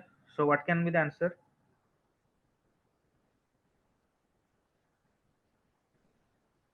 We have not got any answers as of now. Okay. So I'm going because of shortage of time. I will go to the answers. See, everything is possible. Everyone, what we are saying is correct. Could be viral, could be fungal. Very appropriate will be even partially treated bacterial. Okay, partially treated bacterial meningitis, even bacterial meningitis. One thing which I would like to focus on is this 75-year-old. So, what do you suspect in a 75-year-old female? Meningitis, mostly a bacterial picture. What will you suspect? Which? Okay, very direct hint. Which organism?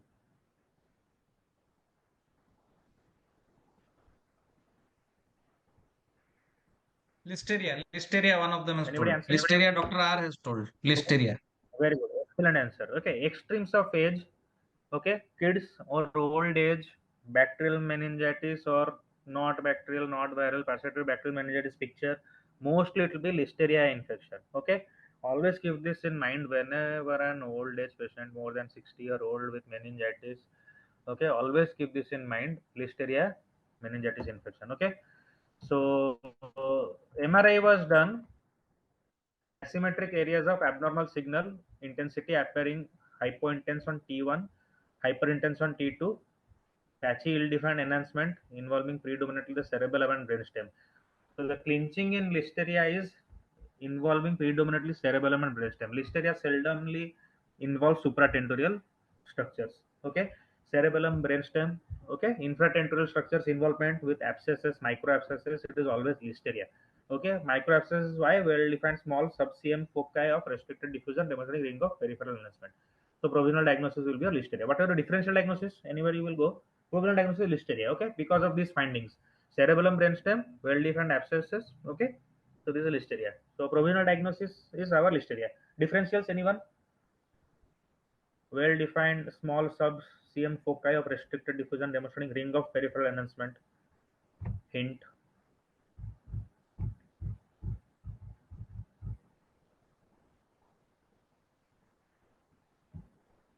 Peripheral ring enhancing lesions, You would like to toxoplasma. answer, or I will directly. One of them has told toxoplasma. Yeah, Dr. Kalyani has told neurocysticercosis.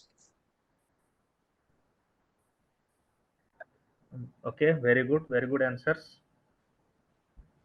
Yeah, Dr. Lokia has told neurocysticercosis. Anything different?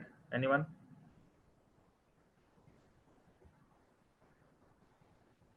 Small lesions here and there. Okay, always any enhancement in T2, always go for viral first. Okay, multiple sclerosis, lymphomas, vasculitis, neurosarcoidosis. Brain Okay, abscess, 2 amoebiasis, antibiotics all time these I want. things. Specific antibiotics. Dr. Kalyani Okay, has also fine. put up brain abscess and amoebiasis. Yes, can be and ring enhancing lesions. They can be anything. Good differentials, very good.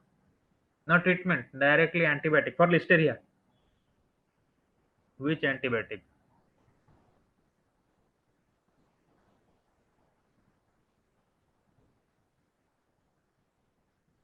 No answer says it. Ampicillin. Several have answered. Ampicillin 2 gram 4th hourly. Dr. R has told. Dr. Anjali Lokia all told Very, ampicillin. very good, very excellent answers. Okay, so the treatment of choice is ampicillin sulbactam. Okay, so generally we give 2 gram QID for 2 gram 4th hour is fine, or 3 gram QID is also fine. And also we can give gentamicin. Okay, generally we have to give it for 23 weeks. Okay, remember this. So any old age patient suspected meningitis, unclear picture in CSF, think of Listeria, try giving. So just to differentiate bacterial, viral and fungal. So pressures is high in bacterial, appearance is turbid in bacterial and fungal of TB. Protein is high, very high in bacterial and fungal, in TB. And also mild, viral can be normal or mildly elevated. Glucose will be your extremely low in case of bacterial and TB because they eat up the sugars of the CSF. So Gram-10 will be positive in bacterial. Your glucose ratio CSF to serum less than 0.4 very low in case of TB and bacterial. Okay, your cell count is more than 500 in case of bacterial. Viral is generally less than 1000. PMN and all this. Okay, So now coming to MRI brain. So how do we study MRI brain? Generally we start, just I'm saying basic, starting from the midline and going laterally. Okay, MRI brain generally you should read. So analysis will start from the ventricles, going to the surrounding structures, subcortical structures, brain, lobes, cerebral cortex, and then to the meninges and skull. So now this is what you have to. This is just a basic on MRI. I'm not asking any questions yet now. This is your T1 weighted image. This is your T2 weighted image. This is your flare image. Anybody can tell the full form of flare? Another 10 minutes. I will try to get over.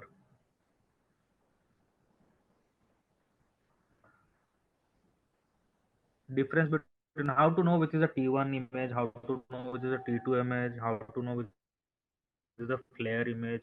What is the difference? So, Dr. R has done fluid Anyone? attenuation, inversion, recovery.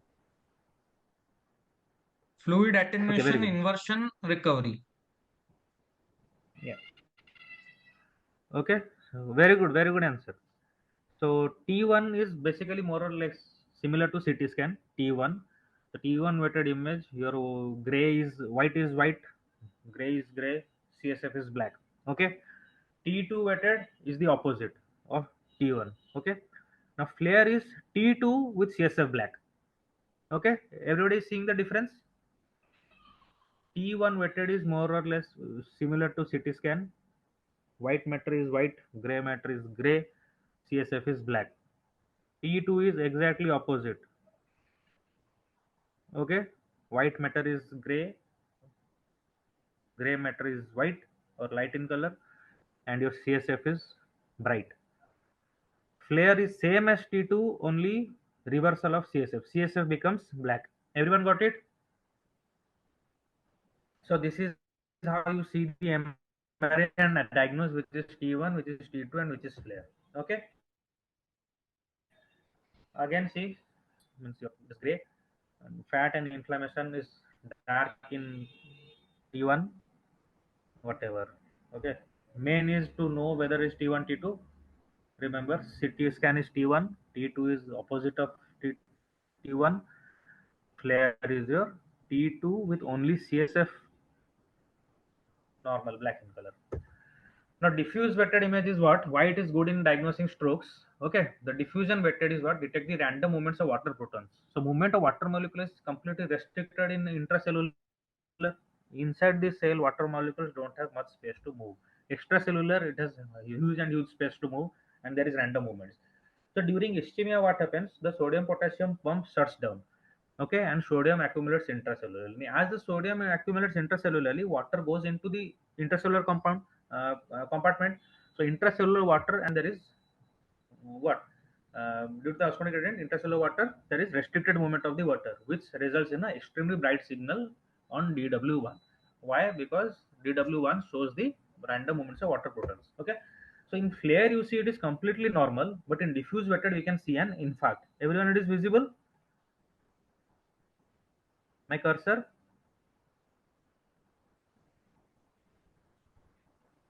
Yes, So visible, in visible. flare, Cursor is visible. so during acute stroke, flare and diffusion method, DW1 and flare. Okay, to rule out microbleeds, and DW can see acute infarcts. Here you see in flare there is no infarct showing about here, but here in diffusion method we can see an infarct here. Okay, very early, very sensitive. It catches very early. Okay, so what is this now? Now you see this is T2 because there is inversal and all, and CSF is bright. So CSF is bright, cannot be T1, it is T2. Here the CSF is dark but looking similar to this, so this is flare. So what is it showing? T1 is similar to CT, T2 is opposite of CT.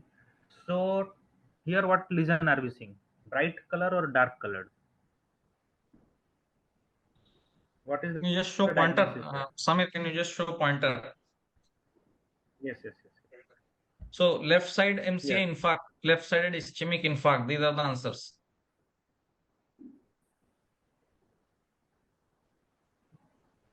very good. Okay, so this is an infarct. Okay, white color should be bleed, but that is T1 is similar to CT scan. So bleed in T1 will be white. and will be dark in T2. Here it is bright. So this is an infarct. Okay. So T2, as how do we know this is T2? Here your CSF is bright. So this is a T2. Here this is a flare because similar to T2, but CSF is back to normal like in CT, black in color. So this is your flare image. So this is a infarct. Okay. Here also we can see the infarct. This one.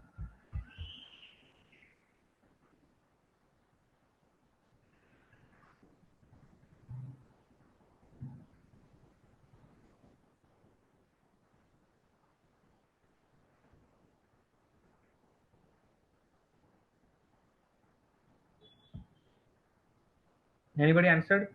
Bleed. One of them has told bleed. Left-sided bleed. One of them has told.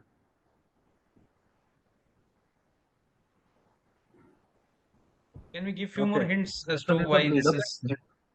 Why this is bleed? See, here this is a your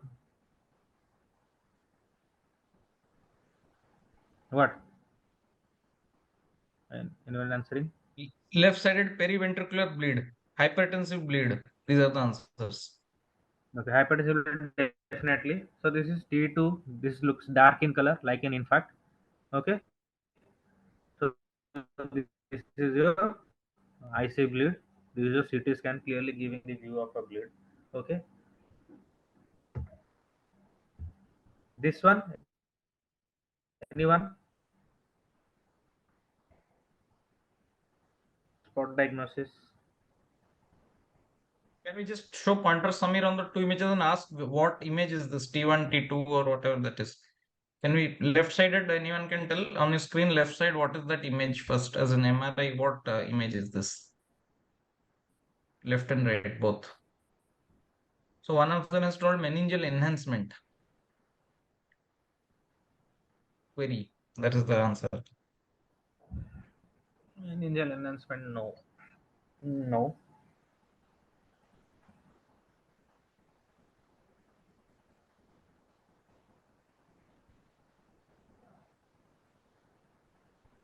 So left is a normal T1 image. One of them, There is Dr. diffuse R has involvement. written. One of them Very good. has written left side is normal T1 image. And right.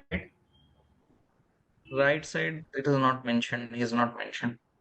He or she is not Right mentioned. black CSF.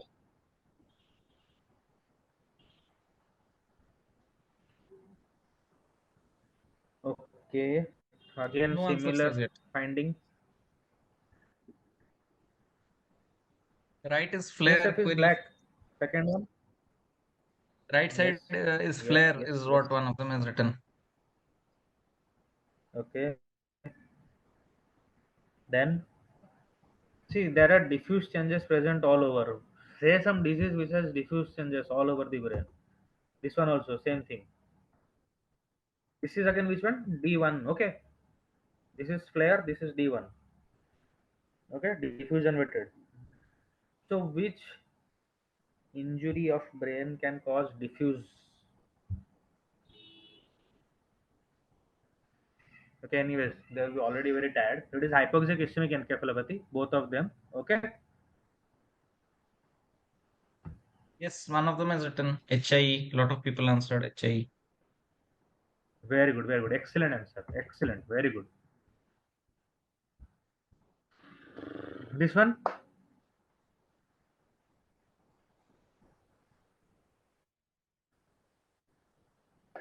T1 dark, T2 light. What is this?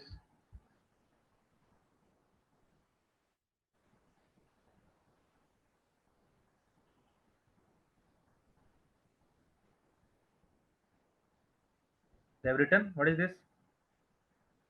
Nobody has answered.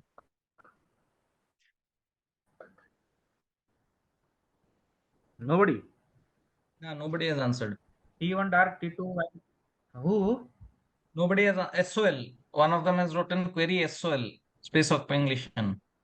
Okay, looks like SOL, but both Query mucor. bilateral SOL. One of them has told mucor. No.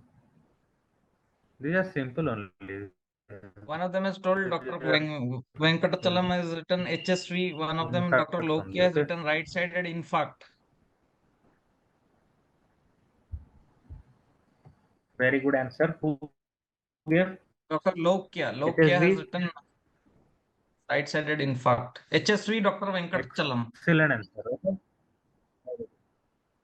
Venkatachalam, excellent answer. So answer is your HSV. Okay. Cortical and subcortical regions, bilateral temporal cluster. Bilateral involvement is there. Okay. Okay, and sparing of basal ganglia. Okay.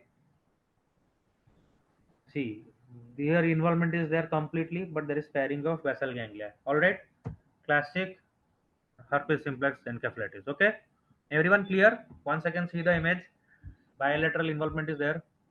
So sol is generally cannot be bilateral. Looks like a sol, no doubt.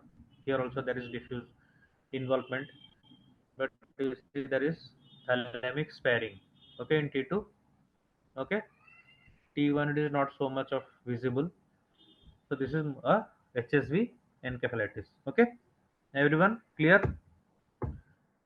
So these are the findings in HSV. T1 may show generalized edema in affected region. Then contrast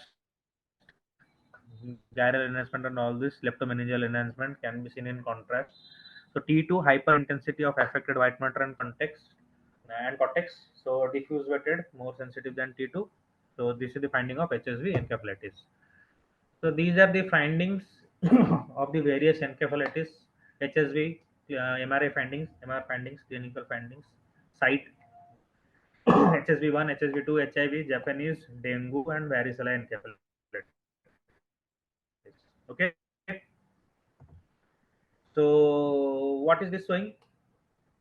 Anyone? What is this showing? We are into last few slides. Within 5-10 minutes, I'll look it over. 8:15. Let the time be 8:15. Anyone writing answers to this?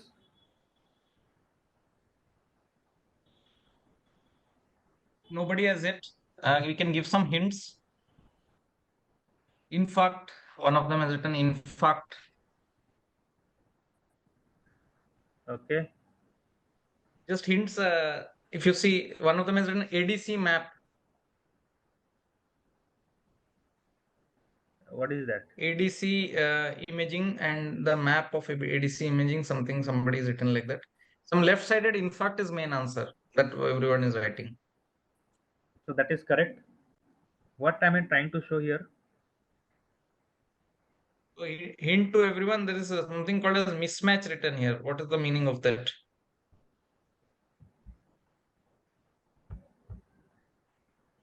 What is this area? What is this area? What is this area? Yeah, so diffusion mismatch is what one of them has written. Diffusion mismatch. Yeah. Yeah. So what is this area? What? How? Why is this patient critical to us? Diffusion perfusion mismatch. One Dr. Anjali has written. Diffusion perfusion mismatch. Yes, very good. And why means so how do you have So you manage Dr. this patient? Venkatachalam again has written penumbra. That is showing penumbra. Excellent answer. Very good. Excellent answer. Excellent answer. So this is your complete infarct area, completely damaged area. These all are penumbra area. We have to protect this area. So how do we protect this area? How will you manage?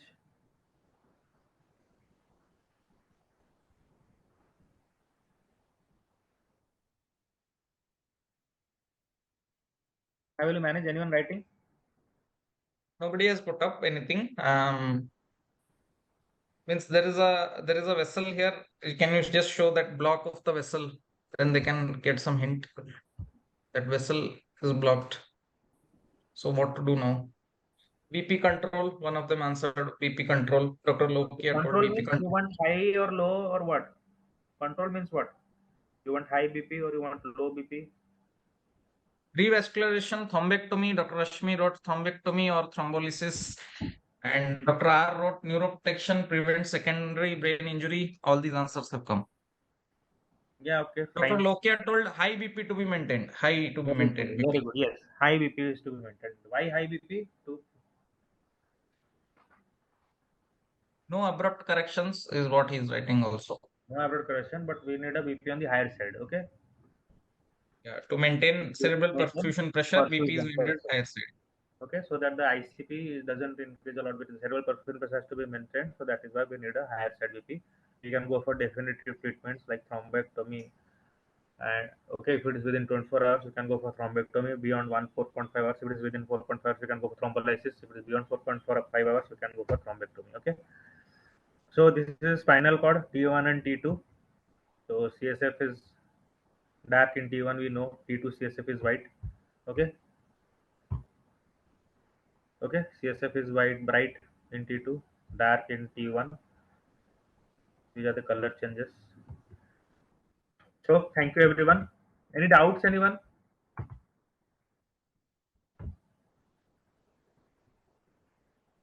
Anyone having any doubts?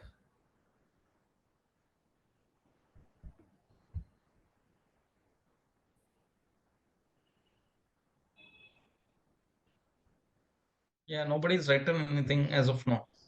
Cherian, can you take over?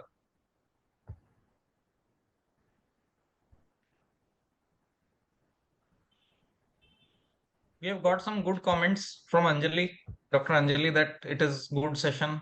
Lot of thanked us for giving good class. They have told excellent class, sir. Thank you, sir and ma'am. All these thanks is coming. Thank you. Okay, thank you very much.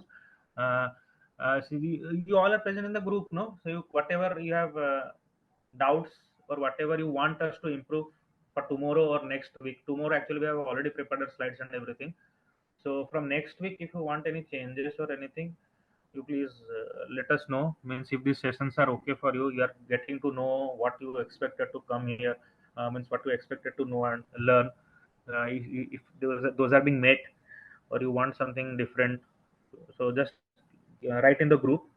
So we will plan accordingly next week. If it is going fine, then we will continue this way only.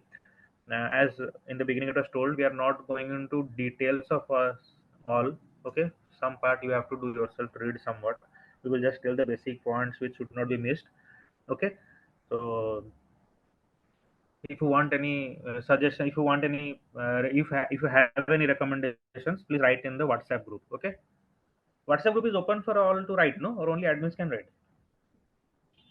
Yeah, everyone can write. Very informative session. Dr. Raj has written.